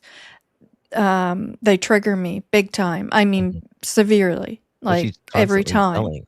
Yeah, I just start bawling my head off. I can't do it. But the only time I was able to get through it was watching Justin do it. And because of the Yeah. way that he did it. Yeah. Absolutely. You know what? I have no shame in how I deal with the case at all. Never are we ever here to take away from the missing and the murdered, but you have to be lighthearted as well because it's too thick Yeah. and too heavy of a space to be in. And honestly, if we took the whole Daniel Martel side and just put that into a video, the licking of the lips, the constant inconsistencies, the stuff, the KFC bucket comment he made to me, go give birth to a KFC bucket, his Netflix deals and stuff. Like he's making a mockery out of Jack and Lily's Oh, case. he's the biggest mockery. Absolutely. You got to hear Justin do the description of the car and the keys. Oh, yeah. Wait, Do what it, did you- No, Justin. well, no, like he was talking about because there's two keys, right? And Yeah, then he was like, keys, well, right? I pulled there on the side where the swamp is, and he's like, I was getting out of my 2017 white Nissan, because that's Malaya's 2017 four-wheel, four-cylinder, four-tire Whole car, description right, with their two keys, right? So to I get went, What's the VIN and number? then they just keep saying it over. I'm like, yeah, four wheels, two cylinders, four tires, two keychains. That's hers. That's hers. Yeah. Because that's what we need. Mhm. You know. I'm Yeah, just like, so many preemptive oh statements. Lord. What do you He gave just us quickly- everything but the VIN number. Yeah, yeah. Yeah. Mind you, it's you guys, just ask you guys. So obviously the RCMP were at Ron's and the RCMP were at the sawmill. I think right there those things are kind of telling as well. So we the Kia Rio or whatever vehicle exactly that was, and Brad says 1,000% Kia Rio, but apparently Margaret owned that vehicle or something like that. But Daniel had been driving it or something like that for a year and a half, he said. So he knew that sound, right?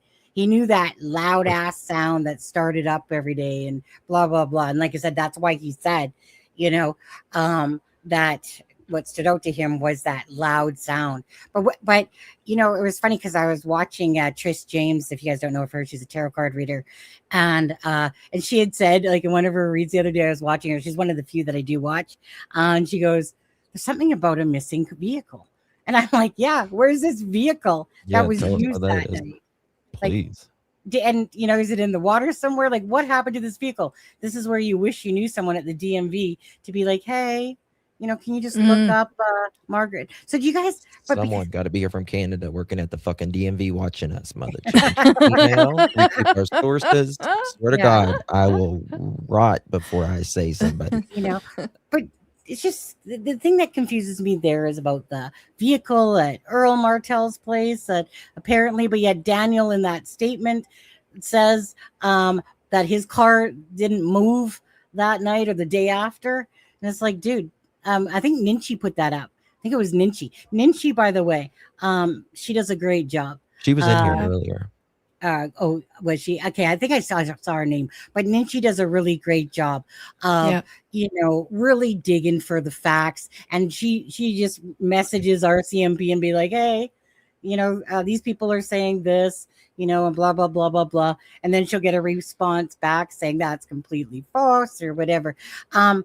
I do like Nick Ninchi, obviously, to me, is some sort of, I'm just guessing because she said she wasn't going to say exactly what she does, but to me, she's some sort of like criminal profiler or some sort of profiler because she reminds me of Alexa in the fact of, body language and breaking things down. I think she does a really good job. Profiling. Yeah.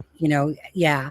And so I think she does a really good job. I mean, there's obviously we all make mistakes and stuff like that throughout our reporting of the case, but I really enjoy listening to a lot of Ninchi's stuff as well. And Zach Jackson, if you're in here still, don't think I didn't love you, buddy. This was just kind of like 7 people was more than enough. And it was just kind of like, hey, want to do a live?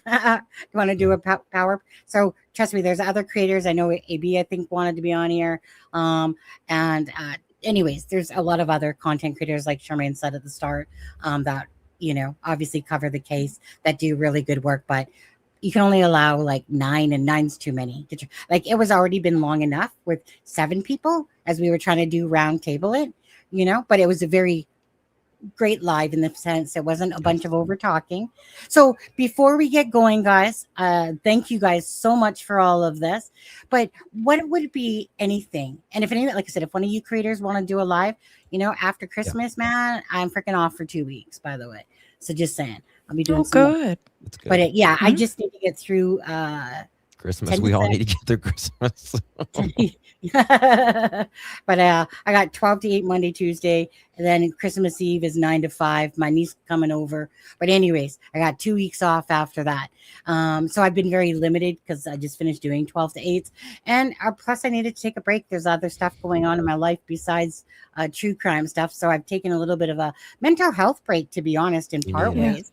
Because it does, don't you? Like, for you, Justin, you cover this case, and Charmaine's been taking it on quite frequently too, and Novah. But like, how would you say, Justin, like your mental health? Like, what do you do to kind of balance? I know you joke around and did it, Mhm. but do you find like that some days it's just like hard to do We a all get lot? burnout. Every Burn creator out, gets burn out. burnout. You Yeah. do, and it's nothing. Okay. Everyone needs a break from everything. It just is what it is.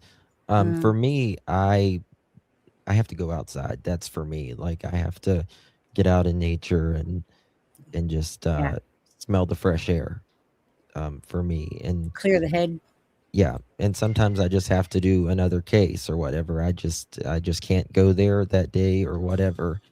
And some days Mm, I just can't do it at all. You know. mm, yeah. Uh, and is this like I was finding with this case myself is that okay, at what point you're covering it, and then after a while, I was just pretty much bashing Daniel every freaking chance I got because it was just pissing me off. I was tired of his bullshit. I felt like I was just raging about Daniel all the time, Mhm. and I was just like so meaning. Then I was just like, yeah, That's therapeutic for me. I don't. I mean, don't get me wrong. Therapeutic for me. I love to do a Daniel or a Janie. I mean, it just But warms my heart. yeah, I was just finding that I was just kind of focusing a lot on just calling him out for his BS, but I was just over his bullshit and stuff like that. And so I was like, okay, Sonny, tone it back down a little bit again. Don't get me wrong. I ain't it's not because I want to pick on Daniel. Daniel just makes it too fucking easy to pick on Daniel. Janie does too, but He Daniel, he doesn't help himself. That's for he sure. doesn't help himself. He makes himself look like a complete fool, to be honest with you. And this is a case of two missing children. Charmaine, same thing to you. Mental health. You find that, Mental health. yeah, I you're usually perfect. I usually turn Justin on and laugh at Yeah. his chicken parties and his coverage, or AB. I'm not the type to go on and make fun of anybody, or and I have some of those same thoughts, but I'd rather watch other people do it because you all do it so well. It's I awesome. I used to be My just like you, grandbabies are Charmaine. my life. I would never in the beginning and stuff, but I'm 3 years into this, and I'm just like, ugh. Yeah, and I mean, I'm not new to true crime by any means, but new to no. my own channel. Even when I was on with Sunny, I still didn't. I still I don't know. It's just not who I am. But I would rather I appreciate it when you guys do it because it gives it a little bit of levity in it, and we need it. You And need it. um, I Yeah. I I don't physically lean on my Yeah. grandkids, but I watch videos and I just soak up their love and their energy. And Mhm. I hate the winter time, so this has been really hard, and you feel really Same. defeated some days. And some of Yeah. the things that I've been doing behind the scenes have been very hard on the soul. And I just, some days like the last week, I had to take a few days and just really kind of reevaluate where Yeah. I wanted to go with this. So yeah, Yeah. hard. Yep, yep, yep. Now, Melissa, I mean, obviously you haven't been doing anything on your channel. This is the first night in a long time, and stuff like that. But as well, right? You did this a document and then you got burnout because it gets a lot. You were doing a lot in a short space of time. Because if anyone knows to go through what Melissa has gone through That's a is lot. that's like torture on me. Yeah, Yeah. Torture. she worked her ass off. I was thanking her the other day on my live stream. I was like, "Girl, thank you. You worked your ass off on this." Yeah, call it Yeah, like a holy grail. It But is. you know, absolutely. yeah. But Melissa, I did mean, you want to say? I did get burnout, and I still do, even though I'm not going live like you guys are daily or a couple times a week or anything like that. Like, I'm behind the scenes doing stuff. I do things with the document almost daily. Um, it really got to me the other day. I was at a breaking point, and it was a pretty big one. And I went to my brother's and I came back because that's generally my go-to for my mental health, besides watching Justin because he cracks me up. But I went to my brother's. I was still having a really tough time. Not only was this case hitting me, but it was the 4-year mark for Nick. Yeah. And I ended up unintentionally, mind you, reaching out to Belinda. And we cried together. And that moment of letting her know she wasn't alone, because she feels like she is sometimes. And so letting her know, hey, I'm here for you. And just having somebody else to talk to really helps me out sometimes. Really, I just have to ground myself. But creating this document really, yes, it was a lot of work. Yes, it was very mentally taxing. And I'm just trying to do it and take care of my own mental health, because I know what trauma I have from Nick. And, you know, it's a lot. And we all have to take a moment and stop and say, I need a break for a minute. And that's like when we laugh. We're not laughing at this case, but if we don't find something to laugh at, we're going to break. Mm-hmm. Absolutely. Yep. And Novah, you guys, I know I've gone longer than I said I was going to go. Oh, my bad. Novah? That's okay. I took a nap today, a nice long nap. You were preparing, weren't you? Yeah. So yeah, exactly. I knew. For me, well, you guys know I have health conditions, and that's my focus. Like I have a routine. I have to follow it. And if something is starting to, pull me down, I have to take that 2 or 3 days off. When I got sick there, I have to just shut it down and take that time off. Of course, you guys know I have great enjoyment with my grandson. I just love him to pieces. And my family comes around a lot, because they'll come, do you need us to grab you something? Or we're going to the store or whatever, to the supermarket. They take the baby over all the time. So I have so much enjoyment with him. But sometimes it's sad too, because I look at him and all the love that we give him and see the life that he has, and then it makes me sad too, because then I think of all these cases and just think, why those poor kids, it's so Absolutely. sad. But yeah, I just make it a definite that I have to care for myself. I have to, because my condition will just go downhill too quick, and I have memory issues that'll get worse. Like I just have to take that 2 or 3 days off, and then come back to my lives. Yeah. Yeah. Which I've been doing a lot of this month myself, Yeah. Other priorities. It's not that Jack and Lily aren't a priority, but Mm-hmm. I mean, shit, I went headstrong for like definitely Yeah, 6 you months. sure like, did. working full time, yeah, and then sitting there covering it and stuff like that. And then, yeah, you just get to a point that I got other stuff. I got my shifts going on that are later in the night and stuff like that. And I just, honestly, I go to either comedy. So I want to appreciate Justin, and I want to appreciate Dolly Vision as well.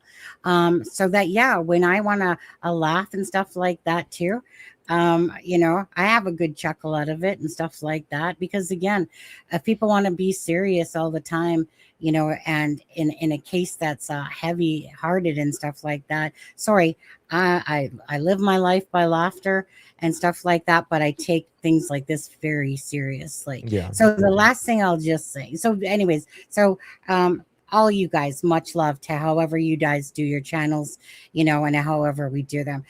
For the haters out there that are going to hate all you want. Don't care at all. For the people that are in this for the right reasons and have kindness and beautiful hearts and really just want to support channels in a sense and stuff like that. Thank you guys for being here. There's always going to be haters. Couldn't be asked to deal with those people Yes, they whatsoever. are. They're not important in my life. No. Important Mm-mm. in Don't my need- true crime life.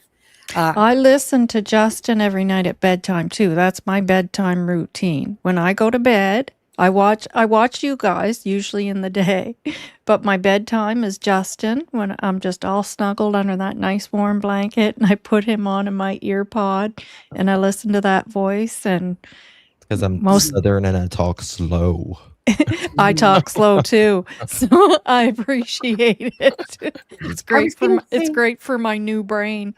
I've been known to hit that 1.5 speed or 2 speed, in a You sense, have- which actually comes off. I do like it for normal. me too. If I'm listening to me, I'm like, I got to Yeah. do it 1.5 for me because Well- damn, you talk slow, Justin. Shan and I did a video together, and another channel replayed it. And when they were on her part, she was normal, and when they would do me, they'd put me on 2 tokens. I laughed, and it was when I was first sick and I had the infection, and Yep. my face was swollen and sore, so I was talking slower than I usually do. Yeah. I had That's Lyme's funny. 5 years ago, Lyme's, and I was so sick for such a long time, and I had to go to Cleveland Clinic and all that, and I couldn't even speak some days hardly. I Yeah. couldn't find my next Wow. word. Yeah. Just brain fog and fever and everything. It was really bad for a long time on so many antibiotics. I can't find my words still some days. Yeah, I'm the same way, Justin, because I had a vascular event, and I mean, I'm better now, but I'll get my words mixed up or I'll say something backwards. But whatever. It's my new brain. I call it my new brain. Right. I was going to say, someone had only mentioned to me that Justin, in passing, I remember months ago that Justin had some sort of illness at some point or whatever on there. And honestly, I mean, I wish my brain would slow down, because I'm just got stuff in here and I want to get it out before I forget, because I know I'll forget as I've gotten older. Before it used to be like a memory cell and stuff like that. But anyways, you guys, it's been a great live. Charmaine, we'll start with Charmaine. Charmaine, any last words about anything? No, just keep the conversation going and try to, respect other people's opinions and their theories and be kind to each other. And there's no reason for the infighting and the drama, because if you're involved in it and you're guilty of it, you're taking away from Jack and Lily and what they deserve. They deserve so much more in life. And if their family's not going to speak up for them, we will, but do it respectfully. And keep your eye on the prize, and it's finding those 2 little babies. That's all I want to say. Is not cut the crap, as Ron Mexico told Thurwood a couple of weeks ago. I love that. Cut the crap. Cut the crap. Yeah. Justin. Thank you, Sunny, Shar, American Justice, Novah, Daff. Am I missing anyone else? Shanann, thank you. Shenanigans, thank you so much. Thank you to everyone who watched this. It's incredible how I really believe the people that watch us are truly the best of humanity, because they care for others who many people just are forgotten about and just tossed to the side. And I appreciate each and every one of you. We're not going to give up on Jack and Lily. Belinda, something Seth said with Sebastian Rogers, and he said, I have Sebastian's army. And I was like, I can't get rid of, I can't, stop the Sebastian case now. I heard that. And one thing that Belinda said is, I'm afraid people are going to forget Jack and Lily. And when I heard that, I thought, I've been on it since day one. I will see it through, Mr. Sisters. So we're going to see it through. And whether that is, you know, tomorrow or tonight, there's a rest till whenever, and they're found, we're going to see it through. It's been 4.5 years on Summer Wells, and whatever. So thank Yeah. you all. God And bless almost you. 2 years for Sebastian, and coming up to 8 months for Jack and Lily. Go ahead, Yeah. Melissa. Final words. So I just want to thank everybody who was up on panel tonight. I think we did good. The sad part about tonight is we weren't even able to touch all of the subjects because there is so much out there to discuss, and we barely scratched the surface, but we did it in a way that was respectful. I want to thank all the chats because I've tried to keep an eye on them best I can, and for the most part, from what I could see anyway, our chats were all respectful. They weren't drama. They were very kind and all of that. I know earlier a bunch of people were saying they were sorry about my son because they didn't know. Thank you. I couldn't reply to everybody, but just thank you. We're not going to give up. You know, Belinda had posted the other day that, you know, I forget what day it was, and she said, and the voices are silent. And it's like, we're not silent. We're not gonna stop. We're in this for the long haul. You know, I've been with you through Sebastian. I haven't really watched a whole lot of Summer Wells, but we're not gonna stop. We're not going to stop looking for the babies.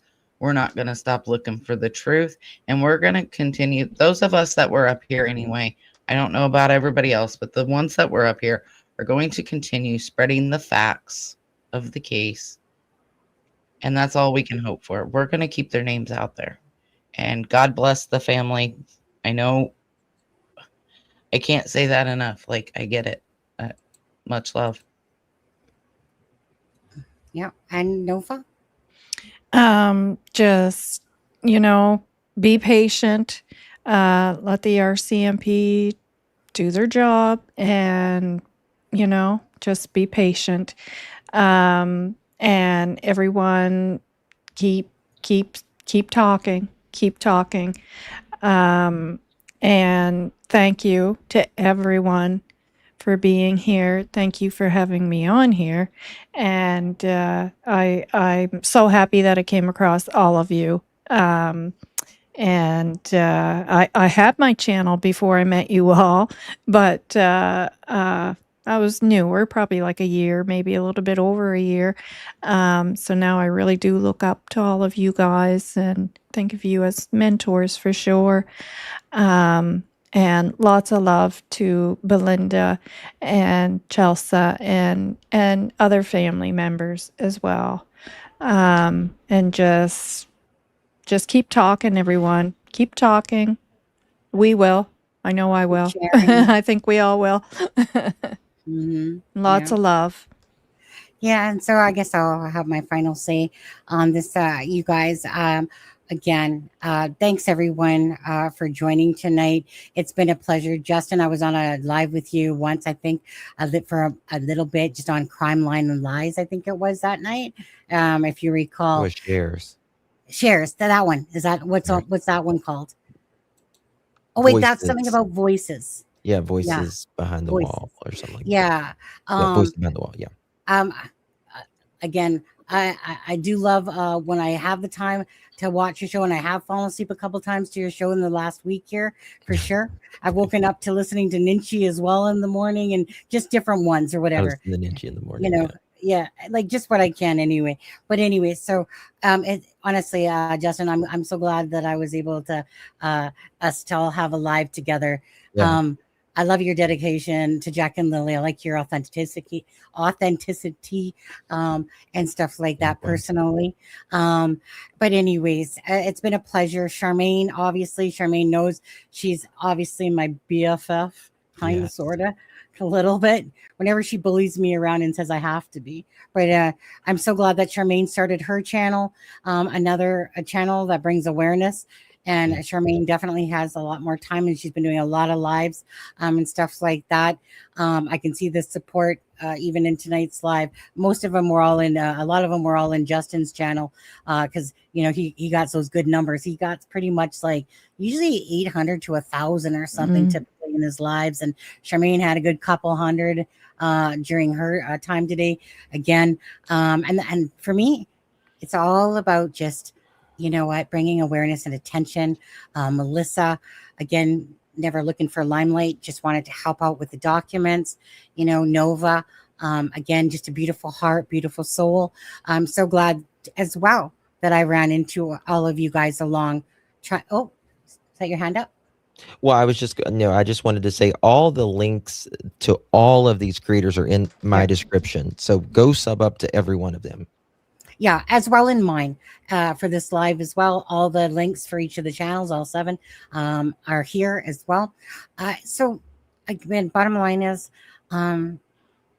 Jack and Lily, they deserve answers. You guys know that I've made many tribute videos and stuff like that. And I do that as my way of saying that I care, you know, and everyone has their own different way of doing, you know, how they feel about the case. And, you know, I just really appreciate authenticity, genuineness, and that no matter what, even if we get something wrong, that, you know, we back it up with putting out the right information if we got something wrong, but that we're here for truth and justice for Jack and Lily. Whether you like some of us or you don't like some of us, doesn't matter. Jack and Lily is what matters, or cases are what matter to the missing and the murdered. So I want to say thank you guys all for being here, and everyone that's in chat, all the donations. And I'm not going to show them all, but there was 46 between the channels of some donations and stuff. So bless you all from all the people that were doing that. Yes. Thank you. So that's what I got to say. Jack and Lily, bless and thanks to all the people that have been speaking out, speaking up, from family members to neighbors like Brad Wong or Justin, and Melissa, sorry, not Melissa, and Belinda, Chelsea, and other family members, Haley, different ones behind the scenes as well. So thank you guys so much for trying to bring justice for Jack and Lily and Anthony. Lily and Jack, Lily and Jack. Lily and Jack, Lily and Jack. Yeah. Okay. So with that being said, you guys have a great night. You too. Another thing quickly, I wish all of you a Merry Christmas, you know, and biggest blessings to all of you guys. And if anyone's gonna have a hard time during Christmas time, because a lot of times Christmas time is a hard time for depression and for people that don't have anyone and stuff like that. I just want to say biggest hugs, prayers to all of you out there. You have us. Yeah. You have us. We're Exactly. with you in spirit. And I go live on Christmas evening because there's a lot of people that doesn't have a lot of, you know. Yeah. And so I'll be there. Merry Christmas, Happy Hanukkah, Happy Kwanzaa, Happy whatever you do, and may God bless you immensely in 2026 and everything you see and do. So thank you all. Pleasure. Same to everyone. Yeah. All right, guys. We're just gonna people are gonna leave, but I'm gonna play out the clip for Jack and Lily for their video. Yeah. Thank you, guys. Good night, everyone. Good night, everyone. Lots of love, lots of positive vibes. In the woods where shadows lay. Merry Christmas. Merry Christmas. Jack and Lily went to play on a rainy May afternoon. Now we whisper hope soft too. Echoes of laughter fill the air, but where are they? We stand in prayer. Oh, Jack and Lily, where have you gone? We'll hold on tight through this endless dawn.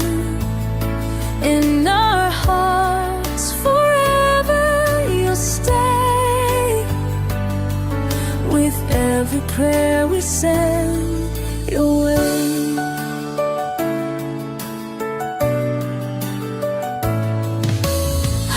Roots gathered, hearts so strong,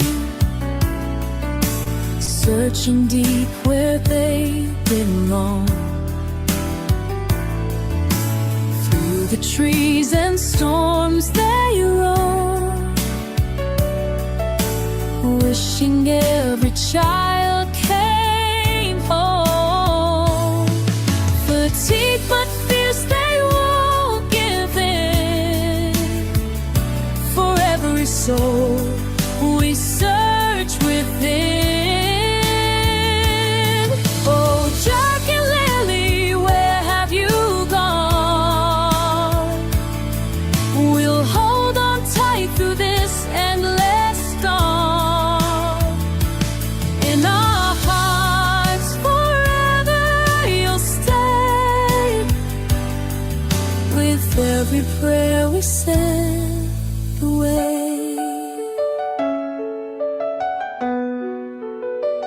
We'll keep the hope alive today.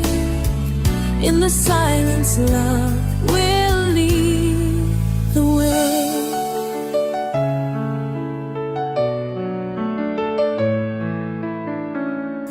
Please help bring us home.